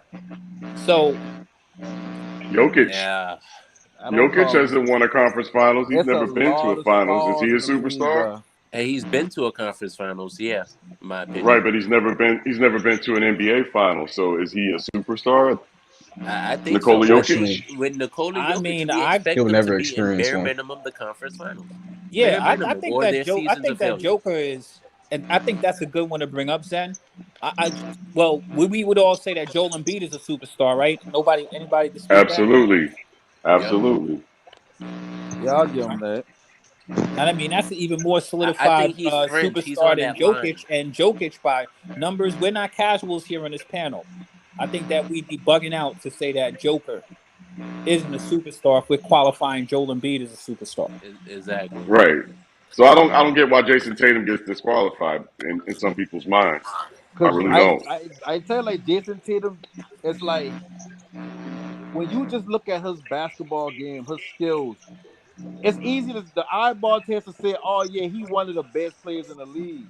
But when I think of a superstar, it's like you Damn. come to perform. And I know the outlier is LeBron because, like I said, LeBron coming in the league as a phenom, so it's like that damn near you already a star walking into the league. So all you gotta do is perform to a level to where you get into the finals and you are the superstar status. With Jason Tatum is different. When I see the Celtics, I don't see just Jason Tatum, and they got if Jason Tatum having an off game, they can't compete at all. Jason Tatum having an off game, they still got Jalen Brown, they So still no got a good no defense, panic. they still got good coaching. To so no panic. To the point. Let me ask you, who are the superstars in the NBA? I'll say Embiid, Giannis, LeBron, not so much, but you gotta throw him in there. Me personally, I feel like Kyrie's a superstar, but if you don't want to put him in there, cool. Um, KD, Jokic, I don't see how you can have Embiid but not Tatum. because Embiid always show up, he just get tired at the end of the day. Like I can't What? take Jason so Tatum's Tatum been Embiid to averaging the over Embiid 30 run a out of finals, game, gas bro. bro. Like, what are every you year. talking about? Embiid run out of gas every year. Jason Tatum Tatum ran has out of gone gas. further than Embiid has by your own No, Embiid's logic. never been to the I get finals, that, but bro. when I that's that the metric that he uses now is conference finals. I ain't using that metric of me seeing of a superstar. I look at superstars as players that come to play and they get in big moments and they make shit happen. Shit, Kawhi, if he play enough, is a superstar. What I will It's say only is really that like Yeah, 7 of you them. ain't being consistent no more. You lost me. How what when Kawhi ever shrink? Yeah, I think that there's something. I think what I that will say about Jason Tatum is out of everybody in the NBA, I think from top to bottom roster built, he has one of the best rosters built I'm around him. trying to tell you. So a lot of people may feel like he's a little bit lower because he has the most help to elevate him. You know what I mean? Yeah, he got a elite coach, and even they lose a good coach just to gain another good coach off the bench. They got a good team let's around him. be They real. built the What would team the to play around Celtics him. be? Hold on, Rico. As much as you just got finished saying there, right? Yeah. I want you to take Jason Tatum off the Celtics. They're still a playoff team. Can I replace him with any other All Star who That plays team's his not going to no position? finals. That Can I team needs Your to be replace wing him with franchise defense, any your other existing. wing All Star who defense is plays You're his dead. wilding. You position? got no wing defense now, That team except for Smart. is that team is a decent team without Jason Tatum. And if we replaced him with Paul George, then what? Do they make a Well, conference finals? Paul George is a great player. You know what I mean? Don't get it I twisted. But know he you're But is. talking that's about a what I'm dude. saying. You're talking about a Do they dude make the conference that finals if we you replace label Jason pandemic. Tatum I with mean, Paul George? pandemic P. We know what his history is in big games. So It's I mean, like he They're just led a comparable team to if the players. you conference replace finals. Devin Booker He with just Jason did it. Tatum, is that a final team? yeah, I So think you so. think Devin Booker's a superstar? I No. think that Jason Tatum's better than Devin Booker. Period. Okay, I agree to Yeah. that. And Devin I Booker mean, just barely. Devin Devin Booker Booker's can almost score. there. But Devin Booker could score, but Jason Tatum, Jason Tatum got a lot, like to me, Jason Tatum got a lot better like last year. Like before that, I was like, last year he kind of showed us, especially at the end of the season. The dude is phenomenal in the open court. He can definitely hit from the 3 level outside. scorer. He's tough to stop when he decides to make plays inside the paint. He cooks. I mean, he goes on So tears where let me do the math on this, right? So you take a superstar off that roster that took them to the finals, right? and you replace that superstar with just a star or a French star if you want, and they still a finals team. So you're saying I like first say off, I say That fit don't mean matters. to It say depends that on that's a fit. great But yeah, that's team. what but I'm you saying. said How Paul far do they go George, with like Paul Paul George George? is trash. Like Paul George is a very good player. Yeah, he But he's definitely a not number on three. Jason He's If Tatum's Paul definitely a level. number three George was option. not playing next to Kawhi Paul and he was Devon, playing this, he could I just don't look George at Paul George as number two. Paul George could probably carry a team himself. Nah. You think Paul George is on Jason Tatum's level? I think he a third option. I think he beneath Jason I Tatum at mean, this I'm point. gonna be honest with you. I've seen Paul George. I'm not just talking about right now. All right, clearly Paul George is going through Indiana his things. Paul. He had his little struggles, but Paul George has gone through periods. I've had to have the same question like what you guys are having right now with Jason Tatum. Paul George, I've seen Paul George have seasons where he was going nuts when he was playing over there, like In next to Russell Indiana Westbrook. Paul was the shit. Yeah. I No, I mean, even when he remember that. went, I know that. even when he went to the Thunder, those then, even when he went to the Yeah, but he Thunder. came out the gate. He came in rookie season just Yeah. swinging. Yeah, He no, was Paul on it from the George gate is. out in Indiana. Well, he proved it in Indiana when we saw him playing in the playoffs, like when they played against the Heat. I mean, and mind you, that team had. Remember they had the other dude over there too, who got injured. Lance Stevenson, Roy Hibbert, David West. Who we talking about? Nah, not those George dudes. Not Hill. those dudes. Not those dudes. They had another Before dude who that. was like a Before that. guard, small forward dude. Yeah. Who? Danny Green? Not Danny Danny Green. Green. Yeah, Not yeah. Danny Green. Danny Not Danny Granger. Green. The Danny other Granger. Granger. Granger. Yeah, Granger. Yeah. That Granger kid was nice, and He he got got. I don't know injured. Danny what happened to Granger. him. He got hurt. Yeah. And then Paul George just emerged, and it was like, man, I'll have some dudes over there. So But let me no, ask I you mean, this. Paul George. See, the thing is with me, like, maybe I'm not as harsh as some of you dudes. I mean, I've seen Paul George simply cook when I thought he was a mediocre player. Where he showed me like, nah, he's way better than what I thought. You know what I mean? No, he been Speaking of good when he cooking, been in Keegan Murray Indiana. is It's just cooking right now, now. y'all. Yeah. Think Keegan about it. His Murray out here ass going on cooking. TV and said he going on an interview and said, "I don't think I'm a number one option on the team." Well, That's he enough he for me. shouldn't be. Shit, that's enough for me. Yeah, but I mean, like for me, I mean, look, when the playoffs come around, man, I kid and tease. I say the pandemic's back. You know what I mean? Because you already know. This I've seen man shoot the Paul ball George off the side of the just completely backboard and blame throw the coach. basketball games away, just Yeah. mysteriously out of nowhere. Just like come on, Paul George. Like I don't know, it's something Yeah, about that I dude. take Paul George as a number three. He overachieved. Let me take that word out. He ain't overachieved. He played LeBron's Cavaliers pretty good. He stand up to LeBron, and that get him the fame. He already been good defensively before everybody really know about him. He developed his offense, kind of like Kawhi did, but Kawhi get to do it behind Hall of Famers and fringe Hall of Famers. Well, I ain't say fringe because I mean Manu going to the Hall of Fame, Tony Parker Hall of Fame, Duncan Hall of Fame. So it's like that's the route Paul George take, but it's like he get fame for the defense. Well, I would say defense, but he get fame for like going head to head with Braun, being about the same size as Braun. So they love these 6'6", 6'7" players that can play athletically like a small point guard or something like that. He can drive to the bucket, he can pull up and shoot over you, whatnot. So that's where he get that treatment. And now we seen that. Oh, so you basically been the leader of a feisty team, like. That's all you really been. You ain't been the number one leading a damn near championship team. You've been the number one of the damn Well, you got to competitive also remember role. that. I mean, So Right. Paul that George plays next to Kawhi. Kawhi hasn't been healthy all of the time. I mean, Kawhi has had seasons where he really hasn't been able to play. Paul George has kind of carried them at points a few years. You know what I mean? But I mean, he been off a scratch right he along has with Kawhi he's just now. such a weird player to talk about because he has all of the attributes, all of the elements of his game. Like we could talk about that, but he just Man, people forget that boy break his whole leg.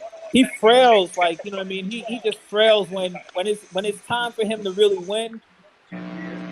I just don't have confidence in him. You know what I He mean? don't That's attack what it the is. rim like he used to. He's just a jump shooter now.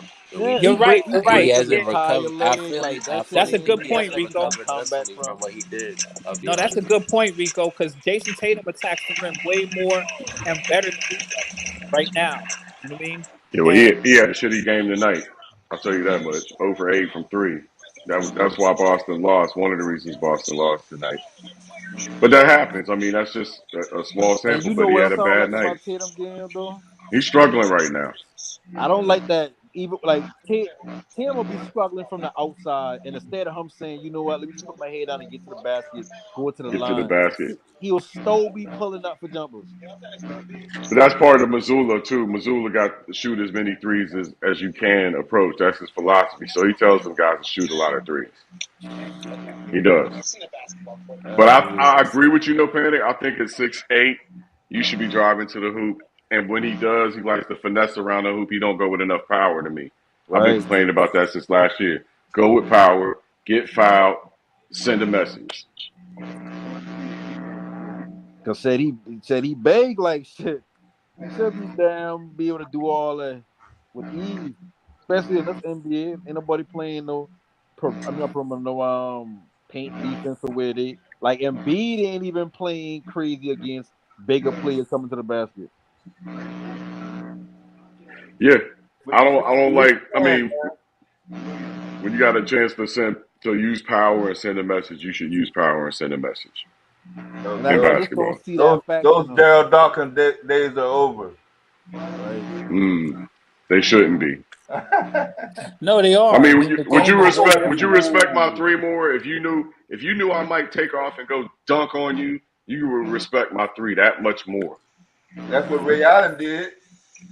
Said, look at John Morant. He get a lot of damn open threes. People will look at it like shit. He might be coming in because he ain't scared to bring that shit inside. Yeah, you got to put that threat down. You had to get a reputation out there before you even come in the gym. Hey, Right. at any given moment, at the blink of an eye, he could be, banging his head on the bottom of the glass. Yeah. And yeah, that's why I said with Yeah. superstars, like you gotta impose your will on people. Like what he did Yeah, in the man. finals, Early. Don't yeah, wait till late what in the Jason game. Tatum did in the No. finals that tell me Facts. he God damn boy Jackson Hayes be getting up there. But yeah, like in the finals, it's like you gotta figure that shit out. Like if you a superstar in this league, you figure that shit out. Your jumper ain't going in. Put your head down and get to the bucket. A coach shouldn't have to tell you that. That should be just part of your kill factor. The same thing that they kill LeBron for and that Jordan LeBron debate about. Well, the reason why Jordan over him because Jordan had that kill factor. Like that's the only reason why I don't argue Yeah. when it comes to like greatest all time when it comes to those two dudes right there because like got a point. Like to be a superstar, go and kill more when they need to. They Well, I can be mean, a At different fucking people have shot 24, shooter, different people have different things that they do. Like, right? we just got to be real. Like, for example, like Kobe put up a lot of buckets, but Yeah. when you talk about like, so I hear people compare like Kyrie to Kobe. Took the same move that Michael Jordan did, that turnaround fadeaway that was Yeah. unstoppable. He could get a bucket at will with it. Kobe could do that. These dudes these days, you know what I mean? It's only there's nobody really does that right now. You know what I mean? Kawhi, I mean, Kyrie has much more face to the basket moves than probably anybody though. And not everybody knows how to put their head down and attack the rim. I don't know the reason why, but Giannis has a ring. Somebody said the Daryl Dawkins days are over. Giannis attacks the rim. Period. I seem to remember And it Jason seems like Tatum the league dunking is on open for LeBron that. James when he was 19 years old. Quiz. When he was Yeah. 19, he took LeBron straight to the hole in the playoffs and dunked on him. Yeah. And that Where's probably that helped at? his Like confidence. Right. it's Let's get you that have But to back. prove LeBron did that the you can same do thing to it. KG, and then he just stopped And that this ain't even series where no he was old LeBron at the time. Like against the this been a Celtics. I damn mean, violent LeBron. I thought that's when LeBron was going to get that kill factor. He just never really developed it. Nope. Morant will get you though. I do believe he got it. Morant has it Oh because block. like somebody tried to debate me, but Morant is he's an above the rim player, man. I like players who attack the rim. You're gonna get rewarded Yep. for attacking the rim. Either you get the bucket or you get the foul. You know what I mean? Uh-huh. And you put Uh pressure on the oh. defense. Yeah, Nico giving us a Klay Thompson update. What's going on, Nico? Yeah, I He got must be both out there ends. balling. Yeah. man, looking at this Warriors game, I ain't nothing jumping off the paper to me. Ain't nothing jumping off the screen to me. I mean, I watching Clay do the same thing. Run Yes. down The court, other game cut keeps through the showing the video sideline game. from one side of the three to the other, trying to find open shot to catch and shoot. I'm not seeing him being that dude. I'm seeing this white guy doing all that, running the I offense. mean, my thing with the Warriors is they're an interesting team, man. It's great when the shots are falling, but the Warriors will kill themselves in basketball games, shooting too many threes and bricking. Mm-hmm. I That's mean, what the they'll do it. Celtics did tonight. They'll do it to you themselves. Yeah, the Celtics play terrible, and at the same time, they got no business losing to it. I mean, To then Brooklyn. let me put respect on Mikal Bridges' name. I will not sleep on that man Uh-oh. anymore. Did he have a good game? You know I have my pillow on Mikal Bridges. I'm never gonna say a negative word about My that man man's had offensive 38 game. tonight. My He man had went 38 tonight. nutty against them again. I just can't believe it. That's why Go Aiton won't Celtics. leave Phoenix, because he feel like Phoenix, the way their system is with Chris Paul running the ball, it taken away from what he can actually do. And with McCall Bridges, we seen like he's not just a defender who can knock down open threes. Like he's way more than that. Like he can put the ball on the floor. No panic, And he's peep it, got 10 right? rebounds. I thought that the Suns were really gonna miss Mikal Bridges. I watched the Suns tonight, and there's a couple of things that I didn't think that I thought the Suns lost a lot of depth, but I forgot that they did get Damian Lee over there. They have that African Yup. dude, Okogie, and I told people I like Mm-hmm. the Okogie. He had another big game, 5 threes. That Okogie dude plays defense too. Okogie. They have they had somebody else over there while Aiton wasn't out there, running around out there, some white boy. Number 11, yeah. But what I gotta say is that like the thing about the Suns, because people were shitting on my man Chris Paul, but Chris Paul he's not 24 no more, and he ain't trying to be it. Chris Paul for the last couple of seasons has been taking breaks off offensively, but he can pour it on. You can't just leave him alone out there. And with the players he has next to him, Devin Booker may be. I might not say Devin Booker. I might have just said that Jason Tatum I think is better than Devin Booker, but Devin Booker can score as good as anybody in the NBA. That dude can put up 50 like nobody in the NBA when he gets cooking himself. And then you have KD next to him. So I mean, like what I found is that the Suns have plenty of 3-point shooting over there at the very least, and they have dudes that they can implement to play defense. And the one thing I don't ever want to underestimate, I think that Monty Williams is really, really a good coach. You know what I mean? And I give him credit for being a good coach from what I've seen strategically from him in the playoffs with the Suns. And, I always root for for the black man. Call it, the black person connection in me. But I think that Monty Williams is a good coach. He's one of the top coaches in the NBA. So I think the Suns, man, I think they figured it out. KD is easy to implement in any system because he's not a dude who needs a whole bunch of shots. And he doesn't need to come and, He's not overhaul ball the entire dominant. game. He's not ball dominant. I think they're gonna murder Paul Bridges though. And we got battles. Every game tonight is a battle. The Clippers and the Kings 110-100. Grizzlies and Nuggets going back and forth at 79-78. And Pelicans Warriors 86-84. Timberwolves Lakers 67. Timberwolves 57 Lakers. Back to you guys. What I've been saying is I think they're gonna miss McCall Bridges. I think they're gonna miss him. Because when they get in the playoff, like think about it, they're gonna have to go up against like teams like the Nuggets. That might not be a horrible. Yeah, but see, the thing is, no panic. Have you seen that Okogie kid play yet? Yeah, I have watched some of the game. I'm watching the Nuggets now. Yeah, I tell people a few games. I was telling them since about last week. Somebody came on here who seemed to have some inside connection. I think it was Hoop Jargon. He said he had an inside connect with like the Suns or whatever. I wanted to ask him how they feel about the Okogie kid. That Okogie kid. Keegan Murray. My bad, Chris. There we go. Damn, No problem. No, but I want you to know, no panic. That Okogie kid actually can really play. Like he plays defense. I'm not saying he's as good as Mikal Bridges, but he plays defense. He's a little known commodity. I'm sure you're familiar with Damian Lee. You know who he is, right? Yeah. So Damian Lee Curry. What I'm saying is that the Suns have. I didn't think the Suns. I thought they lost all of their depth. But then they made some acquisitions. They developed some dudes, and these dudes are now going to get opportunity to play. So they're Mikal Bridges probably just from his experience, but they didn't lose Cameron Payne, so they still have the backup and a dude who plays good defense to back up Chris Paul. And do you like Cameron Payne? Because I don't really like Cameron Payne. I think Cameron Cameron Payne Payne is one of kind them of players a where pain in the like ass. Cameron Payne is a backup player. Like I'm not. Cameron Payne is not a. You know what I mean? He's like Zach, a, you know what he is? He's like a Walmart Lou Williams. yeah, but He even look like Lou Williams. I don't know. I think he plays better defense than Lou probably. And I think that he's just a role player who's good at his role.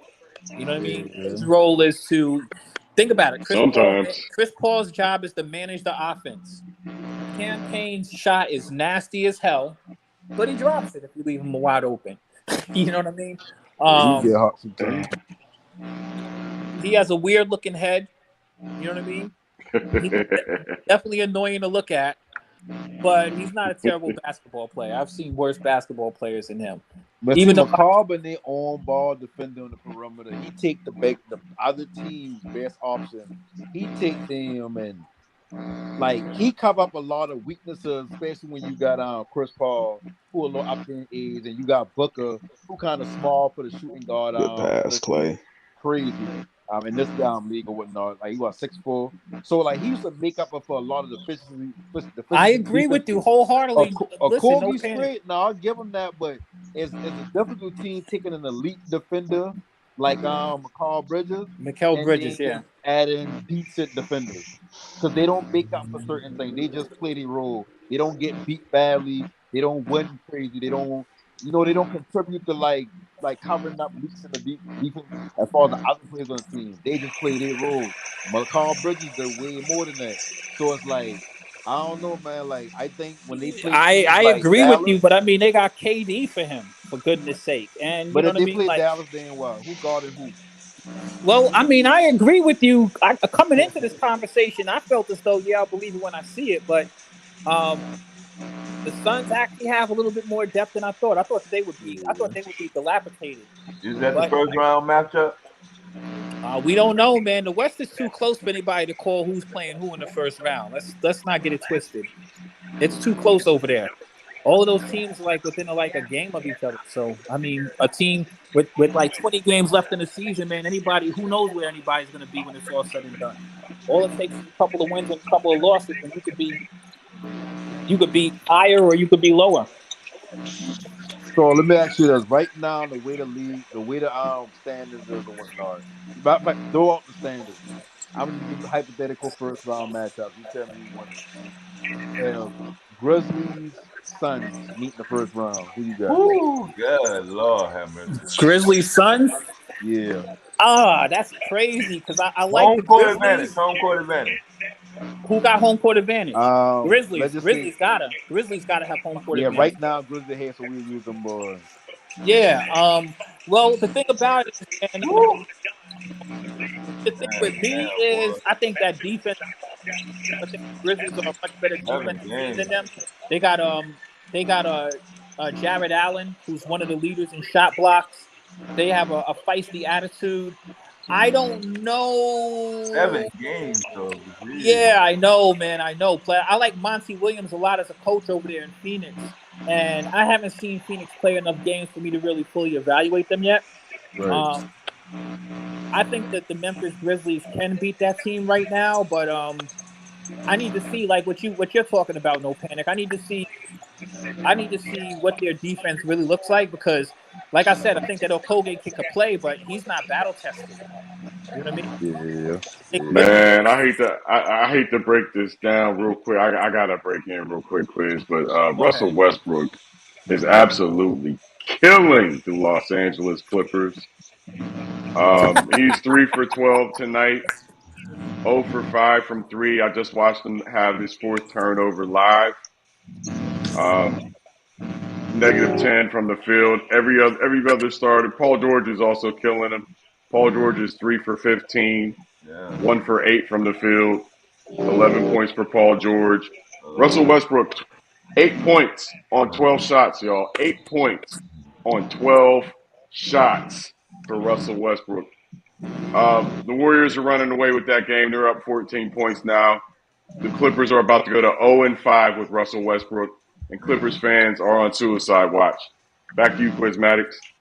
Well, if you think that Russ is if you think you're killing Russ, wait till Skip gets a hold of him tomorrow.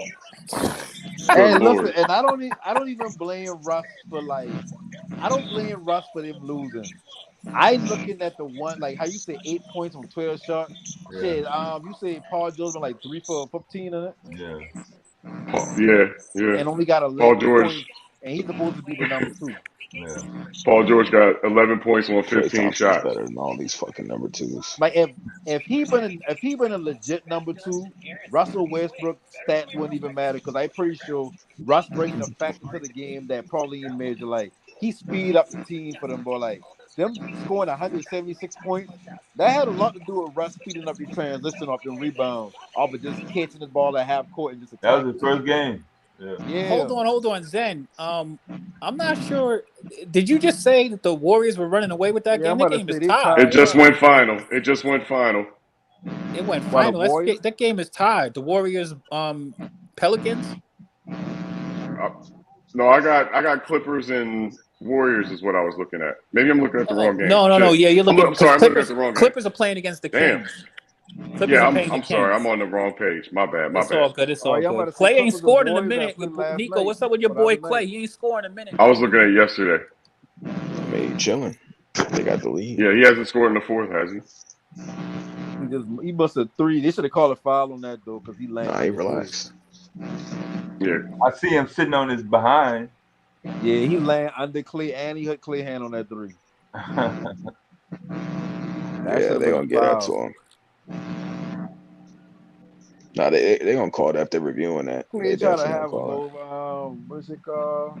Our boy got Why wait so late to kick his feet out? Yeah, they gonna try to say that wasn't it, but he still hit the hands regardless. Yeah, you want Clay is a low key dirty player now. Bro, when is Clay dirty? Hey, Clay Thompson seems like a dick in real life though. Pause. Nah, bro, he's a wholesome, great guy. I kill Westbrook for nothing, y'all. Westbrook is 10 for 14. He's got 22 points. He still has 4 turnovers and 1 for 3 from downtown, but I killed him for nothing looking at yesterday's game. Zen, you over here Clay spreading definitely whooping niggas' disinformation. asses. Look, I it's don't ready 9 to say o'clock. your boy. It's Zen 9 was o'clock smoking on in the. that good Hold shit. up. No, hold up. Smoking that doobie. Hold up. It's 9 o'clock on the West, and every time I refresh on ESPN, it thinks it's the East Coast for whatever reason, and it's giving me yesterday's scores for whatever reason. So that's what's going on. It's still an 8-point game over there, so the Kings still, those Clippers still got a chance, but Paul George need to wake up. That's I don't know why it keeps unfortunately. doing this to me, but every time I refresh, it shows me March 2. The reason why the Kings, no matter how good they playing in the regular season, I don't see them doing it in the playoffs. That's because Sabonis good. Sabonis is a good player. I don't want to take nothing away from him, but he always fouling offensively or defensively. And 2, it's like he gets stuck on 20 points. Has he dropped 30 this season? I think he has. Sabonis. Yeah. I don't know, but he's a double machine. Sabonis has dropped 30. Yeah, the people didn't come to see him run it up. As long as he get his 20. Yeah, and that dude's that's pretty sure like 16 rebounds and stuff like that. We don't want to tire He him has out. the second highest. He has the highest or the second highest true shooting percentage in the NBA. Aside from that, Sabonis is you can't even talk shit about Sabonis. That dude can play. That's what I'm saying. Him and his dad, yeah.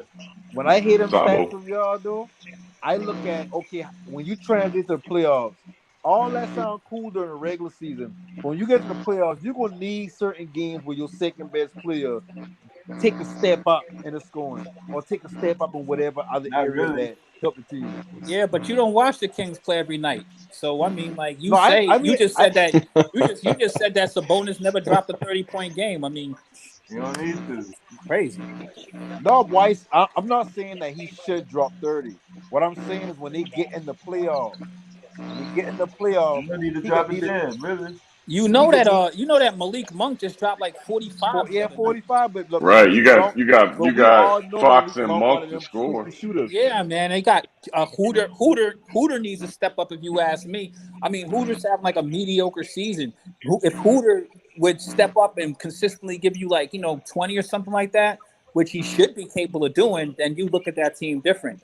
Plus, you know what? I gained so much respect for De'Aaron Fox. I think it was a game or two after the All-Star game, and I don't watch the Kings play all of the time.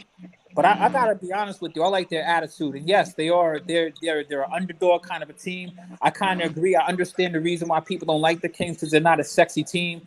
But the Kings be finding a way to win whether you like them or not. Yeah, That's your like underdog this year, listen, y'all. If you want to root for that underdog, root for I the Kings. watch They a ain't even good, been to the I hold listen, up, hold I up. They ain't watch a even been good to the version of the playoffs Kings. in 16 years, bro. Facts, and I mean they're having They're a the great third seed season. in the West. I Root for get them. that. Listen, I watch a good bit of their games now. Like, and I watch winning games. I watch winning teams. So if you a winning team in the NBA, honestly, like I watching the Kings and Clippers right now. The Kings is a decent team. They're a deep team. They got good coaching. I like their team. All I saying is when I ask that not rhetorical, when I ask the question about has the bonus even dropped 30 this season, I'm not saying like, oh, I expect them to drop 30 a game or 30 even in half the games in the season. My thing is when you get to the playoff, do you have that extra gear to get there? If you don't, then the Kings ain't doing nothing. That's how I view it. The And person like the Well, Kings I look, have I issue don't with. I don't when you think look he's at been their I don't coach think and he's shit, been coached by Mike Brown before, has he? who Sabonis? Right. And I No, don't I think think De'Aaron Fox has been coached by Mike Brown before. None of these guys, to my knowledge. This is a Right, different Sacramento Kings. It just right. is. Don't look at them like they used to be. Don't look at Now, any of these players like what they used to be. They're now, different now. Now, no, no I panic. get that. No I get panic. that. The issue I have with the Kings, this is my issue with the Kings. My issue with the Kings, I'm gonna go back to what did they call him? The red herring or whatever. My man Hooter tonight, he has 18 points, 3 threes. He's having a good game. But take a Yeah. look at the rest of his stats. Donuts. He got to give Hooter. me a steal. He got to give me some blocks. He got to contribute more than that. The other game, he had 9 assists. Like, he's just such an inconsistent player as far as his intangibles and other things he does on the court because he gets a lot of minutes out there. He's supposed to be a knockdown three-point shooter. And, I mean, like, I don't know what his average threes are, but you know what I mean? Like, 2, 1, 3. He has a lot of 2, 1, 3-point games. He's supposed to be able to knock down at least 3, 4 threes for me on a nightly basis. You know what I mean? You're the starter, for goodness sake. You know what I mean? Yeah, Malik Monk brings more man, to the the Oh, thing by the table about a way, them lot of boys, times. oh, the by the Kings only way, got two consistent players. Everybody else kind of but by the fluctuate way, and they go off. this Sacramento offense is the highest scoring offense in NBA history, just in case anybody Facts. was wondering. And the I next part about things is this. This is the part of things. This is the reason why after the All-Star break, man, I changed up. First off, my man De'Aaron Fox had a terrible All-Star game. I was like, man, did that dude even play on the court? And he came out on fire. And then he had, I forget what quote it was that he said, but I could tell that this kid wants to win. He doesn't care about all of this, anything anybody's saying. He doesn't care how people feel about him. That kid really wants to win. And he's on fire. I think he has like the most in the point paints in the league right now. Am I correct, Zen? There's some sort of stat like that came up. Because he's attacking I'm the not rim. sure. I can look it up, but I'll tell you what, I would not want to face these guys in the playoffs. Yeah, he Yeah, had a De'Aaron Fox breakaway. is one of those dudes that's going to the hole. Like, he's doing it. You know what I Yeah, he mean? had a Like, breakaway windmill wind up, like a Yeah, but slow, see, that slow kind of down. proving the point I'm trying to make about Sabonis.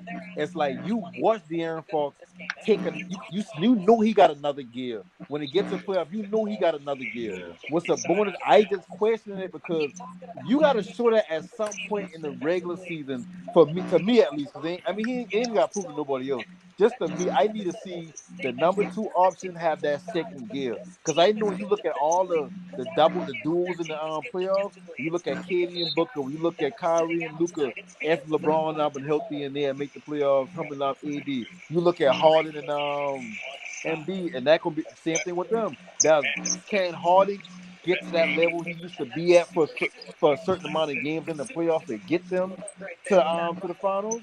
And with the Kings, is like I don't know if Sabonis got another level like that. Like if y'all want to look up the stat, look up the stat. Look at who lead the league in fouls.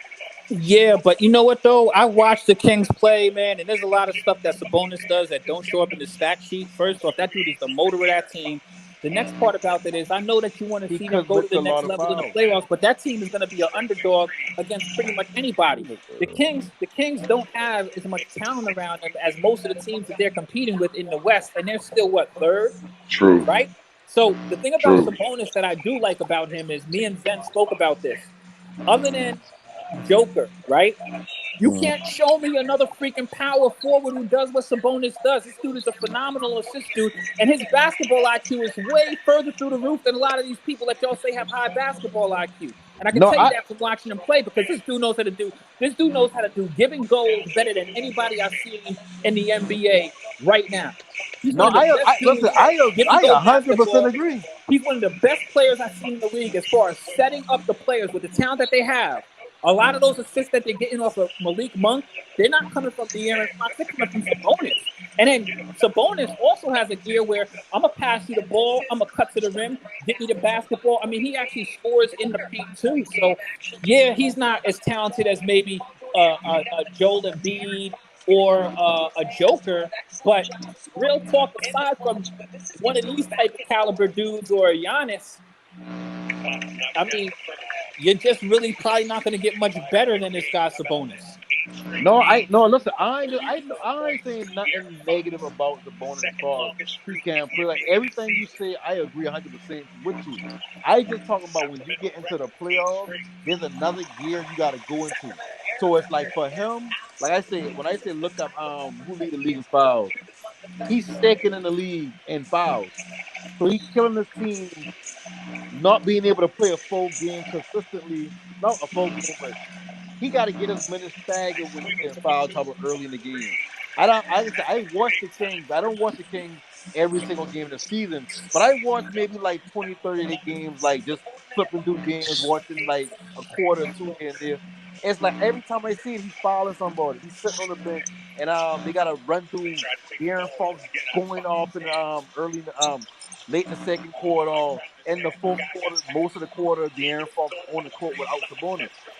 And Sabonis at end again with like 18 points, 12 rebounds. Yeah, Cool. but I mean, But it's I like can't when you really get in the dispute you on playoffs, that. like you gotta cut down on the fouling and you gotta turn it up a notch with the scoring. It's like your number two need to be that dude. And like this is Well, a list of players that commit the most fouls in the league.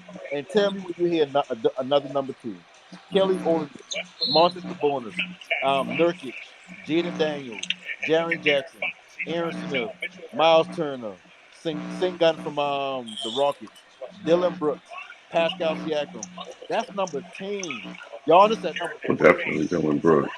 but You listen, know what I listen. I'm mean? gonna It's share like, something. I'm gonna share something with you about all of those dudes that you mentioned.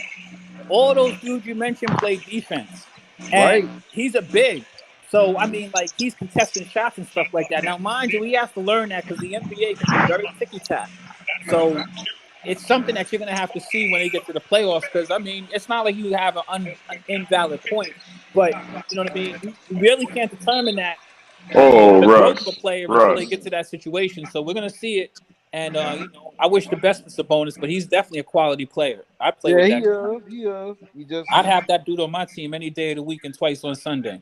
these playoffs they're going to show us and determine, do the Kings need to add a second option, or do the Kings just need to keep building I depth think around those I two? think what the Kings would help them, especially Sabonis, is if they had another big that they can count on who actually was a defensive minded big that you can spell him certain periods or demand less from him defensively. And mind you, he provides so much for you offensively.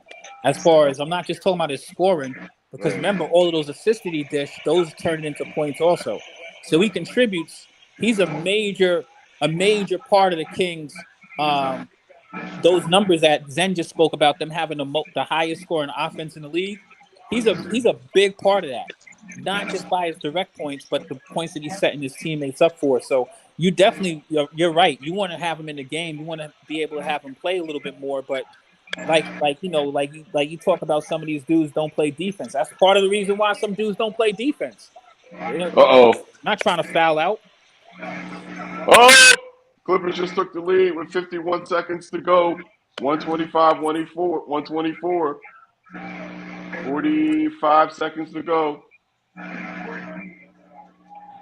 Monk dribble drives on Batum, dumps it down to bonus, dumps it in. Kings back up, 38 to go. Wow. I'm a Sabonis guy because I got some money on him. Score at least 30 points one time this season. Hey, I gotta get with you, no panic. I'm trying to get my gambling game up. I'm not a gambler. I'm self-admitted. I am not a gambler. I ain't gonna lie. do this shit I for ain't the really a fun. gambler either, but it's a low. It called Prize Pick. It kind of simple, and it's like I just kind of play little bets here and there. I got a pick where for the rest of the season they got 25 games left. Kyrie Irving drops 30 points at least 7 times. Sabonis scored 30 points that's at least easy one money. time.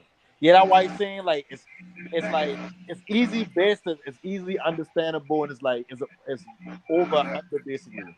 I got the center for the Rockets. If he gonna drop a triple double in these last games, he just need to get one for me to get out of win. here! That dude's sing gun is nice. That's easy money too.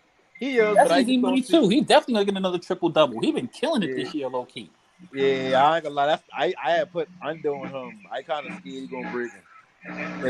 It's over under 0.5, so all he needs to do one to make me lose. But for the most part, like that's the type of betting I do. Like I can do no extra. I done bought them Vegas bets and shit like that. I ain't gonna do all that. Dex is big on all of that gambling stuff. You know what I mean? Like I don't mind putting $20 down and have the potential of winning 500, but I ain't about to. I'm gonna share with you why I'm not a gambler. First off, I was never a gambler, but I've been to Atlantic City a few times, especially when I was young, and I went into Atlantic City with with some money, my rent money. God damn. I was sitting around bored as hell within 20 minutes, like, damn, feeling some type of way.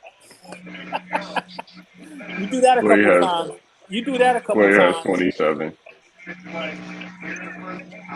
You said Clay had 27? Clay has 27. I was trying to do my Nico voice.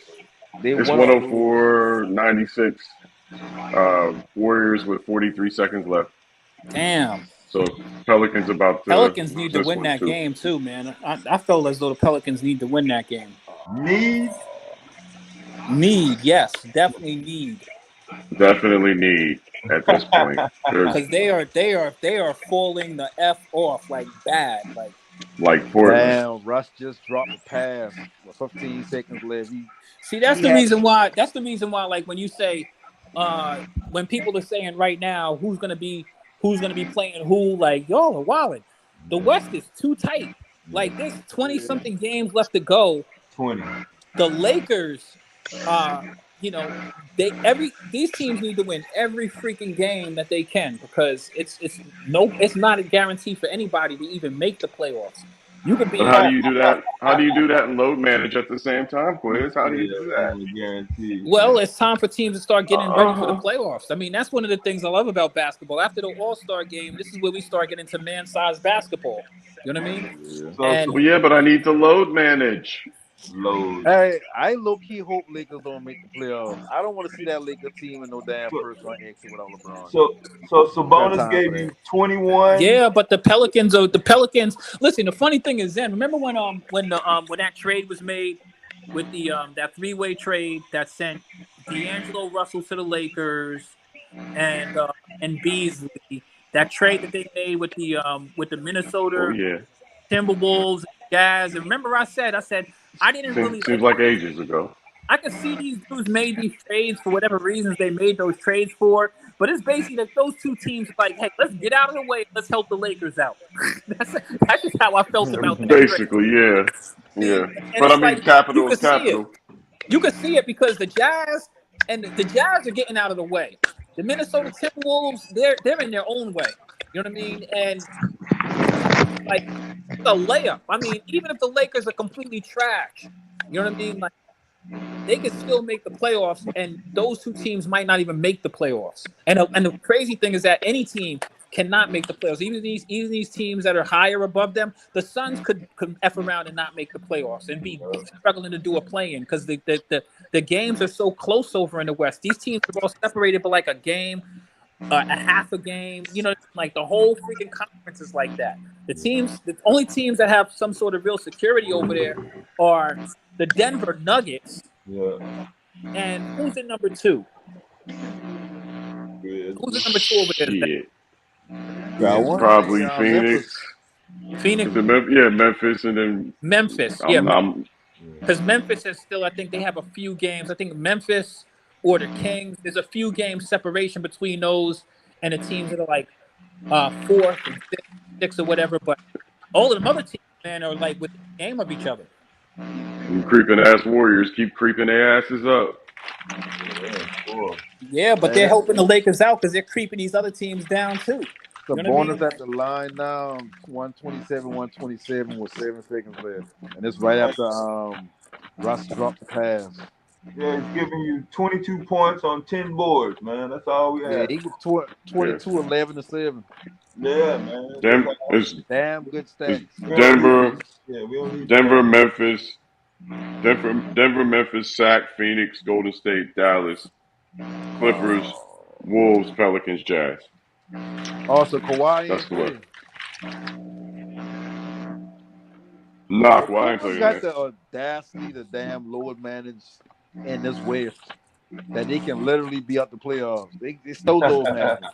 That's crazy. He said load. He said load. That's crazy. Now y'all got I know, man. Right now, it's not time to be effing around. But I mean, some of these dudes is banged up, man. This is the NBA culture that we're in now. You know what I mean? Kings Clippers just went final. Kings won. Clippers just went final. The Clippers are now 0-5 in the Westbrook era. They're killing, and they're trying to put all the blame of the Clippers' losses is on Russell Westbrook. Meanwhile, take a look at Paul George stats. The pandemic is back, y'all. The pandemic is back. And Kawhi didn't play tonight. Game, he the lead scorer. He the number 1 option of the game. You know, the Clippers made a move. They made a couple of moves I think that are really going to hurt them. Like, one, not having Luke Kennard, not having Reggie Jackson. I mean, I think both of those moves were really bold moves for them to make that they're going to end up paying for. Yeah, now they ain't got no 6-man. They ain't got no score off the bench. Reggie Jackson, the thing I used to like about Reggie Jackson would have such a mediocre-ass game, but Reggie Jackson showed up at the end of halves. This is something that doesn't show up on stat sheets. There's certain dudes you could see the type of player they are. Like, Kuzma's one of these dudes. At the end of the half or the end of a game, like, you know what I mean? These dudes are dudes who, you know what I mean? Like, they have it in their DNA to win, or at least try to win. You know what I mean? And they're gonna miss that dude. That dude, Reggie Jackson, used to come up. I mean, Reggie Jackson could damn near, you know what I mean, go on a little stretch of his own at the end of a basketball game, to the fact where he'd be the hot hand type of dude. You know what I mean? So, not having a dude that can do that for you is gonna hurt. The guy Luke Kennard, he was a 3-point shooter, but Luke Kennard did a lot of little things that also didn't show up on his stat sheet, like getting key rebounds in certain situations and stuff like that. The Markieff Morris dude that they have, I like Markieff, but sometimes they be playing him too much. Didn't they get one of them bigs from your Portland squad over there too, Zen? Didn't they get a center? Didn't they get that one of those dudes was pretty good that they got that came over from your squad? Zen's a Portland Trailblazers fan. So I'm trying to think of who this dude is that they had over there. A power forward. He used to be able to shoot too. Forget the dude's name. He's an older player? Nah, he's not even an older player. But they got him over there in that trade. What the heck is this dude's name? He wears a headband. I don't know. I got to look at their roster. But I don't know, man. The Clippers' big thing is Kawhi don't play every game. Paul George don't show up every game. Man, listen, I've been on that train of he's not a number 2, he's more like a number 3. F that. I bet on him. Like I said, watching basketball through different lens, like you watching it through highlights, or you watch it like you watch it as just a regular fan, or you watching them through gambling. When you watch basketball through gambling, trust me, you learn a lot about these fucking players. You learn a lot about these players and their tendencies. I said in there, I need Paul George to drop, I think like 7 points in the first half. I watch him be passive the entire half. I watch him take bad shots. I watch him be like, well, Kawhi hot, so we're not hot, but Kawhi on the court, so let me get the ball to Kawhi. Then when Kawhi leave the court and Reggie Jackson come in, I watch Reggie Jackson basically push him to the side like, I the alpha scorer right now when Kawhi out. And it's like, damn, like, pick up the stick, bro.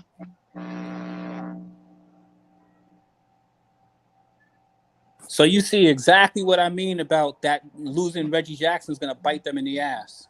Yeah.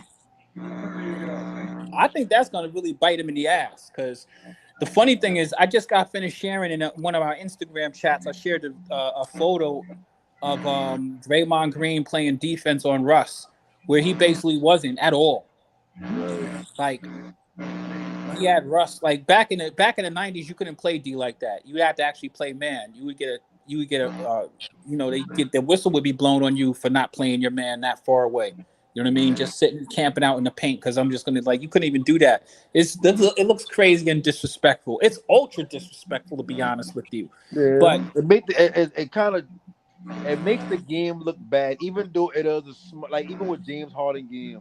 He do everything he did is like he find technicalities in the game of basketball to improve, and the NBA said, "No, we can't have that." So we gonna put rules in to try to stifle that. Right. And the same thing with that is like, who wants to watch a game where Draymond Green? You don't know if Draymond Green commit in 3 seconds or not, because he's supposed to be within arm reach of his man to play off. Man, he wasn't even. You couldn't even say he was playing a zone. He was camped out under the damn rim. And he's looking around and nobody's covering him. And Draymond is a dude who's like, I got him. Hold on a second. He's like, it just makes the game. It just looks so disrespectful to the game. Yeah.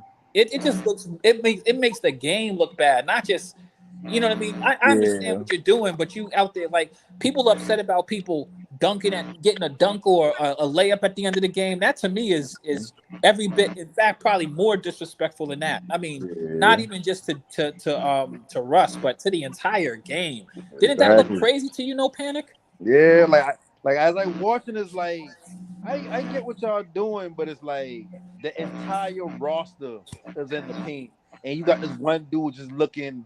He looking for players, and it's like, bro, you wide open, like do something. But it's like when you know basketball or you know the player personnel is like, well, he can't just shoot 40 shots a game wide open and only hit like 10 of them. Like that gonna fuck the game up. Like, what if these players just start taking these shots and missing? You know what I mean? Like, it gonna look crazy. Like, well, damn. And you know the thing is with me, No Panic. I mean, as a person who watches basketball, loves it. Like I feel people, they like all these 3-point shooting, but let's be real, man. You see more air balls, nasty bricks, terrible shots. And I'm not talking about just because somebody was on you. Like, a lot of these dudes shoot shots that sometimes they shouldn't even take. Like, because, I mean, like, if I'm shooting the ball that nasty just off of pride, like, remember back in the days, it used to be like, air ball. They don't even bother doing that. They be doing that 4 or 5 times a game nowadays. Disgusting. I mean, we shoot better, but I mean, not every team has a dynamic duo like, Steph and Clay. So please stop doing that. And they got us believing that, your power forwards and your centers want to be need to be doing all of this. Like Christian Wood, for example, you're a center. Like, can you got your name in this game, but you used to be a shot blocker. Like, how you gonna block shots when you all the way out on the wing trying to shoot threes? You know what I mean? Like, the interior game in the NBA has just gone away, and not all basketball is good basketball. I got to be real with you. Not all basketball is really good basketball. I love the three, but like I said, not everybody is Steph. Steph is entertaining from shooting the three, not just because of him shooting the three, but he does shoulder shimmies and stuff like that. He's smiling and being, kitty and joyous when he plays the game. I mean, that energy is nice. We like that energy for the game. But not everybody in the NBA is built like that. Yep. And that's why I say, like, when people be making the comment, and they'll be like, "Oh yeah, the 3-point ball, that shit killing basketball," and saying third.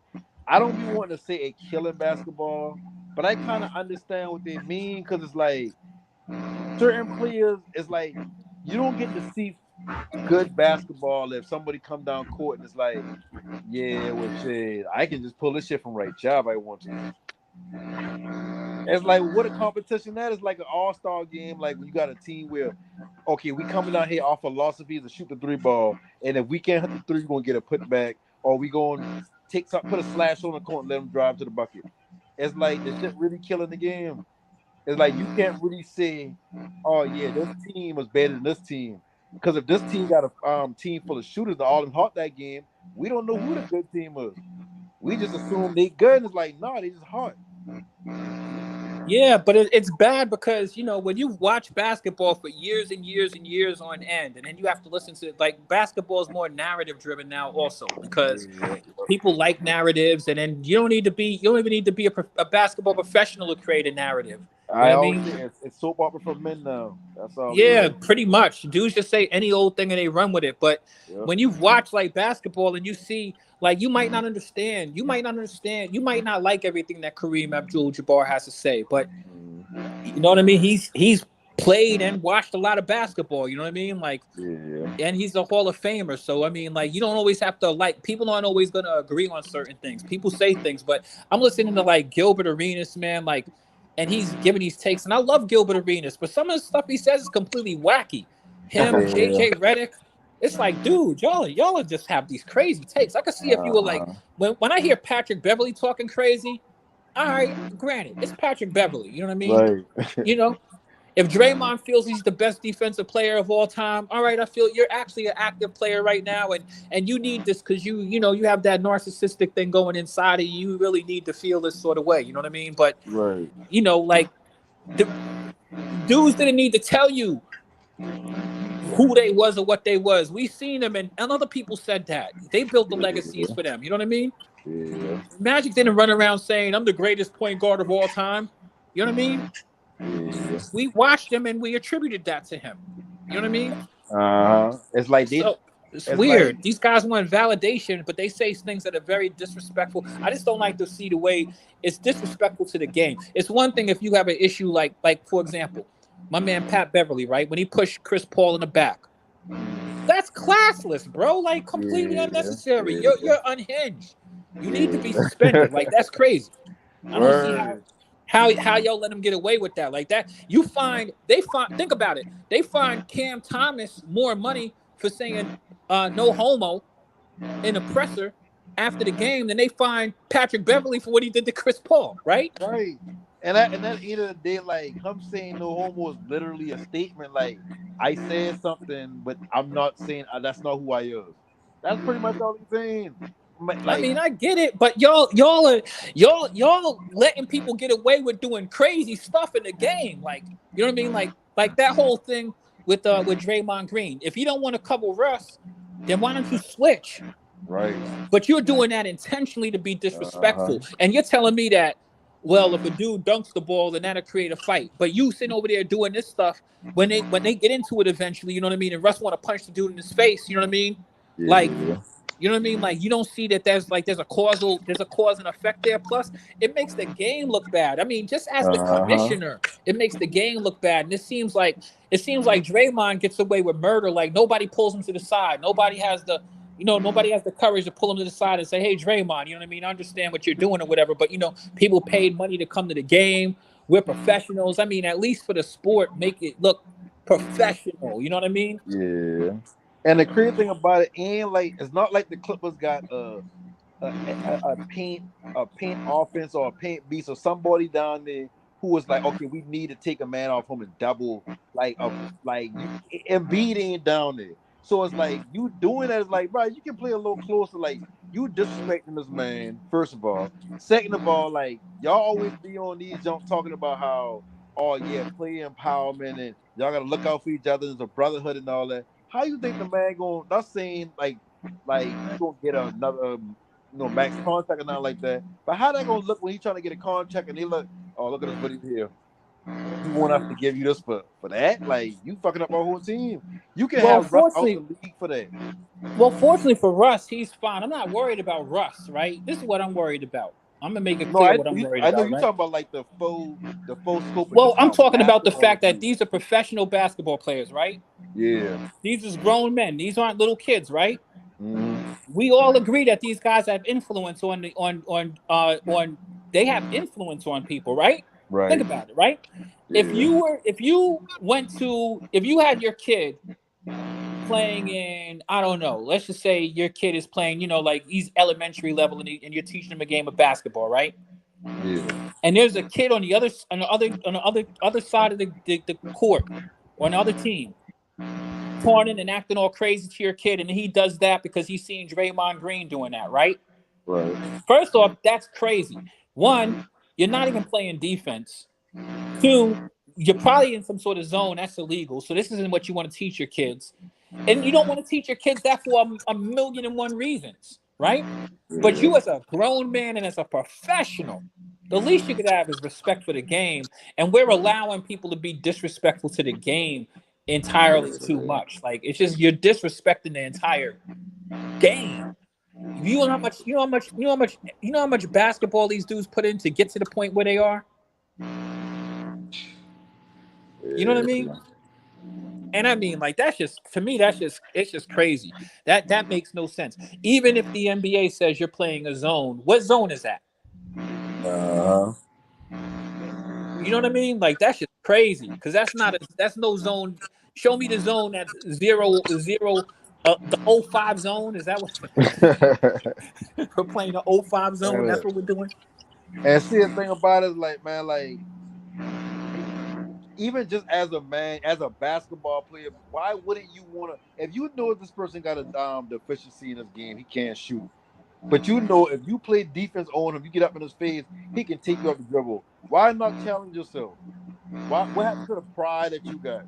Like you can't see me on the court and say, oh yeah, he can't shoot, so just sag off of him. I don't feel like no, like I don't want him to get nothing. I don't want no free shot. Like the purpose of the game was to beat them 12-0. And we going to 12, I want to beat them 12-0. I'm not giving you no free shots, even if you can't shoot. It's a pride thing.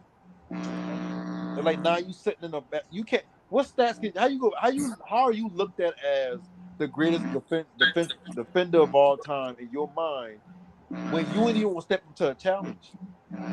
There's plenty of players that can't shoot on the perimeter, but you got players getting up in their face. I'm on the perimeter. Yeah, but that's also cheating. Like it's illegal to just camp people out in the paint, right? We can all agree on that, right? Right. If you just camp a person out in the middle of the paint, right? I'm not gonna play anybody. I'm just gonna like if that's the case, why not just put two dudes in the middle of the paint? You know what I mean? Who's not playing anybody, and they're just gonna stand in the middle of the paint all day long. You know what I mean? And this is what we're gonna do. Like it's weird on a professional level for you to do that because it's really not part of the game. I mean, he made it pretty clear and blatant that you know what I mean, that you're just not going to play anybody because Russ is a no guard. You could not guard the dude. You know what I mean? At the same time, at least make it look like you know what I mean. Like that should be a whistle. There's no reason that shouldn't be a whistle. And that's what I mean. Like these dudes nowadays be getting away with all kind of stuff. You know what I mean? Like you talked about like the James Harden thing. You could try to. It's one thing to lean into somebody to get a foul. It's another thing when you get that 3-step damn cheat move that he was doing. He led the league in scoring. Like he got 4 scoring titles off of that. Right. 4, not 1, not 2, not 3, not 4. He ain't nowhere close to getting the scoring title now. That he can't get away with that cheating. You don't even see him try that crap anymore because you know they're gonna blow the whistle on it, right? And the craziest thing about it is 10 or 15 or 20 years from now, it gonna be two younger people gonna be debating who been a better player of all time between James Harden and another player around his caliber. And without them having the context of what he did and how he been finessing the rules, it's gonna be James Harden all the time. And that ain't gonna be fair to the wherever other player they compare them to. The other player probably ain't finesse no rules. They probably just go in and get it. But they can say, "Oh, he got 4 scoring titles, so he got to be better than this player." And it's like, nah, bro, we watched this player. Him and Harden are 2 different type of players. Like you can put Yeah, but then Harden. they discount. They do all this disrespectful stuff to discount other people. Like, all right, like for example, right? This is even funny because even Zen did this. We were doing a podcast on most lethal scorers in the NBA. Well, you know that I can't say. There's no way you could talk about the most lethal scorers in the NBA and not mention Wilt Chamberlain, right? Right. There's no way. Zen said something that was funny. He said that yeah, well, Wilt Chamberlain scored 100 points, but we don't know if he actually really did that. We don't even know if it's really a game. And it's funny, it's cute, but somebody out there actually believes that nonsense. You know what I mean? Right. I haven't shared with them, but I actually have the graphic right now with the stats from that game, so we can see each quarter breakdown. How they making a quarter breakdown stats for a game that a dude didn't actually do it in. You know what I mean? Right. So like the thing is that we gotta also have. My thing is we can be amusing, we can be funny and all kind of stuff like that, but let's also be respectful. You know what I mean? Like Skip Bayless is funny, is good entertainment, but LeBron James isn't as terrible as you make him out to be. Stephen A. Smith is very irresponsible with some of the stuff he says because it's the stuff that feeds a person like Draymond to do that nonsense. You know what I mean? And like at some point, I think like if me and you were just YouTubers, right? No panic. Like me and you were just YouTubers. We're nobody special. We're just dudes who just maybe have a YouTube channel and want to say what we want to say, right? Yeah. Now, me and you might actually have some good information, or we may actually come from a good place. But me and you could say pretty much anything. You know what I mean? Right. Yeah.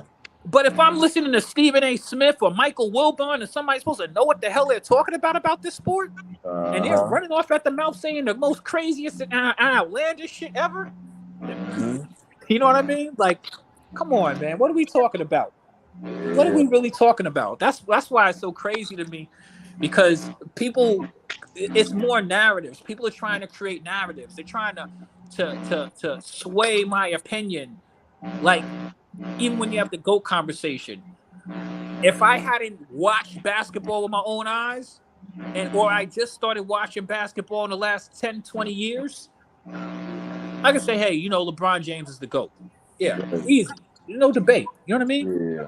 I mean, somebody would argue me down. Somebody might say, you know, KD got 4 scoring titles. LeBron got 1. You know what I mean? If KD didn't mess up his Achilles tendon, you know, or they might say, you know, Steph Curry, you know, he got 4 titles and he beat LeBron for a couple of them, right? You know what I mean? Right. Follow what I'm saying? Like, yeah, some of this stuff is real because we've seen it with our own eyes. It's like, for example, if you never saw Kobe Bryant play, right? Think about this. Somebody never saw Kobe Bryant play right now. Isn't that crazy, guys? There's somebody who never saw Kobe Bryant play, right? Somebody who never saw Kobe Bryant play could argue that LeBron's a better scorer than Kobe, right? Right. That's now, why go ahead, finish. No. But I'm saying that, but you've seen it. You know what I'm saying? Yeah. You've seen, and that's the thing I was talking about. Like I love the transition for the game. When you've seen certain things, you can't, like we were just talking about Ray Allen, right? We talked about Ray Allen not too long ago, right? So somebody never saw it. Somebody doesn't know. Like you could say Ray Allen didn't have so much success, but we saw Ray Allen carry basketball teams. Right. For real. Listen, he wasn't trying. He wasn't just shooting. He didn't come into the league like I'm just a 3-point shooter. Let's be real about that. Yeah. Ray Allen used to put the ball on the court. He was one of the. he could shoot on a move. You know what I mean? Like Ray Allen has a sweet game. Even you know that dude.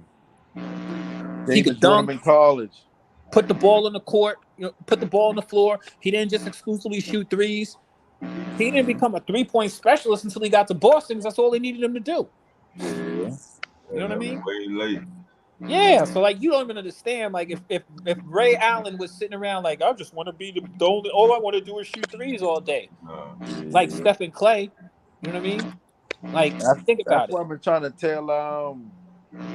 I've been talking to Talented Ted about that, but on the Jordan and Kobe debate. I've been telling him like I can't definitively say Jordan better than Kobe because I ain't watched Jordan. You know what I mean? Like I can't sit here and say Jordan better because somebody tell me. Like I watch Kobe. It's like it's hard for you to tell me somebody's a better scorer than Kobe. And I know certain things about Kobe game that like a lot of his fans ain't gonna admit. Like shit, sometimes he been erratic, sometimes he been a gunner. He been selfish a lot of the time. Like I can admit that, but I still feel like he the GOAT because I watch him. So like I agree 100% what you're saying. Like people don't understand. Like you It's can't different not when you watch seen players. somebody. Like I seen Michael and I seen Kobe. I could talk about Mike versus Kobe all day long. You know what I mean? Right. Kobe had some very strong moments. You know what I mean? Like Kobe, remember Mike retired 3 times. Right. You know the thing that people never talk about Mike also? When after Mike retired the second time, when he actually came back to the Wizards, he didn't come back to the Wizards as a player. Yeah. He came back to the Wizards as a president of operations. And the Wizards were terrible. And he came down out of the office and suited up, man, and the world went crazy. Mike is an icon. You know what I mean? Yeah. Kobe Bryant is an icon. When Mike left the game, somebody was talking about how when Kobe retired, that they didn't know, how they felt about basketball, and they really, they still haven't really recovered from that, right? Yeah. I felt that way when Mike retired. At least the second time. The third, after he retired the second time, you know what I mean? We already knew he already proved everything he needed to prove at that point. But when he retired, we didn't really know what the game had to offer. And then all of a sudden, Kobe and Allen Iverson come into the league. And remember that Allen Iverson came in the league the same year Kobe did. Allen Iverson is an iconic rock star. It hurts me when I hear people disrespect Allen Iverson because Allen Iverson was. Do you know how many freaking people were like? He had like a cult following. You know what I mean? Allen Iverson, Kobe was jealous of Allen Iverson because he was more beloved in Philly than he was, and Kobe came from Philly. You know what I mean? So you know what I mean. You couldn't tell nobody nothing about Allen Iverson because Allen Iverson played with a lot of heart and he played hard. And there were times when I was really tough on Kobe because I felt like Kobe was a shot nut and all of this stuff or whatever. But there was one year I was having this debate with my brother, and I said, Kobe's a role player, right? And I said, I'm a fall back on my animosity towards Kobe because I realized something. The Lakers weren't that good. And when I say Kobe was a role player, Kobe's role in that team was to score buckets. He was the most creative scorer in the league at that time. You know what I mean? Right. Arguably with maybe a couple of other people, an exception like Allen Iverson. Definitely like one of the most amazing scorers. And man, Kobe Bryant, he made me a fan that year. Like I was like, you know what? Forget about judging him and being overcritical of him. I was like, man, Kobe is something else. Who else in the league to score like guy Kobe Bryant? I remember that February when he been going through all that junk in Colorado. He keep coming back to the game, flying out, coming back.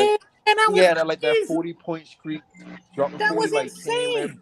It's like damn, like, and that's why I say when I look at Kobe, it's more than just like the baseline thing that people see that he won some championships without that. Because it's if you everything. saw that, like if that's what you saw, like people don't even understand that. Like I'm glad you brought that up. When Kobe was on his Colorado R case trial, Kobe was game time decision every game because he was in Colorado. He'd fly in with no practice, right or wrong, right? He'd hit the court and he would go nuts. Crazy. There's certain things that I've seen in basketball that people don't understand. Like it's kind of like, remember when Lynn Sanity came around? Yeah. Yo, Lynn Sanity was nuts. That kid Jerry B. Lynn was fired up. He fired up Kobe too. Yo, there's certain things like if you've seen, it's just like, come on, man. And that's the whole thing. Like the time you're talking about with Colorado Kobe was nuts. That man, he was on fire. He was on a mission. He was just like, he was like playing for his freedom for real, man. You might have got a 60 piece out of him, a 50 piece, 45 piece out of him. Like the numbers he was putting up in those games was just insane. That boy been going full crazy every night. But you know the thing about Kobe and Mike,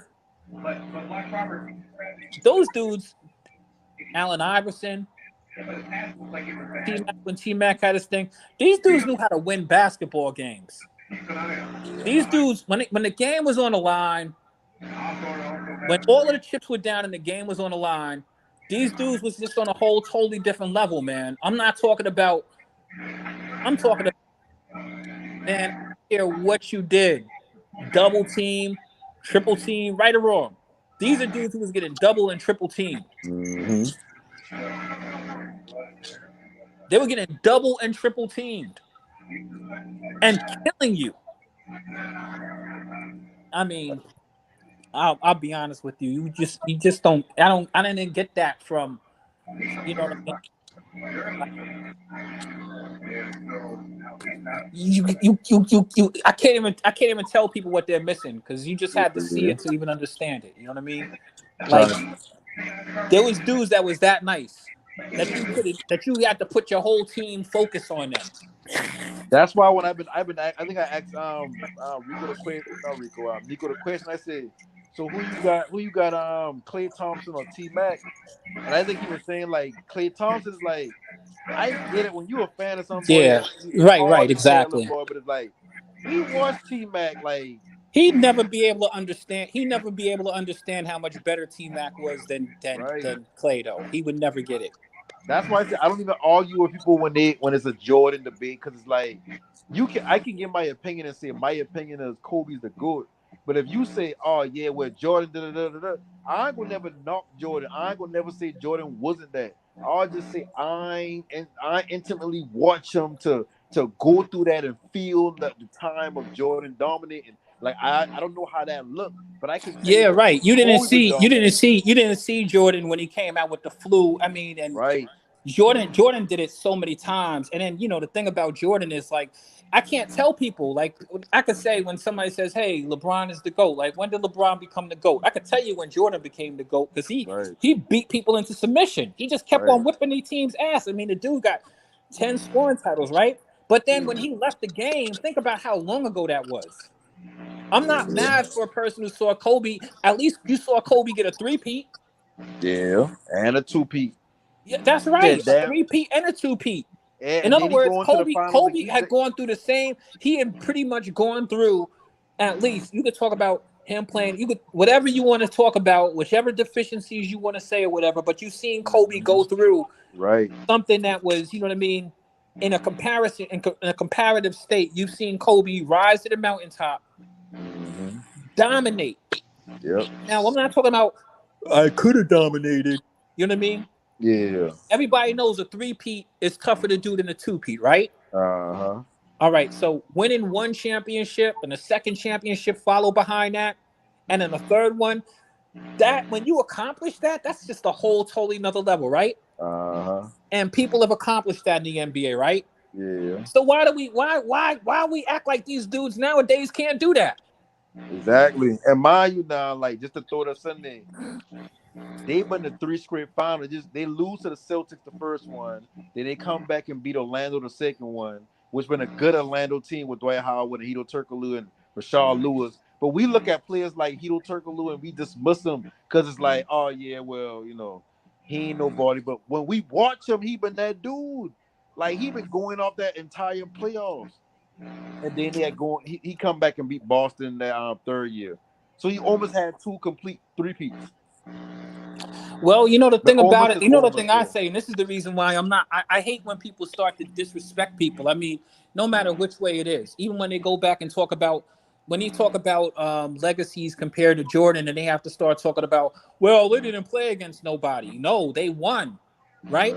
That Magic team, who did they beat to get to the finals in the East? Think about it. Who did that Dwight Howard, Hedo Turkoglu team beat? They beat a LeBron team. There you go. So LeBron, you could have won. Everybody wanted to see you play Kobe, but guess what? You couldn't beat Dwight Howard. Right. And we all thought Dwight Howard was a beast, but even I'll be honest, I didn't expect Dwight Howard. I didn't expect the Magic to beat the Cavs that year. And they did. I think the Cavs were like the number 2 or 1 or 2 seed that year. Yeah. I mean, they were supposed to beat that. They were supposed to beat Dwight Howard. It's not his. It's not LeBron. It's not the reason why the Magic got to the finals is because Dwight Howard was out there dropping 40 and 30. Yeah, he was going nutty, and I mean they had crazy. no answer for him. He had no answer for Hedo Turkoglu, Rashard Lewis. Like, Listen, no, hold on. I'm gonna be real with you, right? No panic. What Dwight Howard did in that series with the Cavs, I mean that got them to the finals. He put up way better numbers than Shaq ever put up. He was putting up he was putting up 30 and 40 points. I didn't even know he had it in him. And this is a dude who couldn't even shoot free throws. And he was grabbing like 16 and 20 boards. Yeah. When you see Shaq do that, come on. Our boy be going crazy. And that's why I always say about Shaq, like, you can say, like, when has there ever been a time where somebody looked at Shaq and said, oh yeah, this season Shaq been the best player in the league? Like, Shaq always been the most dominant player. I'll give him that. He always been dominant. But being dominant and being the best are 2 different things. Right. You can add it in there, but oh yeah, well, Kobe wouldn't have won that 3 people without Shaq. True, but he wouldn't have won it without Kobe. Like, 2 things can be true. Well, I will give Shaq credit for one thing, because this is the thing. This is one of the reasons why I did that podcast with Zen on the NBA's most lethal scorer, because I feel as though it's a good baseline, because a lot of people don't realize that it's hard to win a title, first off. Second off, there's a lot of stats, there's a lot of awards that people give away that are super subjective, right? Like those MVPs, right? That people put all this credit, oh, this guy's an MVP, right? Yeah. They don't talk about the fact that maybe somebody else could have been an MVP, but one thing that's not subjective is those damn scoring titles, right? So the one thing I will give Shaq credit for is because he did get a scoring title that year when Mike retired. Right. When Mike retired, he came and he got a scoring title, and then David Robinson got a scoring title the next year, right? But this is one of the reasons why Mike has just such a strong case, because it's not like Mike was just winning a title. You know what I mean? Mike was winning a title. He was the leading scorer in the league. He was finals MVP. You know what I mean? And the man never lost in the finals. So we could talk speculatively like, well, yeah, you can't show a point. Mike won against everybody he played against. And you can only play who makes it against you. And let's not act like every year in the NBA, the team that makes it to the finals on the other side deserves to be there. Just like we're talking about those Magic that played against Kobe in the finals, right? Right. Because they got there because they deserved to be there. And somebody had to lose to them. Right. You know And Kobe beat a super team in Celtics. He ain't just beat a regular Celtics team with like just Paul Pierce and he just been the leader of a ragtag bunch. He beat the first super team. Well, the Celtics weren't the first. If we're talking about super teams, remember that the Celtics and Lakers always had stacked teams. Their teams were always stacked. People talk about going back to Bill Russell, those teams were stacked. The teams, and that's when there was less teams in the league. The Larry Bird Celtics were stacked. Think about that. The Lakers Magic Johnson. Remember that James Worthy was on that team. Yeah, but see, I feel like with them, they're more so drafted and homegrown for most of them players. Well, they drafted good players. See, some of those players were better than people think because they don't really respect them. Remember that people have to sacrifice things to be on a championship team, right? So think about it. Byron Scott was a phenomenal 2-guard, right? You don't think about him as a Hall of Famer, but nobody thinks about Dennis Johnson either, right? But Dennis Johnson was a Hall of Famer. Anybody who was a Celtics fan or watched the Celtics will tell you that guy Dennis Johnson was good. Just like Michael Cooper. Michael Cooper was a phenomenal defensive player, but he was also a phenomenal 3-point shooter. Shit, right? You don't even hear about Clyde Drexler. You say you hear his name. Whenever you hear older folks talk basketball, like they be talking about names that I don't hear on ESPN or that get talked about a lot. Is like, damn. So I'll go back and watch them and like, oh, they might be cool too. They just aiming as cool as Jordan. And that's why I say, even though I ain't watched Jordan, if somebody want to say Jordan to go, this like one of the main reasons why I'll never put up a real argument against them other than saying, well, that's your opinion. My opinion is Kobe. That's because of the simple fact that all these players that I grew up, maybe not watching intensely, but knowing them, knowing their name, Jordan prevent a lot of them from actually getting the chip. With LeBron, like a lot, like Curry down 1-3, Giannis down 1-1. Like the stars that we know down get their chip. Well, Kobe is actually the player that resembled Jordan the most. But one thing I'll say about Kobe negatively, Tim Duncan did get a championship, so it'd be kind of like the Spurs and the Lakers dominating that early 2000 to the mid. Well, when you talk about teams that you talk about people that good teams like Tim Duncan, the thing that's so crazy is I would have never, when Tim Duncan came into the league and how his thing laid out and how people talk about Tim Duncan now, I would have never thought it would have played out that way for him. Remember that Tim Duncan played next to Sean Elliott, David Robinson,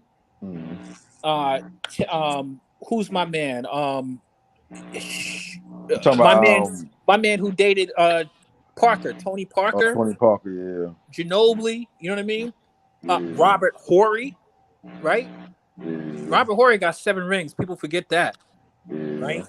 So, and the thing is so crazy about Tim Duncan is, like, when Tim Duncan was drafted, he didn't have, you know how like Kobe was drafted and he came onto a really good team?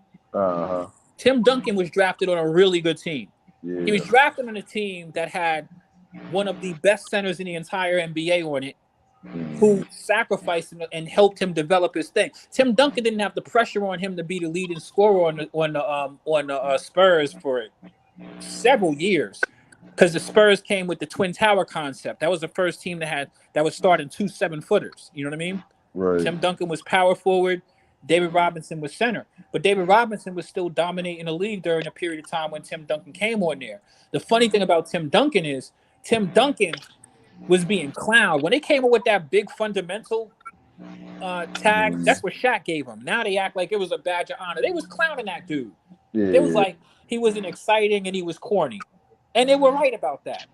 He did a turnaround off the backboard, off the glass shot, man. You could count on it like money. He did it.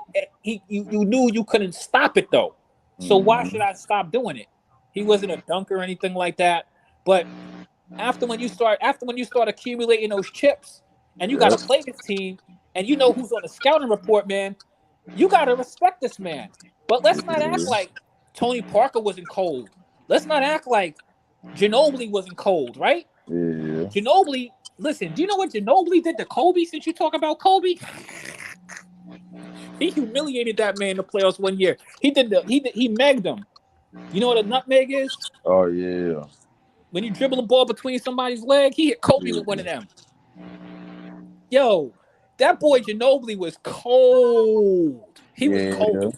He was cold. And that's why I say, like, even with that, I think I see that comparison to Clay or Ginobili.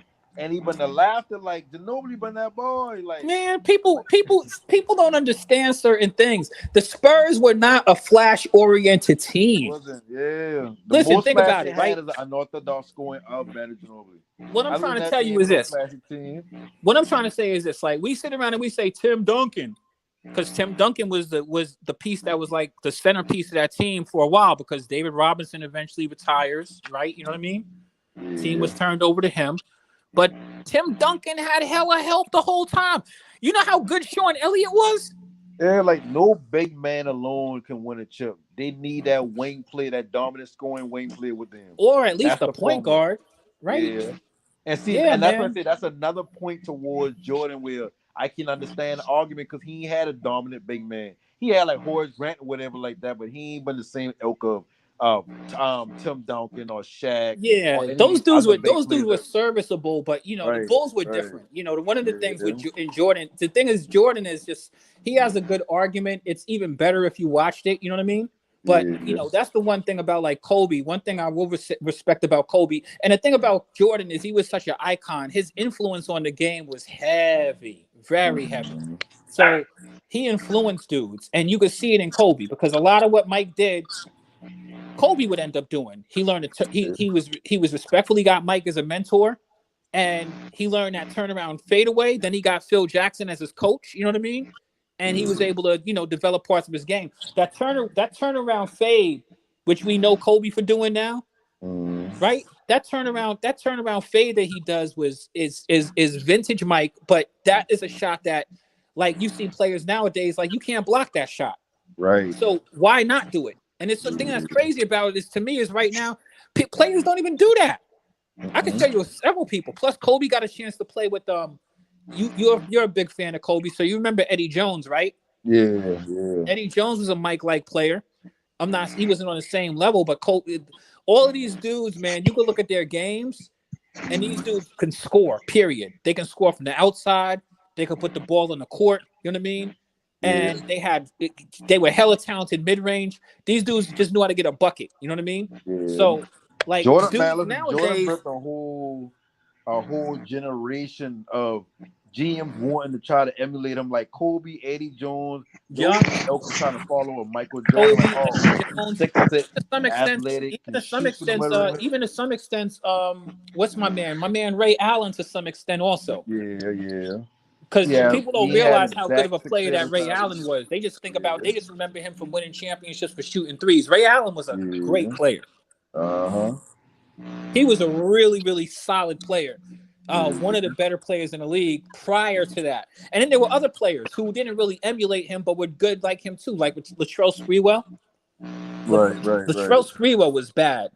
He would attack the rim like Mike was different. He would attack the rim, but Kobe had everything. He had all of that. You know what I mean? Like he could give you the full clip, and he could score and carry a team like him. And like I said, man, if you ain't see Mike play, but you seen Kobe, I can't tell anybody anything about Kobe, because Kobe was a bad MFer. He was bad.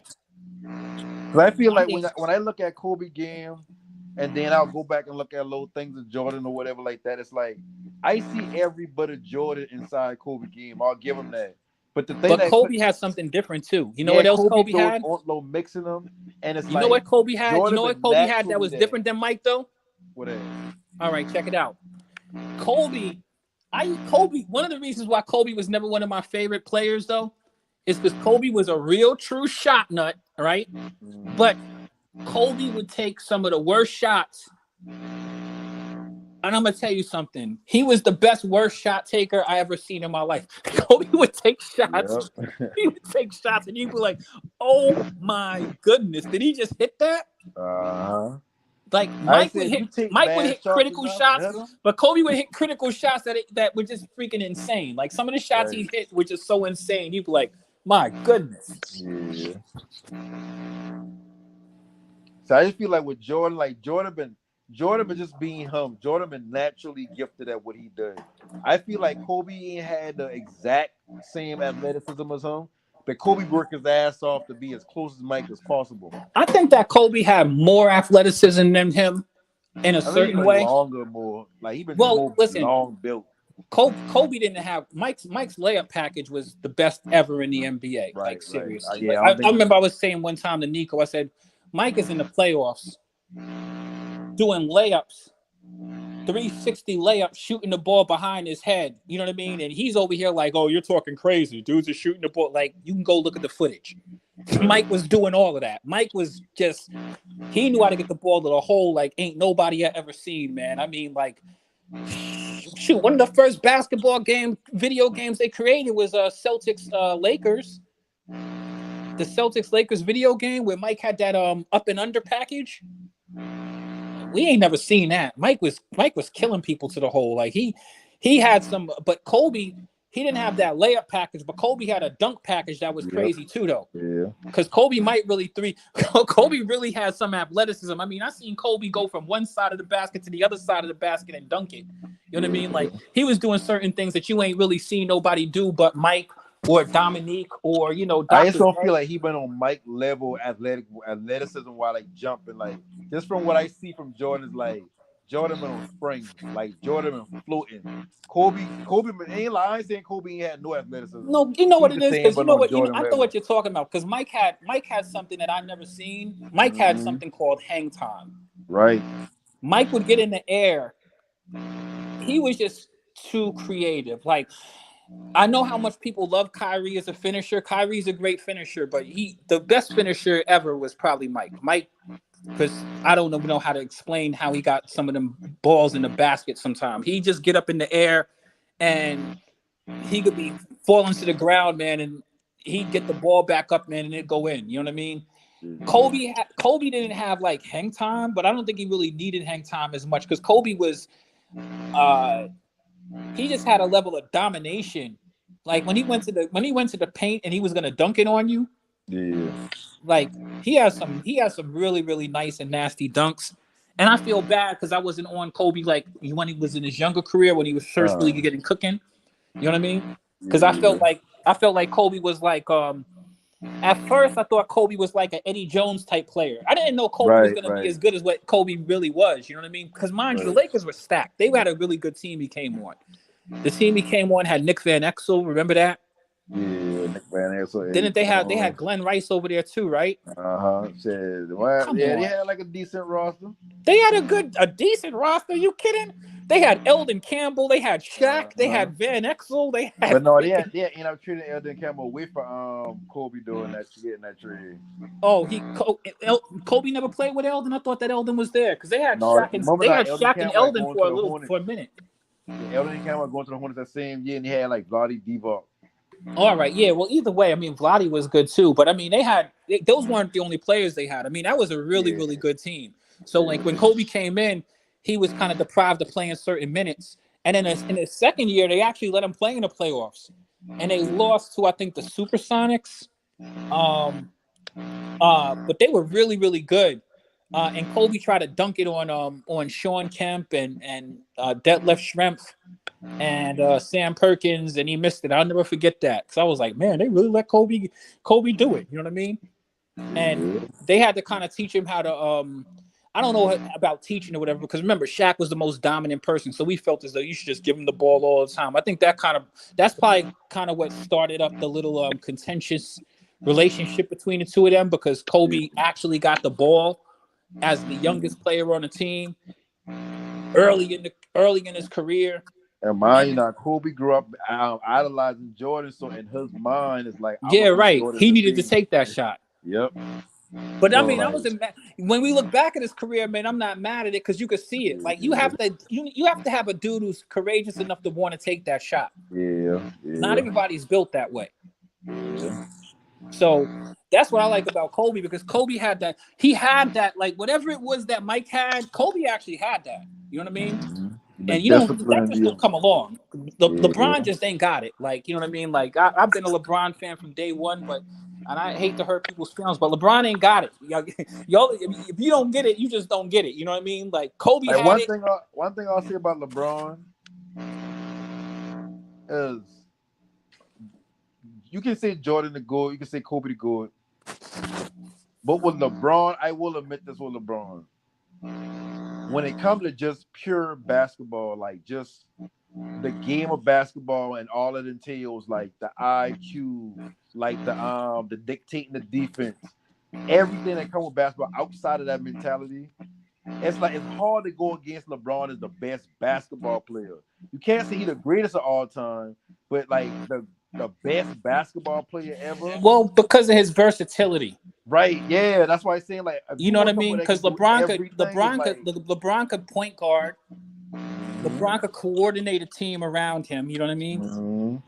It's like LeBron has those things. I'm not a big. I think that people throw the word basketball IQ out there a little too much. I'm not really big on that because I've seen LeBron do some boneheaded stuff too, and it's about situational awareness. Because I don't think that LeBron doesn't have situational awareness, but I can't necessarily say his situational awareness is better than Kobe or Mike's, because those two dudes, Mike knew when to pass the ball and when to shoot the ball, and he had to learn that from going through years of not being successful. Also, you know what I mean? And Kobe the same way. It's like when Kobe got Paul Gasol and he got that second when he got to his two-peat. Remember that? Yeah. Kobe really knew he knew what he needed. He knew who he needed, you know what I mean? Yeah. And he used that. And you didn't see Kobe make boneheaded decisions at the end of ball games, right or wrong? No, Kobe ain't been Kobe been like I said, and that goes back to most sort of mentality of Michael and Kobe. Like they've been strong-minded to where it's like, I know if it come down to the last shot, no brainer, I taking this shot. But if there's a better shot open, I'm gonna do that. With LeBron is more so like he leaves the door open for both that can happen. Kobe and Mike more so like I taking the last shot, but LeBron one is more so like, okay, whichever's the best move to make, I'm gonna make that move, and that right there shows. Well, he ain't got let a me share killer with you the mentality. reason. Let me share with you the reason why. Right. So there's a difference between covering these guys. You have to acknowledge this because this is real. Mike and Kobe were the people who you were going to have the ball in their hand at the end of the game, just like LeBron, right? Right. The difference is that you knew that those dudes, you knew that one dude was not good enough to cover Mike or Kobe. You knew that. You had to double them. You had to double them. These dudes were slicing and dicing double teams. LeBron was different because LeBron was a pass first player. So you couldn't really double him because you knew that LeBron was gonna try to set up one of his players. You know what I mean? Yeah. So you were gonna have to play him one-on-one. And that was just totally different. And that's just because of who they were. LeBron's ability to pass the basketball and his IQ that was always thinking about setting up a situation for the best person to get the shot was a totally different level of defense than you get when you have a dude who you're gonna double and and he might slice and dice the double team because he was good enough to kill a double team like Kobe or Mike were. But those two dudes, what I was talking about is not their talent per se, but I'm talking about their basketball IQ because Kobe and Mike also knew when to pass the ball. They knew. You didn't see these guys blowing basketball games. You didn't see those guys missing at the free throw line when the game was on the line, right? You never saw that. And you also saw them putting their other teammates in position to win because sometimes the reason why they pass the ball is because they're getting double teamed or even triple teamed. So I mean, you passing the ball to a dude with a wide open shot, but they didn't get credit for their passing like that. You know what I mean? Why? Because those dudes was always making a highlight. Those dudes you see those dudes hitting buzzer beaters every other game, right? You know what I mean? So yeah, LeBron has the ability to rebound more because remember that LeBron is a small forward. Mike and Kobe were shooting guards. LeBron was actually a small forward. LeBron has a build like Karl Malone with a different level of athleticism, like, you know what I mean? Like a smaller dude, you know what I mean? Mind you, LeBron been playing point guard his whole life. You know what I mean? He came into the league playing He's a point facto guard. point guard on every team he on. He's a de facto point guard. That's why him and Kyrie were so perfect together. Kyrie don't need to be playing point guard. Right. LeBron don't need to be playing off ball. Because the thing about LeBron is LeBron might not have thrown passes like Magic Johnson, but LeBron was going to have his 10 assists. He was going to get his guys the assist all game long. You knew that you had to look at the entire court when LeBron was on the court. You know what I mean? Yeah. So he was just a different kind of player. Plus LeBron's longevity, his health, and and LeBron's been a very solid player. In fact, I think that LeBron has just overachieved his expectations. You know what I mean? Right. Like Yep. he came as like it's crazy to even think that we would even put him on this level of the conversation we're having right now, like from when he first came into the league, because now it's like you got to be petty with him. Now I got to hold him accountable to the same standards I would hold of Mike and Kobe. You know what I mean? So my only disappointment with LeBron is that, bro, like, you know what I mean? Like, you shouldn't call yourself the GOAT because you should just have more humility and people will call you the GOAT. But that just shows certain levels of arrogance or maybe even immaturity at certain points for me. But the thing about LeBron, though, is that LeBron has had his opportunities to succeed. He's had a bunch of them. I think that things would have probably been different for LeBron if he didn't. Like, I think that Mike and Kobe got a chance to play with Phil Jackson as the head coach. But let's not forget something. When Phil Jackson came as a head coach, he didn't have any professional coaching experience when he started coaching with Mike. He came in and he bought a system. He had a phenomenal player who was a dynamic player in Mike, where they ran that little triangle system. Kobe got a chance to get into the triangle himself, right? And like Phil had won it a few times by that time. You know what I mean? Like, so like he actually had a coach. I think he had the best coach that you could possibly have. If Kobe had to do this with like Dale Harris, he probably would have never won like that. You know what I mean? I'll say there's one thing about Kobe team, that 2P team. They had some talent because they did. A lot of people overlook Bynum. Bynum been playing out his ass them little couple of years. He been down. Exactly, I agree with you. So Bynum like was a baby. He was a baby Dwight Howard. Right. He just had health issues though. Yeah. If his health could have been straight, you know what I mean? Yeah, health, and he just been being lazy sometimes too, like but being immature. Like he come into the game young. You also had Lamar Odom over there. Yeah. I forget about Odom shit. Yeah. Odom been over there like shit. That's the perfect player you put right next to Kobe. And they had Derek Fisher back for them 2 championships. Somebody who's familiar with Kobe, who can knock down threes in the big moments if they need them. Who ain't gonna turn the ball over at the point guard position. Odom, he can run the point. He was damn near a baby LeBron if you really think about it. Must do everything. I mean, Lamar Odom is a very underrated player, man. Lamar Odom was a dude who was like LeBron. He was a pass first dude, but he was also had the size. You know what I mean? And he knew how to get a bucket for himself too. You know what I mean? Lamar Odom was he was a star of the Clippers when he was with the Clippers. He was like the main dude. You know what I mean? Yeah. So, and it was a bunch of dudes that came from being main dudes who played really nice next to Kobe. Like and then Kobe also he knew how to sniff out good defensive players. And then like you said, they had Derek Fisher, who I think he had been in the league as long as Kobe. Didn't those guys come in the league in the same year or something? See, the thing about Derek Fisher, the Lakers have a long history. They know how to win. So Derek Fisher was just like the modern version at that time, the modern version of a Byron Scott. Because Byron Scott was like that. He was a 3-point shooter, and he was a defender. You know what I mean? That's he's somebody your star player can trust. Exactly, and you knew like Magic was going to get the ball to Byron Scott because he could hit the shots. Plus, remember the thing about the Lakers is they have a lot of people who have won championships that are part of that organization. So they have a lot of years of experience with the consultation over there. It's just the environment over there is different. They expect to win every year. They're not putting together teams to be trash. They're putting together teams to kind of win.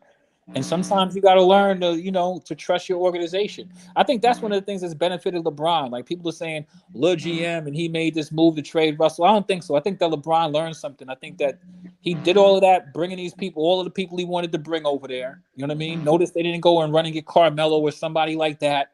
They went and got some dude. I think they probably had a conversation and he allowed his GM to do the damn thing a GM needed to do. And look who they got. They got D'Angelo Russell. I know LeBron wasn't courting him. You know what I mean? They got Mo Bamba, right? Right. Another like the players that they picked up were good players, man. Let's not kid ourselves. The team makes much more sense now. You can't just pick players because you like them. I think LeBron learned something. Some youth back on their team, like. Plus, they were gutting their team of assets. They couldn't even do anything with the team because they had kept on trying to do these 1-year rental players. You know what I mean? Yeah. So now at least second round picks that may or may not pan out for you in the future. D'Lo, Malik Beasley, Mo Bamba, Ruach Amari, like that's a nice little core to try to build. Yeah, exactly. I know LeBron wasn't courting no Rui Hachimura. Like I think that what happened is, man, LeBron for the first time probably in his career. He got tired of, you know what I mean? Like, I mean, it's not just him.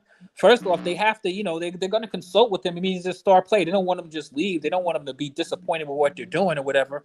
But I think that LeBron let the GM do what the hell he needed to do. The Lakers, look at all of the talent that the Lakers had that they got rid of. LeBron ain't stupid. He can look around and see, man, we got rid of all of these guys. All these guys were actually good players.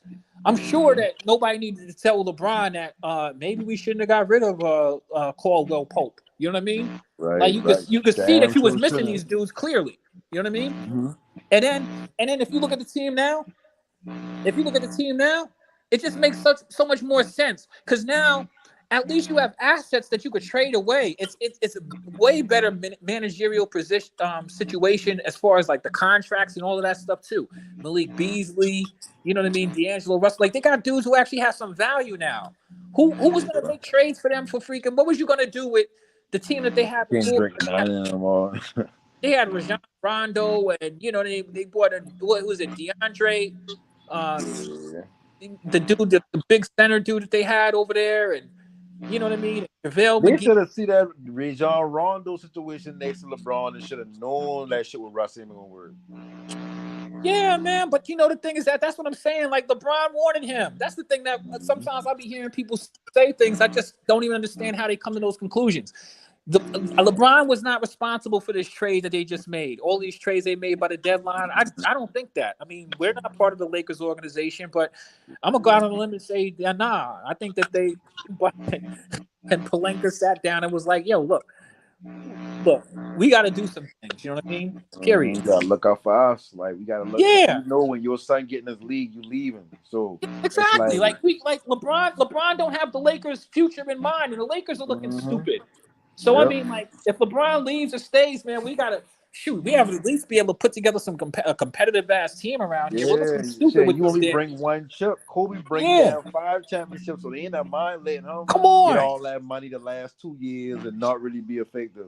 Listen, LeBron is a long way. LeBron is a long way from being the greatest Laker to put on that uniform. A long way from that. Like as far as just the Lakers, be real, right? Come on, LeBron only got them one chip. Right. And that chip being debated back and forth between people every day. Right, exactly. The bubblegum ring. And see the thing about LeBron, man, LeBron benefit from, like how you said earlier, when he first come into the league, you gotta look at LeBron like, oh, yet another player that they say is supposed to be the greatest player, the next Michael Jordan, but we don't see what happened to all our last next Michael Jordans ain't panning out. And he actually achieved everything that people say he couldn't do, or that they thought he would have been at. And it's rare to see a player live up to the hype of a #1 overall pick, and he was expected to be a generational talent. Like, think about when he been the last #1 pick that you could say like he was compared to an older player that been a great, and he actually lived up to it, to where you got him in the conversation. Kobe coming in as a 13th pick. You ain't know he was gonna be Jordan, even though everybody was saying he gonna be the next Jordan. You ain't know he was gonna be that. Especially nobody knew that, right? I mean, he drafted and traded to. When every LeBron, year people say that. They think that about Wembanyama right now. Watch. See, we're gonna see what they're saying about Wembanyama in the next 6 years or so. We don't know. You don't know what's gonna happen with these people. For real.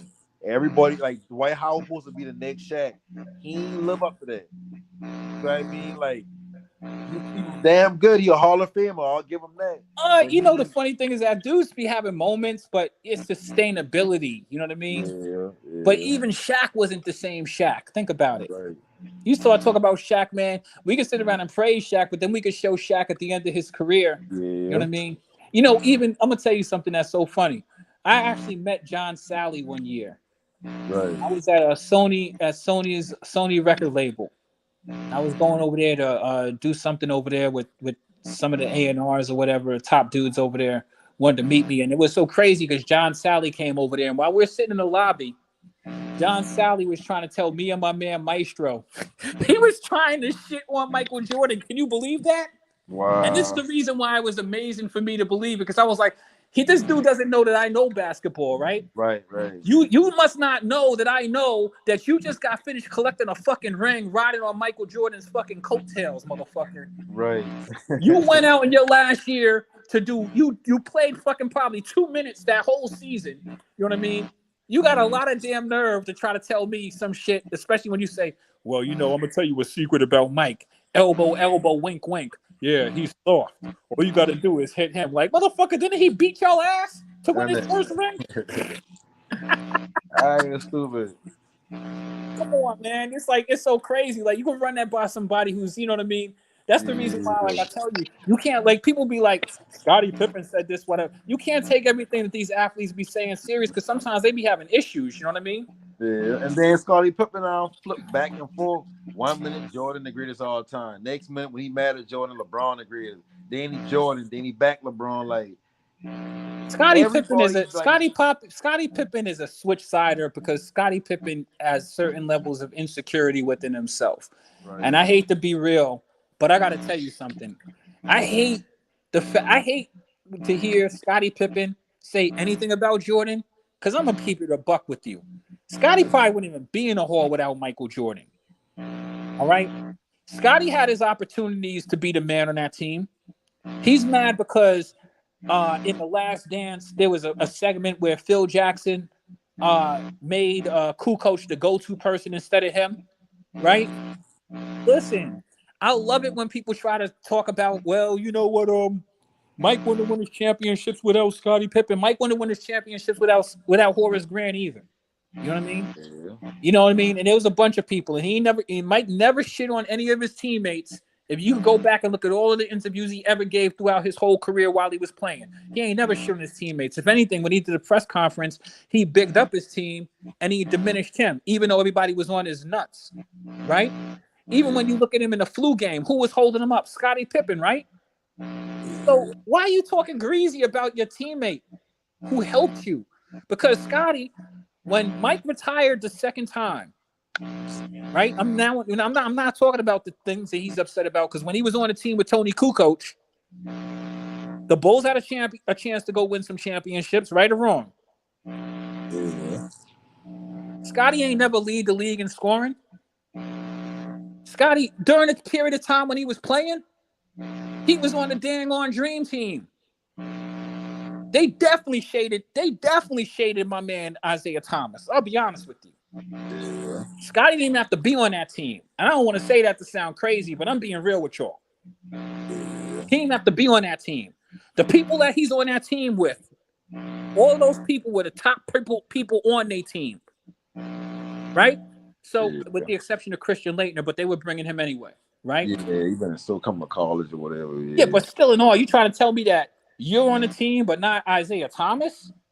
Yeah, that's it. That had to come from players personally saying, because like I said, like me watching those documentaries and even like talking them documentaries talking about like the Dream Team and how it come together. Like Mike ain't really I want to do it, but at the same time, it's like it makes sense from it be true that Mike said, if you want me to play. This person ain't playing. Whatever. Yeah, but he also. I'm telling you, like I'm just being real. Like Scottie, like a lot of what Scottie got is because you was riding with Mike, bro. Like be real. Yeah. You was riding with Mike, and it wasn't like he was a bum player. I'm not even saying that, but I'm saying that I'm showing you something. When Michael Jordan retired that second time because Phil Jackson was leaving, yada yada. Oh, and if you guys haven't seen, what is it, the Save the Dance or whatever. Or the last dance, y'all should watch that. That's really, really dope documentary. It really is good if you love basketball because you're gonna see a whole bunch of stuff in there. But when Scottie played on the Portland Trailblazers, remember he played on the Trailblazers, right? Mm-hmm. I mean, you go back and take a look. He wasn't the number one option on that team. He was barely the number two option. He was somewhere between the 3 and 4 option on that team. He's going over there and get that money. That's all. Yeah, he wasn't playing. No, come on, man, Scottie. Like, come on, let's be real. Scottie went over there because he was supposed to be this dude, and he was all right. But you ain't really win because I don't want to say it, but Scottie wasn't facing double teams and triple teams like Mike was. Mike was facing double and triple teams. Scottie got a chance to play people straight up. Just think about that in and of itself. Then he went and played with the Rockets. He got a chance to play with like Charles Barkley. You know, now mind you, Charles even said those dudes was kind of over the hill at that point. But Scottie couldn't have been over the hill. He just came off of winning a freaking championship when he went and played for the Trailblazers with Clyde Drexler and all of them. You know what I mean? You wasn't better than Clyde, bro. You wasn't. And you know what I mean? Like, let's just be real. Like, yeah, and even when you look at through the history of the Dream Team, it's rare. It's a rare find to find two teammates on the same USA roster. Scottie wasn't mentioned. You could go look at when Charles Barkley just did that interview on what was it? All the Smoke, right? I don't know if you guys saw it. Charles Barkley, they talked about the Dream Team, and this is what he said was dope about the Dream Team. Everybody on that team was competitive with each other. They had rivals with each other, right? You had Michael Jordan with Clyde Drexler.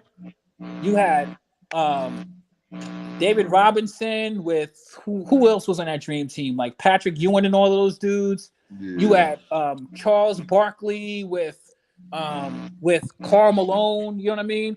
And he was talking about the practices and how epic the practices was. You know what he ain't mentioned? Not once. Scotty. Nobody had a rivalry with. Nobody had no real rivalry with Scotty. You know what I mean? Like the only rivalry Scotty had. The only rivalry he had, but with Tony Kukoc. Right, exactly. His own teammate. Right? Yeah, because they were bringing him in and they've been like, well, shit, he probably coming in to take Scotty's spot. It's like that's what I'm saying, right? Tony Kukoc is in the NBA Hall of Fame. Do you know that Tony Kukoc is in the NBA Hall of Fame? Yeah. There's only one way it even makes sense that he's in there. So let's not act like people don't play favorites. Right. Them rocking with Jordan. Listen, Jordan once Jordan learned how to win. It is what it is. Like I saw a lot of players. There's a lot of players I liked. There's a lot of players that we like. There's a lot of things that we could debate. Even like, you know what I mean? Like even the Kobe thing. I'm not shitting. I would never shit on Kobe or anything like that. But shit, Mike put it down to a point where, man, you got to at some point address some realistic things that man did. There's only one other player in the entire NBA who got 10 scoring titles. And that's Wilt Chamberlain. Think about that. The people who you've seen have the most scoring titles in the NBA right now, and we talk about it modern history even, right? The most scoring titles you've seen is what? James Harden and Kevin Durant. They both got 4. Kobe got 2. Allen Iverson got 2. Shaq got 1. David Robinson got 1. You follow what I'm saying? Like, it's crazy just to think about that. And I mean, like, I want you to think about this: to win a title, and at the same time be like what? I mean, I want you to imagine that this year, LeBron leads the league in scoring and then wins the damn title. Do you know what the hell these people would be doing at that point? Come on, you kidding me? They'd be building a statue for that dude. They already on him. Imagine he did that. You know what I mean? Just if he just even did that once. You know what I mean? It's just so crazy because basketball has such a great history. There's so many great players to look at and choose from and stuff like that. And, man, sometimes you see dudes do things that are just out of this world, man, like Kobe Bryant, man. Kobe was insane. But, like, somebody's trying to compare, like, Clay to Pippen. I mean, that's disrespectful to Pippen. You know what I mean? Because Clay still got a lot more basketball to play. I mean, shoot, who knows? He might be a better Hall of Famer than him by the time it's said and done. I mean, how many? Clay already got like 4 championships, right? Yeah. But see, I kind of look at Clay. When I look at the Warriors, I don't really view them as like how I look. Shout out to Flight Sports TV. What's good, guys? Hey, what's shaking with you, baby? It's like when I look at the Warriors, I look at them like team championships. Right, I agree. I don't be like, oh, Steph got 4, or Clay got 3, or Clay got 4. It's like players like KD is like, oh yeah, you know KD got 2 rings. You know Jordan got 6. You know Kobe got 5. You know LeBron got 4. So when it comes to the Warriors, like I kind of group them together. So I don't look at Clay as like, oh, you know, Clay got 4 rings. You know, like to me, it's like as part of a group effort. So I don't know. I just don't look at Clay like that type of players. Like, yeah, both of them will be considered a Robin, Pippen. But I think like Pippen been a true Robin, as right, more so a part of a system. Right, because I don't even know, because I mean at that sense, when you say Clay is like a Robin, but I think that, you know, they call them Splash Brothers for a reason. Right. Like him and Steph are like, you know what I mean? They're like co-joined, and then you got Draymond out there who just is a disruptor. You know what I mean? And then in mind now, like everything run through Draymond offensively with that motion. So it's like even though you like Steph is the best player on the team, Steph is the driving factor behind that team. But without a player like Draymond, you can't get some of these shots that Clay and Steph be able to get throughout the years. So it's like you can't really say he's not a Robin because he is just a facto point guard if you really think about it in that motion offense. Yeah. So it's like I look at them kind of like a car. Like everybody got their own little shit that make the car work. Like Steph the wheels, Draymond the engine. Yeah, fucking, and you know the thing about it is that these dudes had a 70+ win season, right? Yeah. They didn't win the final that year. So when they say that they're the best team, when people try to say that that's the best team in NBA history, it's not. The 72 Bulls are still the best team in NBA history because they had 70 wins and won. You know what I mean? You gotta finish it off, man. You can't otherwise we'd be talking about the Buffalo Bills, right? You know what I mean? They got to the championship, they got to the Super Bowl 4 years in a row, but they ain't win. That's the reason why we don't talk about them. Yeah, that's true because that's true. Yeah, it's true because the Bulls team that 72-10. You know, Michael Jordan, they could have won. They say they could have won 75 games that year if they wanted to, but they decided to take a rest because they was getting ready for the playoffs, which that was a smart thing to do. Because by burning yourself out to win more games when you can get rest for the playoffs, you already solidify that, and they finished off with a title that year, unlike Golden State. Exactly, but I mean, this is the real thing because it's just like remember that year Tom Brady, what was it? The Patriots had like an undefeated season, right? Yep. But then they didn't win. They ain't win. So the 72 lose that Super Bowl, that automatically take them out of the greatest season. Right, because the 72 Dolphins were undefeated, but they won. You know what I mean? Like you can't do that and then lose. You know what I mean? It's crazy. It's like you fought a great boxing match and then got knocked out at the end. And see the thing about the Warriors, I say that shit every day. Not every day, but I say that shit a lot. That 2015 championship they get to the finals. I'll give them that. I ain't taking nothing away from them. But they be the Cavs team with just LeBron, with Kyrie been out, Love been in and out, damn hampered or whatever like that. The next year, full Cavs roster come. They beat the Warriors. They come back 3-1. You can say, oh well, they've been up 3-1, so that means no, you got to finish it out. LeBron them come to Golden State Arena in Game 7 and beat them in some t-shirts. Like that shit. That's one of the best teams that I've seen. And I think that they beat the Warriors. Then they bring KD back the next 2 years. They won them. So it's like this could really be something they talking about without KD. Because I know Charles Barkley like to bring up the bus driver talk when he come to KD. But I just really feel I like that. That shit was so funny. The school bus driver. Yeah, like I feel like these older players. I don't want to say they hating on the younger players because everything ain't hating. I think they just got a bias towards them because of the money they making nowadays and how soft they is. It's like, damn, like we been doing crazy shit for way less. Y'all, you're right about that. But I don't say jealous though. I don't think it's jealousy. I just think it's because, like I said, like people played this game, right? You follow what I'm saying? Like, think about it, right? If I was what was my man Deacon Jones, right? Remember Deacon Jones back in the days, football player, right? Yeah. I mean, shoot, Deacon Jones. You could listen to LT, but dude, you know we played back in football. We didn't even have masks. You know what I mean? Like, there's certain things you like. This dude's a football player, and you're like, this dude is kind of soft. You like, you know what I mean? You kind of like, you know what I mean? Like Jim, like you would talk football, but then when you in the presence of a Jim Brown, you know what I mean? You follow what I'm saying? Like Jim Brown been through just different things. It was just a lot tougher. You know what I mean? Like he's just not like, you know, OG sometimes just been through like, you know, when your mom used to tell you when you was a kid, yeah, I used to walk 20 miles to school. You know what I mean? You're like, man, that sounds crazy. You know what I mean? Yeah, thank goodness I made these sacrifices so you don't have to do them. You know what I mean? So like, it's not like, I don't feel as though they're jealous of these players, but they just have a perspective that comes from a place, like you said.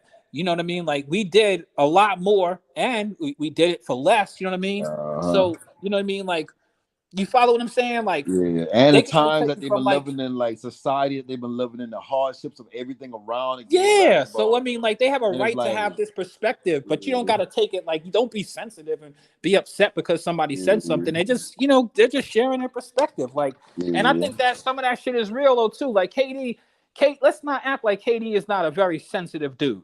right. He don't like them I don't like being a school bus driver. All right, I feel you. Like, yeah, you have a right to go wherever you want, but KD, you was up 3-1.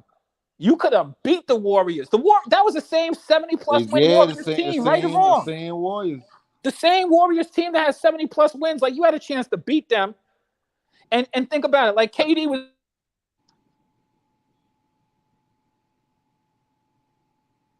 I think you cut out. All right, you can hear me now? I said, remember when everybody used to love Russell Westbrook on the Thunder? He been soft since then.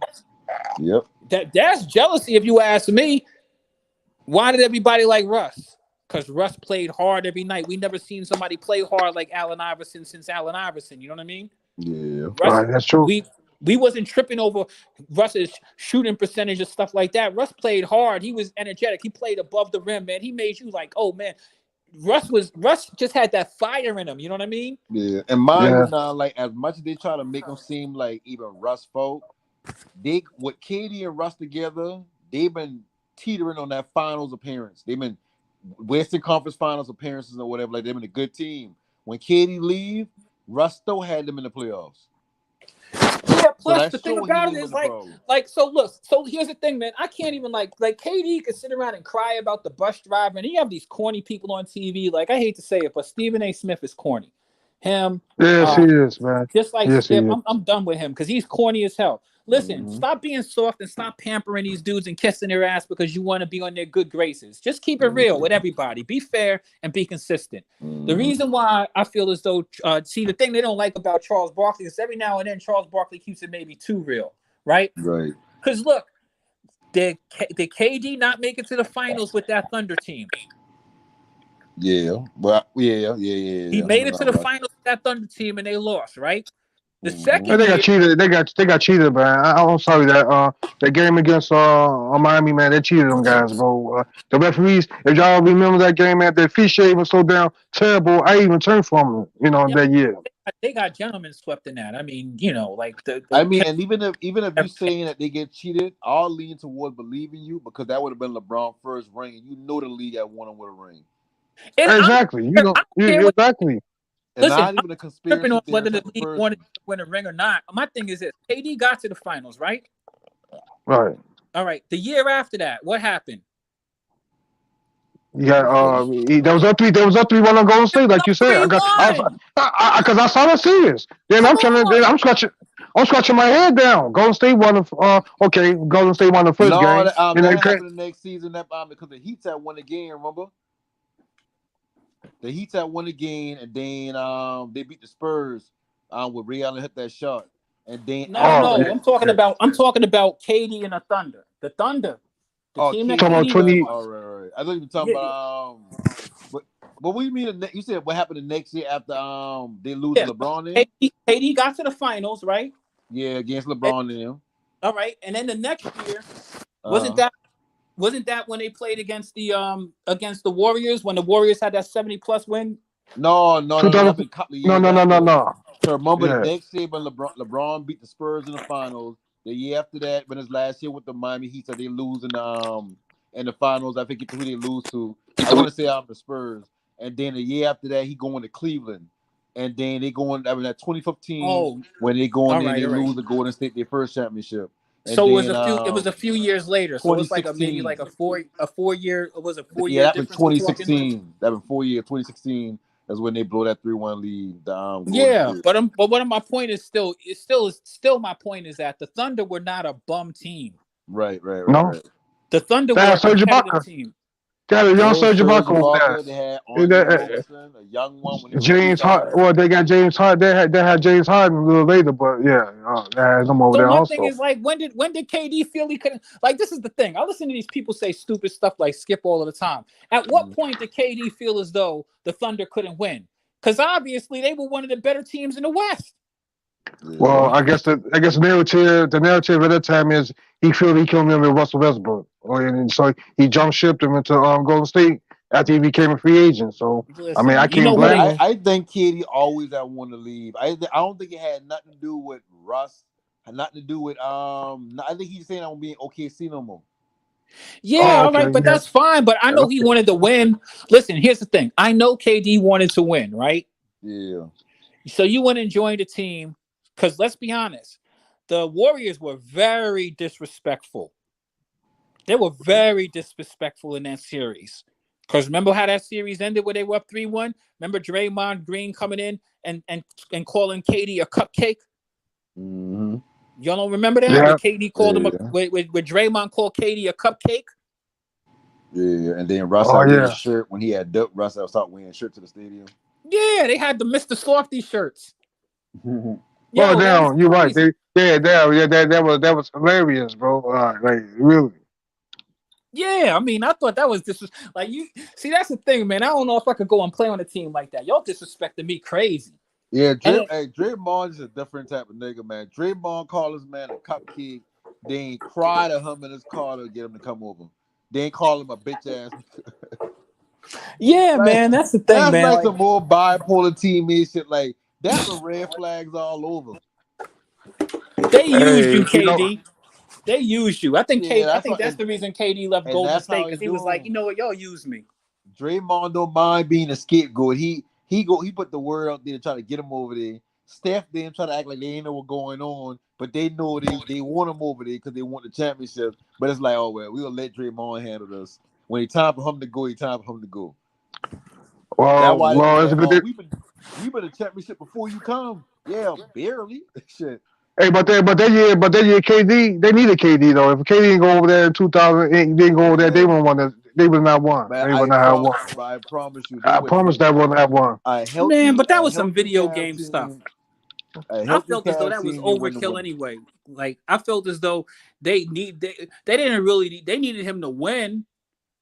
Yeah, because they didn't want to. They after when they seen LeBron, what LeBron did to them the year before, man. Yep. LeBron disrespected them. Yeah, they had a healthy squad. He disrespected the shit out of Steph. First off, Steph, you too small. And let's not act like LeBron. See, that's the one thing about LeBron I will say. No panic. Mm-hmm. This is where I give LeBron ultimate credit on this. LeBron gave that year that they lost, man, he gave one of the best final performances, man. I mean, he was the best player. He was the best player on the court. Like there wasn't even a question about that. Right. You know what I mean? He just wasn't good enough to win. You know what I mean? But we talking about 2018. Yeah, the year where they lost to that same Warriors team. What are you talking about? 2015? Which one? You talking about the first one? The first Warriors? 2016? No, you talk. 2018, 2017, probably. Yeah, see, 2015 is when the Warriors first won their first championship. That's when Kyrie been out and Kevin Love been out. Yeah, but that's when LeBron was going nuts, though. Yeah, he been going crazy. I think LeBron led everybody in that series in points, rebounds, and assists, right? Yeah. See, that's crazy right there. That's crazy. And he played 40 something. He played 45 minutes to get there. They had to give him some rest ball because they almost had to put him on the stretcher that year. He was playing so damn hard. He wanted that ring bad, and I'm gonna be real with you. That was all time. That was all time, and that's one of the reasons why, like, I can kind of like, it's just like you were saying with like the kind of the Kobe thing. I can understand where people fan out on a dude that they've seen, and you know what I mean. I can understand where dudes can feel some sort of way about a dude that they didn't see, but I can't disrespect somebody. I can't disrespect somebody to make a case for the dude that I'm making. I got to make a case. Right. You know what I mean? So my case, if I'm making a case for LeBron, I'm going to mention that. I'm going to mention I've been to the finals 10 times, but then there's places where your argument is going to fall flat. But now we're talking about like the KD situation. KD wanted to win. I think that everybody in the league was tired to see, because LeBron, the league was gawking over LeBron also. You know what I mean? So I mean, look, y'all forget about this. LeBron did the same thing. He wanted to win, so guess what he did? He felt he couldn't win in Cleveland. Guess what he went? He took his talents to to South Beach. So and, I and when mean, he went he and wants to when he win. went and did that, like that's not and you're absolutely right, because it wasn't like And he did Dwayne Wade was like the best two guard in the league at that time, right? Yeah. Yeah, he And he already did had that a chip for also. the damn self. He He carried did the that. He cat. did also. He did that. He joined the Miami Beach. He went to Miami. Also, he wanted to be Kobe because Kobe won on 2 back-to-back titles that year, Yeah. 2009, 2010. So of course he wanted to win. But people forget how the Cleveland Cavaliers were getting stopped in the playoffs up until that point also. Because remember that Dwayne Wade and them had gone to the finals while LeBron was over there in Cleveland. So they had come across them, and that Bulls team was good too. But even the LeBron Cavs could made beat to the Bulls. finals with Cleveland before he going. I'm saying that when LeBron went to join Dwayne Wade, it's not like it's not like Dwayne Wade, maybe Dwayne would have come to Cleveland if they were getting stopped by the Cavs, but the Heat were getting by them. You know what I mean? So, Yeah. You know what I mean? So it's like you went over there with him, and then y'all grabbed your boy Chris Bosh, and then y'all went and said not 1, not 2, not 3, not 4, not 5. But then you went over there and you split two. You got 2 wins and 2 losses in the finals. You know what I mean? Like, I congratulate you on winning, but man, like you split, and now it's over. It's over. You have the worst finals record of anybody that we talking about in these conversations. Seriously, like And your you know finals the thing record about, is atrocious, bro. You know the thing about LeBron, and he said himself, and I wholeheartedly believe this, like to see this. He said he been trying. He had want everybody to like him. That's why he made the decision to go to Miami. That quantifies exactly who LeBron is. That's how he come off to me as somebody who cares about what everybody thinking. Like even when I watch him on the court, even if he ain't playing basketball, even if he's just on the bench, if he see teammates laughing or doing something, he try to join in. Like even an All-Star game where somebody fall in Kevin Hart lap and he come over there and fall in the lap. It's like he wants to be included in everything. It's like he gotta be the center. Like, oh, shine over there. Well, let me walk my ass over there and get me some shine. That's real talk, because that's why I got a lot of respect for Michael Jordan, though. Even though Michael Jordan didn't give a damn if a lot of people don't like him or not. He came out there to kill. He came out there to do one thing: they kill you. That mentality. The mentality, and guess because of that, he got 6 titles. You know what I'm saying? You know something, and you know what? Kobe Bryant was the same way. He got that from him because he got a chance to watch him and live by him. You wouldn't see Kobe Bryant out there like that. When all them walk in the room, when you see all the legends, all the Hall of Famers walk in the room, when Kobe walk in, everybody perk up. When Jordan walk in, everybody gonna perk up. It's just certain players you gonna respect. When LeBron walk in, it gonna seem he's not gonna get the same. You know what I mean? It's like LeBron does it to him. LeBron did it to him. He did it to himself though. It's like because the thing when is that alpha LeBron walk in the room, you know he an alpha. The reason why is because LeBron went first off. He did the corny thing. He should have never said I was the GOAT. You looking for too much. You should have never said that. You don't need to say that. You follow what I'm saying? Like think about it. If Kobe and Mike was in a room, right, and Wilt Chamberlain walked in the room, you know what they would do? They'd perk up. It's Wilt. You know what I mean? Wilt could say or do whatever he really wanted to, but it's Wilt. You follow what I'm saying? My man came and dropped 100. You know what I mean? Follow what I'm saying? Or like Kareem Abdul-Jabbar. These dudes ain't picking petty wars with older dudes who played in a generation before them. They're gonna have respect for them dudes, man. And you know what I mean? Like, yeah, the game is different, and yeah, you wouldn't do that to me if I was playing your era. And they could chop it up and laugh and joke about that sort of stuff. LeBron need to let some of that stuff go. You know what I mean? Like be more respectful to them older dudes, because you're in the fraternity, bro.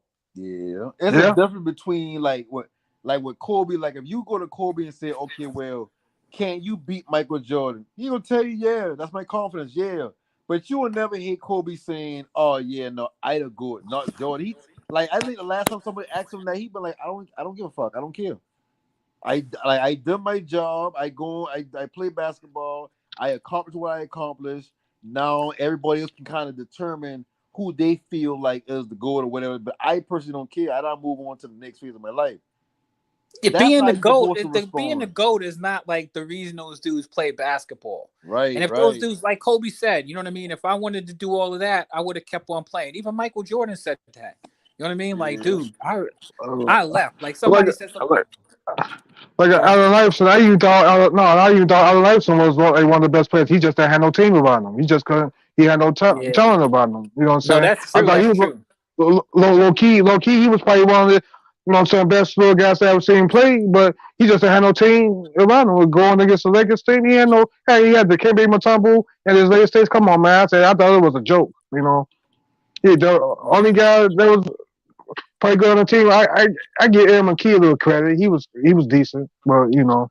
Yeah, the team But building on that team, like they pretty much get every single defender in the league and put them around Allen Iverson. Nobody else could get a bucket. Like Aaron McKee could have he could have do something. Eric Snow, he wasn't a scorer. He was more of a solid point guard. I mean, the right. Kevin Matondo, but defend like everybody on the roster been defenders more so than offense. So you had to have Iverson drop 30 and be the leader scorer. And like I've been telling Nico when we were talking about we were comparing players, and he been like, oh yeah, Klay Thompson averaged X amount of points his career, so and so only averaged 20 points his career. I was trying to tell him like the scoring in the NBA team wise is going up. So when Klay dropping 22 points a game, that's 22 out of 114. When the other players were talking about dropping 17, 18 a game, that's 17 and 18 out of like 80, 90 points. You can't take everything that Nico says seriously, though. That's the thing. Nico has a very skewed view. But like Allen Iverson got 4 scoring titles. Think about that. Yes, you do. He got more scoring His titles than efficiency. Kobe. Yeah, His efficiency. Dropping His efficiency is good. Right. 90, 100 points, like that's a lot. Wow. Listen, and the thing is, like, I just want to make sure. One team. But the thing is that this is the thing. People be disrespecting people. Allen Iverson is 6 feet tall. Right. People talk about, like, when I hear people say arguments that are ridiculous. Oh, LeBron is the GOAT because he's bigger and stronger in his physique. They don't got nothing to do with how dope you are as a basketball player. Let's be real. He had a jump shot. You know, Allen Iverson shot 40% from the outside. You know, listen, a lot of people don't know that. People didn't, and only one person wins a scoring title in a year, right? So, and it's not like a subjective thing. You earn that. You know what I mean? Like that, to me, that's the reason why I hold the scoring title in high esteem. I'm not saying like even when James Harden with his little cheat code stuff, you was able to get yourself your scoring titles or whatever. You weren't able to get a ring, though. You know what I mean? You weren't able to solidify that. You know what I mean, with anything. But when you have dudes, but it's not easy to win. It's not easy to win a championship either. But when you win a scoring title, that to me solidifies you as one of the most lethal scorers in the NBA. And mind you, now with Iverson, the reason why I don't hold it that much as I hold any other player with the championship thing is some fact that, like, you got to think about it.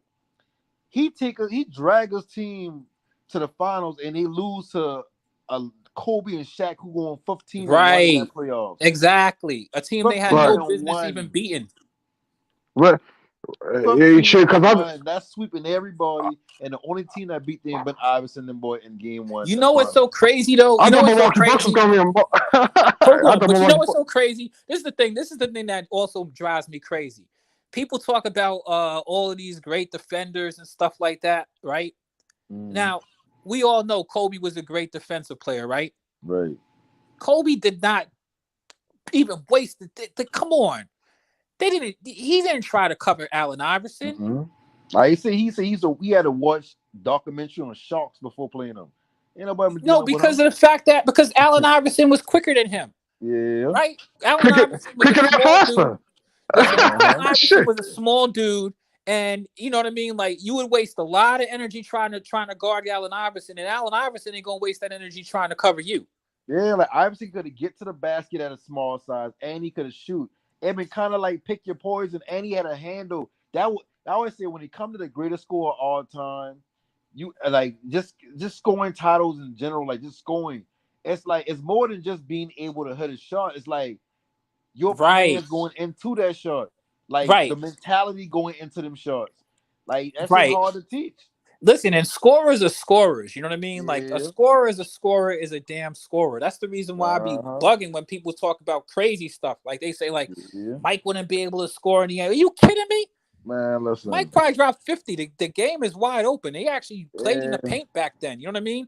And he or had a mid-range jumper, and I they mean, don't can you even imagine defend the what Kobe mid-range would be doing in the nowadays. NBA like it is right now? Can you imagine what Kobe would be doing in this NBA right now? You telling me that Yeah. Paul George or somebody was going to stop him? Think about it. Kobe wasn't even going to stop Allen Iverson. So what we talking about here? You know what I mean? Shoot, Kobe they would have been in the score. same ilk, just like how KD as an effortless score because he used the mid range. A lot of teams don't even plan for the mid range unless they're playing a player they know love the mid range. But like, Here, you want to know a secret? And you could go look at the history of the NBA and tell me if I'm wrong about this. All of the people that you're going to see who are the top scorers in the league are mid-range scorers. The only one who got a scoring title who's not per se a mid-range scorer is Steph Curry. And I'm gonna share something with you. He's deceptive because people forget that Steph Curry has a floater, and people forget. I swear I'm about to say that. Yeah, because people forget that Steph Curry takes you to the hole. He don't just sit out there by three. Steph will take you to the hole. Don't get it twisted. I say the same thing about LaMelo, and people say LaMelo need to develop a mid-range game. It's like he got a mid-range game. It just looks like a floater. Yeah, that little them little crappy little floaters. That's mid-range game. It's not my favorite shot, but those dudes be hitting it. Yeah.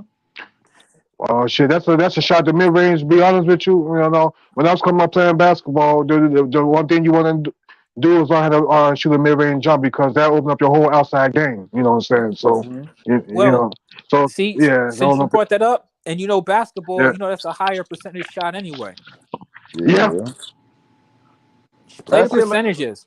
A lot of these teams shoot too many threes. If you keep on, that's the thing about like the Golden State Warriors. Yeah, they'll blow you out, but guess what? They'll also shoot themselves out of a basketball game too, taking too many threes.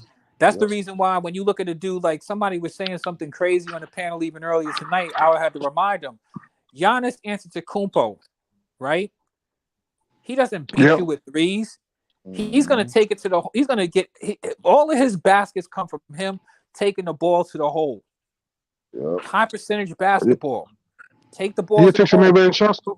Yeah, he takes some mid-range shots too. At time and time, he's starting to shoot the mid-range a little better. I see. Well, he is better at that. And he's even better in a lot of areas, to be honest with you. But Giannis Antetokounmpo is going to attack the paint. And you know what that's going to do? It rewards you. And then, you know, and his team is built around everybody else on his team can shoot. So, you know what I mean? Like, they played it like, you know, the inside-out game. That's what that's the whole way the Bucks are designed. You know what I mean? And guess what? It got him. I mean, take a look. He got the hard way to prove it. They got a title. They got a one title, so they tell you something. You know, they basically showing us how Shaq would be in today's league. That's exactly the type of offense. You want to stop? Ain't nobody stopping Shaq. Ain't nobody stopping Shaq though. I don't care. The only thing about that is what Shaq you getting. Like if you getting damn near 300-pound Shaq, then they're gonna expose them, taking them out on the perimeter. You talk about old Shaq, you talk about young Shaq. You gonna give him 225? Young Shaq could have gone that perimeter and played some defense. He could have gone out there and beat on the perimeter or whatever. But you're gonna get 225-pound Shaq. Well, listen, y'all even gotta go and get Shaq. I mean, I want to go back and get 250. 250. Listen, 250 I don't even need to go get Shaq. I want to go back and get myself a Zach Randolph. You know what I mean? Zach Randolph just retired. Yeah, he retired a couple of years ago. Yeah, so yeah, Zach Randolph. Randolph Achilles dudes. They don't have dudes. The interior game in the NBA is out. I mean, think about it. Back in dudes want to talk about, oh yeah, the 90s. These dudes played it, but I remember in the 90s, man, you had to play against like Michael Jordan had to play against Patrick Ewing. Magic Johnson. Yeah, I'm just talking about these damn centers, like dudes who actually block shots. Dudes trying to tell me Giannis is a great defender. Giannis is a good defender, but don't act like Giannis is not a outside perimeter defensive player. All right, in the 90s, you actually had to go against people who was actually defending the rim. You know, Mutombo, David Robinson, Hakeem Olajuwon, Rick Smits. You know what I mean? Like, you know, Patrick Ewing. You know what I mean? Like there was dudes you had to go through dudes in the paint. You couldn't just, you know what I mean? These dudes wasn't just gonna let you score in the middle of the paint. They make it like dudes just walk into the basket. Like the game nowadays is wide open. You could do that now. You couldn't do that back then. Even if you're doing something as simple as looking at highlights of people getting dunked on, you will notice back in the 90s, Like if somebody get dunked on or somebody go to the hole and dunk against the Knicks, you see Patrick Ewing right there because he been the rim defender. Nowadays, it's like just random people be in the hole when somebody don't. Because Yeah, exactly. playing either a switch defense or like they just don't play the interior as they used to play. And the lane is open. Like think about it. When you saw the Rain Man was dunking over dudes. I mean, giving them work. You know what I mean? Nobody want to get put on the poster. No, everybody trying to avoid their poster now because Michael Jordan put a lot of centers.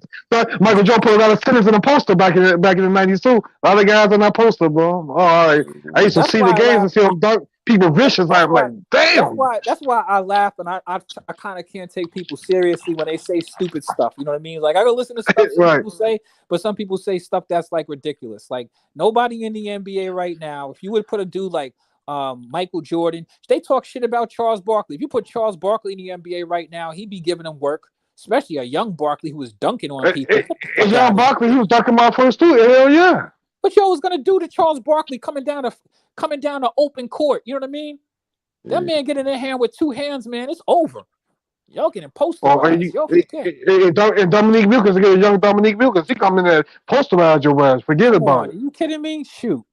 I mean, shoot. Even if you brought back one of the most nasty dunks I ever seen was Dr. J with the rock the cradle over Michael Cooper. You know what kind of damn dunks he'd be doing in the NBA if he was able to play? If you brought back, you know what I mean, the Doc. And you know see, that's another thing. That's my dad's generation. Like LeBron changed the NBA so much. Like it's just different aspects of the NBA that I just think about the Snons. Like I know we had talked about this a couple of weeks ago about the dunk contest. Like he changed the narrative around superstars or stars joining the dunk contest. He changed the narrative around players having to win championships or whatever. Because even though like something they've been making, like the media was kind of fueling and saying like, oh yeah, he got to win a championship or he supposed to be the next Jordan. That really been only for him. Like they really only been talking about for him since he has so much like celebration coming into the league to be the next Jordan. But then when he going to Miami, it's like, oh, so all y'all should be winning the championship. Now you getting that the media talking about how this player should lead because this player ain't winning over here and blah blah. Like like every player don't give a fuck about I need to lead to go get a championship for myself. They may say it for their brand, but they don't really care about it for themselves. They don't mind playing with the same team, but it's just how the media make it seem like your career ain't shit if you ain't got a ring. So to go back to what LeBron so much, who wants to do the dunk contest if I'ma just be Vince Carter? A damn good player, but people know him for his dunks mostly. Well, I wouldn't even go against Vince Carter. The All-Star game is supposed to be fun. And I mean, he could have just done it just out of just the fun. But you know, the thing that's so funny is that he also he did change things. Because now you could talk about, like, you could say, all right, the Celtics. We could say the Celtics had a couple of super teams or the Lakers or stuff like that, right? Or any team that you think was a good team that the GMs put together. Like, even when the Celtics brought Kevin Garnett over there, right? But when LeBron linked up with Dwayne Wade, you know what was the difference about that? Dwayne Wade was a top 5 player in the NBA at that time, right or wrong? Uh-huh. And was not LeBron a top 5 player in the league at that time at the same exact period of time, right? And Boston dominated like a motherfucker, even if he wasn't top 5. Boston didn't have 2 top 5 dudes or top 10 dudes. You know what I mean? I mean, they had Paul Pierce, and then they brought over Kevin Garnett, who was underrated in a lot of areas. You know what I mean? They were able to get a tail end Ray Allen eventually because they already had Rondo. Yeah. Like even KG talked about that was the reason why he came over there was because of Rondo. He was like, "Oh, yo, got Rondo, yeah, keep that African dude." He says that in his little interviews, right? So they felt as though Rondo was an emerging dude that, hey, you know what? I like the way this dude plays. He dishes the rock. We got some dudes to pass the ball to. We're going to bring over KG as a shot blocker, right? Because KG was blocking shots. They needed some interior defense. You can't win championships without defense. They had Paul Pierce over there who they didn't want to leave. And that was a really good team. But where they really became a good team is when they actually won the hardware. You know what I mean? Then you're like, all right, look, these guys really got a great team. But when LeBron went and joined up with Dwayne Wade, mind you, Dwayne Wade already had a championship ring. So LeBron went over there, like, hey, you know something? This dude already knows how to win.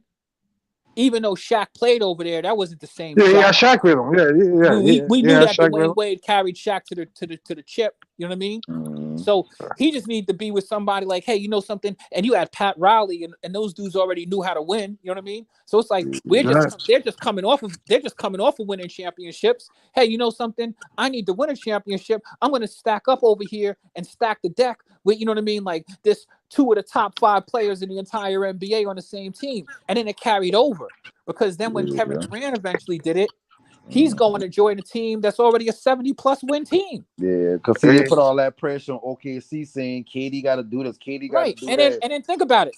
KD goes over to a 70+ win team, a dude who's the 4-time scoring champ. Yeah. So it's not like he wasn't the best scorer. Listen, and that's the reason why. That's the thing I equivalate. This is the weight that I do put on the scoring title. Because when you win a scoring title, we can't act like you're not one of the most prolific. You're the most prolific scorer in the league at that point. Right.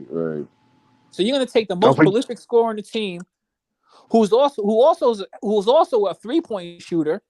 Put him with a team that's got two of the best 3-point shooters the league has ever seen. Right? You know what I mean? A team that's not struggling to figure out how to score or win or any of that stuff. You know what I mean? Yeah. I mean, it was like supposed to win.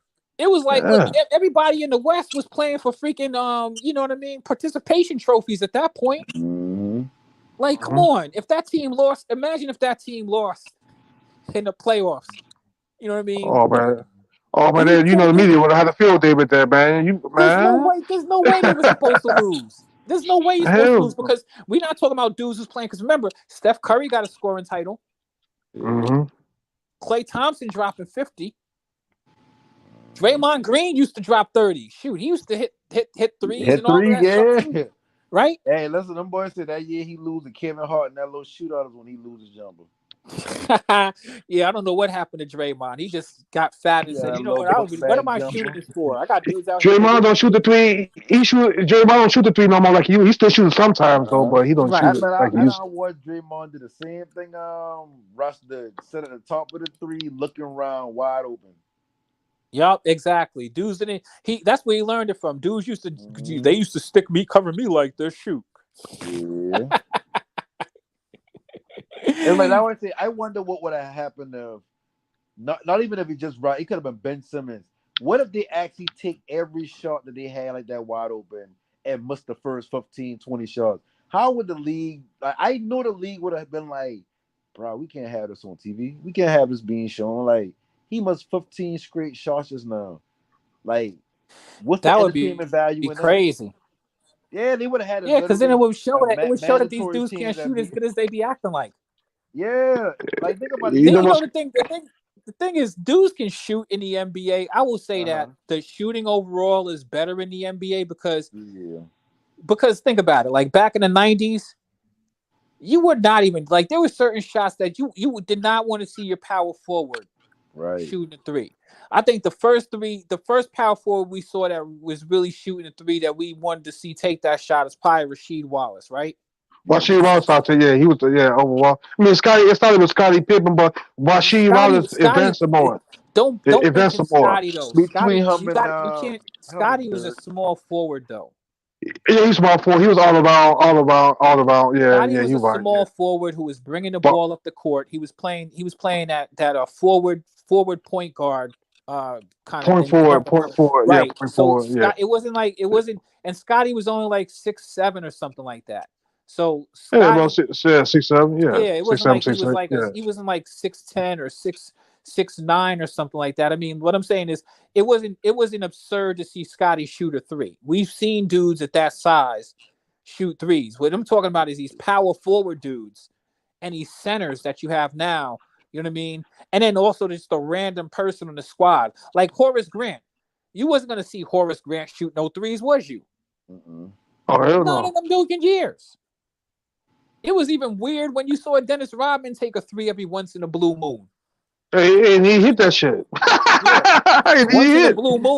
Once in a blue moon, right? Like he'd take it once in the blue moon, he'd hit it once in the blue moon too. That's funny. But I mean, he like, probably practiced it. You know, these guys are pros. They probably practice it though, but just don't shoot it. You know, some yeah. of Well, I mean, the thing is that it was different back then. You know what I mean? Like your them. Yeah, coaching was different. Your coach would put you yeah. on the bench, and then at the same time, when you play like KD, right? It would be so funny. It's such a crazy hypothetical if you put KD back in the '90s because he might be as good as he is, and he might not because he'd be a power forward and he'd have to play in the post. And you know something? KD ain't built for dudes like, come on, are you kidding? Can you imagine him after the play against, you know what? A dude like Charles Oakley would have him. Charles Oakley ain't even a scorer. And he would just be boxing. Like he'd have to be down there begging for rebounds and stuff like that. Like the game was just so different. You wasn't just shooting threes back in them days as a big. You know what I mean? You actually had to play in the post because you had dudes in the post who's gonna play against you. You have to see Alonzo Mourning and Patrick Ewing and all of them other bigs that was out there. You know what I mean? I mean, think about it. Even David Robinson, because he was one of the first versatile power forward centers that we saw who could actually. Yeah, yeah, he was. Yeah, you're right. Because his game would translate to today really nicely, but he had to play D. He had to play D on bigs though. Like you know what I mean? It wasn't like it didn't care what your name was. You had to actually defend these dudes. You had to actually be up underneath the rim. So yeah, I think the trade off between that basketball and today's basketball is back then. If the issue on like being the issue on scoring for players like KD or even shit Kyrie to a certain extent or whatnot is you got to deal with that physicality going to the hole or even try to get to the basket with the hand checking. And I think instead of the physicality today that is a problem for offensive players, I think what it is the athletic ability. Because it's like that. If you look at Jordan, when he was playing, Jordan was like by far and away the most athletic player. But maybe one or two other players close to him, like Dominique Wilkins or whatnot like that.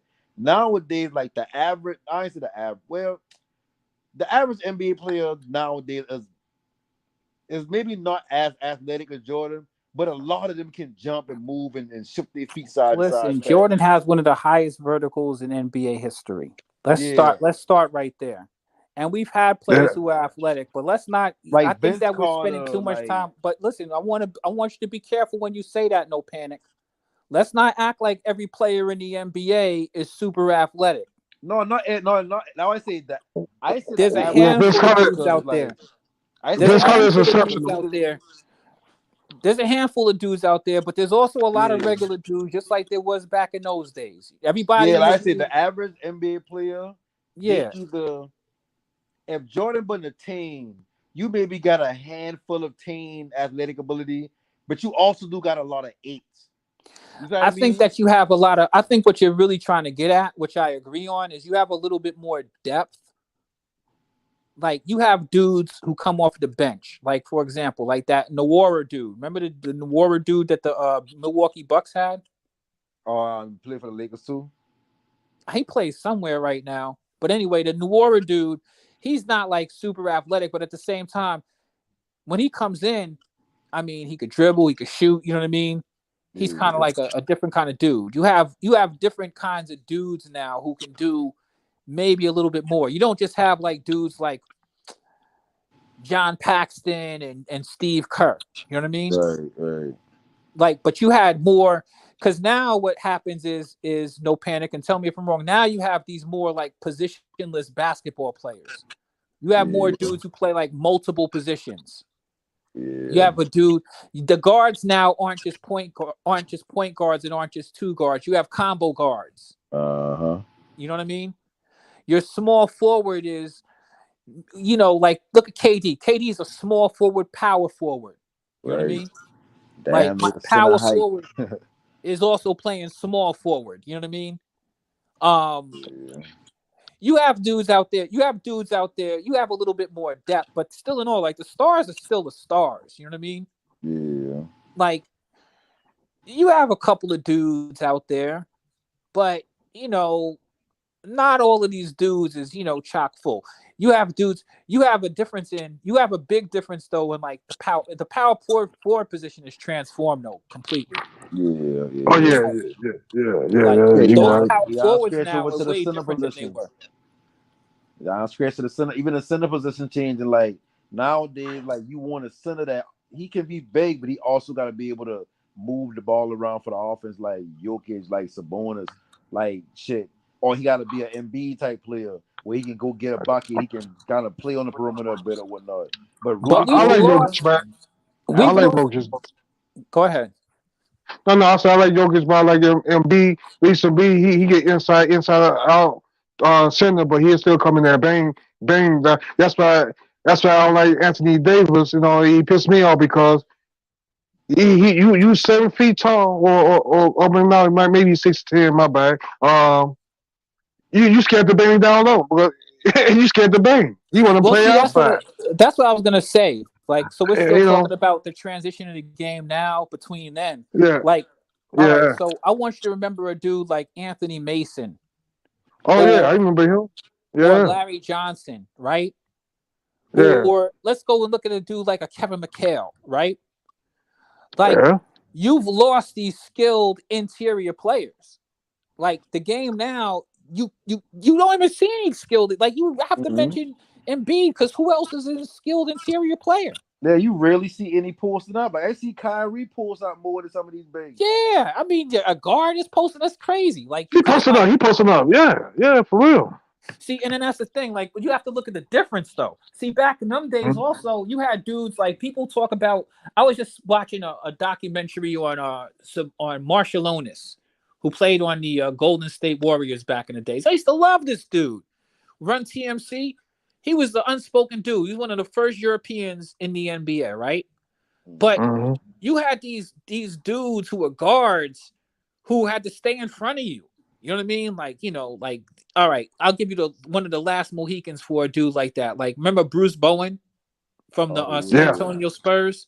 yeah. He Yeah, was good, man. He was good. Yeah. Yeah, man. A dude who was a guard who, yeah, we could say he's garbage or whatever, but his job was, all right, you're gonna bring in this dude who's supposed to be your scorer. I'm a dude who's gonna come in and I'm gonna slow your ass down. You know what I mean? I'm gonna right, make you pass the rock. You know what I mean? right. You ain't just gonna be running around out there. You know what I mean? Mm-hmm. You had a And he can position. hit the You corner had three. people in the league for that back in those days. You know what I Yeah, mean? And now you really don't have as many dudes. You don't see dudes occupy the court who are out Well, there like, hey, you know what I mean? I have a specific function.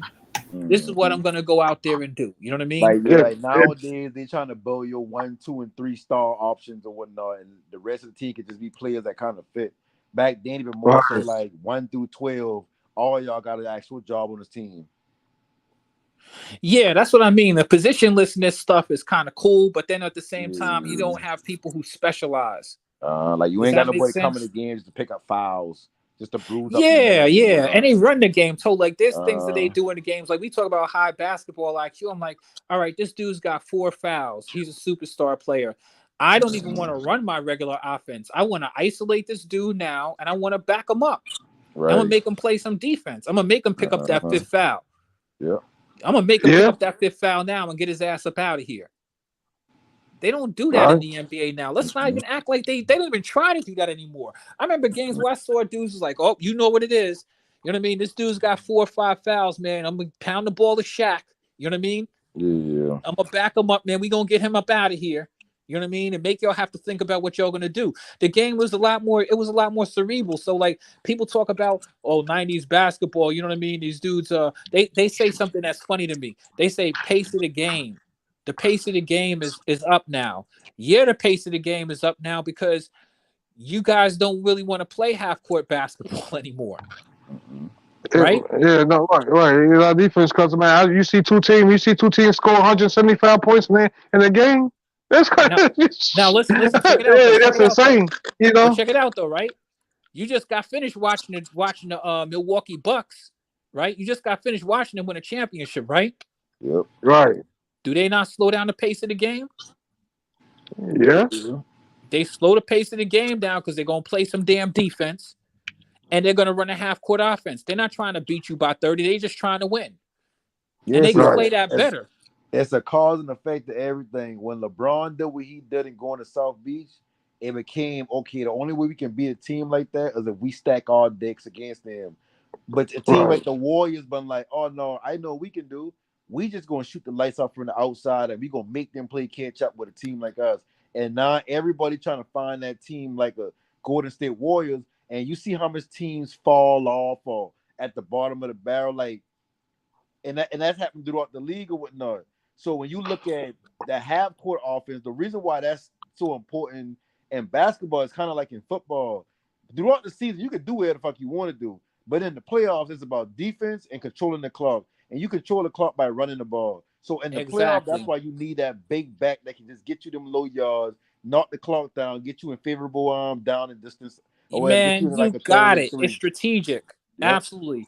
And that's the reason, no panic, as I'm looking at this backdrop here, that's the reason why I am not sold on the Suns just yet. I still need to see more. First off, they were strategic about bringing KD back. They brought him back to play against the freaking Charlotte Hornets. Yeah. I actually go into that game and watch it. Listen, knowing that their next game was going to be against the Chicago Bulls. Right. All right. The Suns haven't had no challenge at all. Right. My question is, I know what you can do potentially offensively. My question is, what can y'all do defensively?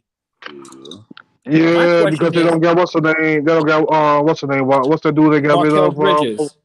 Yeah, Mikal Bridges. That's what I'm thinking about. Yeah, that he was a good defensive best defender on the team. So I'm trying to figure out what they're gonna do without him. So well, we I gonna found find out. out. I do think I maybe sold them short. I thought that they lost all of their depth, but I realized that the NBA is deep. So I like the Okogie dude because he's showing that he could play defense and he hits the outside shot. They got Damian Lee, so he's going to get some more minutes. They showed that they had a white boy out there who was playing Damian. some They got defense. Damian Lee. Damian Lee. He came from Golden State, didn't he? Yeah. They got. So in other words, it's open up room. It's open up room for some of these dudes who were just sitting around there. You know what I mean? Now these guys going to actually play. But still, in all, we all know that Devin Booker isn't really a good defensive player. KD is a decent defensive player. A good help side defender. Yeah, Listen, KD really want to be. Really want to be. I'm just putting it that way. Listen, let's not lie. KD is not. I'm gonna prove to you, KD is not really a defensive player. You know, I'm gonna prove it. Remember last year when the Nets played against the Celtics in the playoffs, that series that they got swept. Yeah. I want you to think about how those games ended. Those games ended because the Nets could not defend. And you could clearly see that KD was lost between passes regularly. You know what I mean? KD ain't really a defensive player. Let's not you know what I mean? Like he could play he has the size and he plays better defense. You know what I mean? I'm not going to say he doesn't play any defense, but KD is not a defensive player. You know what I mean? He'll play some help side. But he ain't going on the perimeter. He ain't shutting nobody down. He ain't protecting no basket. His defense was poor. Let's be honest with ourselves. If you saw the finals, if you saw the playoffs last year with the Nets versus the Celtics, where you had Jason Tatum and Jaylen Brown and Marcus Smart, they made KD look silly at the end of those games. They really made him look silly. Because you could see that they were frustrated because they wasn't even close to stopping either one of them two. Not even close. They were getting buckets whenever they wanted. Am I lying? Yeah. They was. I seen it. They got strapped. I said, yeah. KD was in no man's land at the end of games where you needed to be D'ing up on somebody. He was in the middle of no man's land, looking clueless. You know what I mean? And so my thing is, when you have my man Chris Paul, who's small, and you have Devin Booker, and then you have my man KD, they're gonna have to play some defense in a close game. So I think that these two games that we've seen aren't really a good measuring stick for them. When they play against some of them teams, like when we see them play against, for example, the Denver Nuggets, who ain't just gonna let you bust the ass. You know what I mean? No, you're gonna fight there, bro. I think they'll have a good time against a team like the Nuggets. I think they probably will come against teams like the Sixers and the Bucks. Teams that can do more than just have duels like the Bulls duel is they perimeter players. If they play a team like Dallas that's perimeter players, like you ain't putting no pressure on KD. Nobody even expecting Chris Paul or Booker to even lock up Luka and Kyrie or whatnot. I'm telling you got something though. Those teams that got an inside presence Yeah. the outside offense or whatnot. Chris Paul got to win it. The Suns got to win a title this year. The The Nuggets title. are a The, good team. We're gonna see. I mean, I the don't know if Suns. this is their year, but I think that next year The definitely, Suns. because we're gonna see how I don't know. they look against teams. I mean, the teams to me that we got to see how they look against is there's other teams out there that are going to be hungry. I just gonna need to see how they look defensively. I'm not even Watch out sure. for I'm not even sure. Like the Mavericks, kind of like are similar, probably a little bit worse than them in certain ways. Hey, Boston going to the finals, man. I don't know what Boston gonna be in the final. I don't think nobody gonna beat Boston. I don't be. They could be beaten, but I think Boston gonna be in there close to getting to the final. Boston. I don't know. If they're weird right now. They're not playing their best basketball for whatever reason right now. Well, what's their standings right now? Ain't they about like fourth and fifth in the no. They probably just lost. They just lost to the Nets tonight. Yeah, I feel you saying about the Celtics. It's like Horford a year older, so you ain't about to get the same performance from last year from Horford when he said Horford dropped like 31 of them games last year in the playoffs.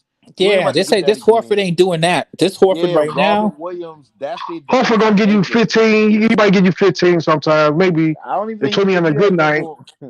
Yeah, but I don't know if that's the same. I don't know if this is the same Horford from last year. I think that No Panic is right about that. And then the next thing is put everything in Williams. Robert Williams is.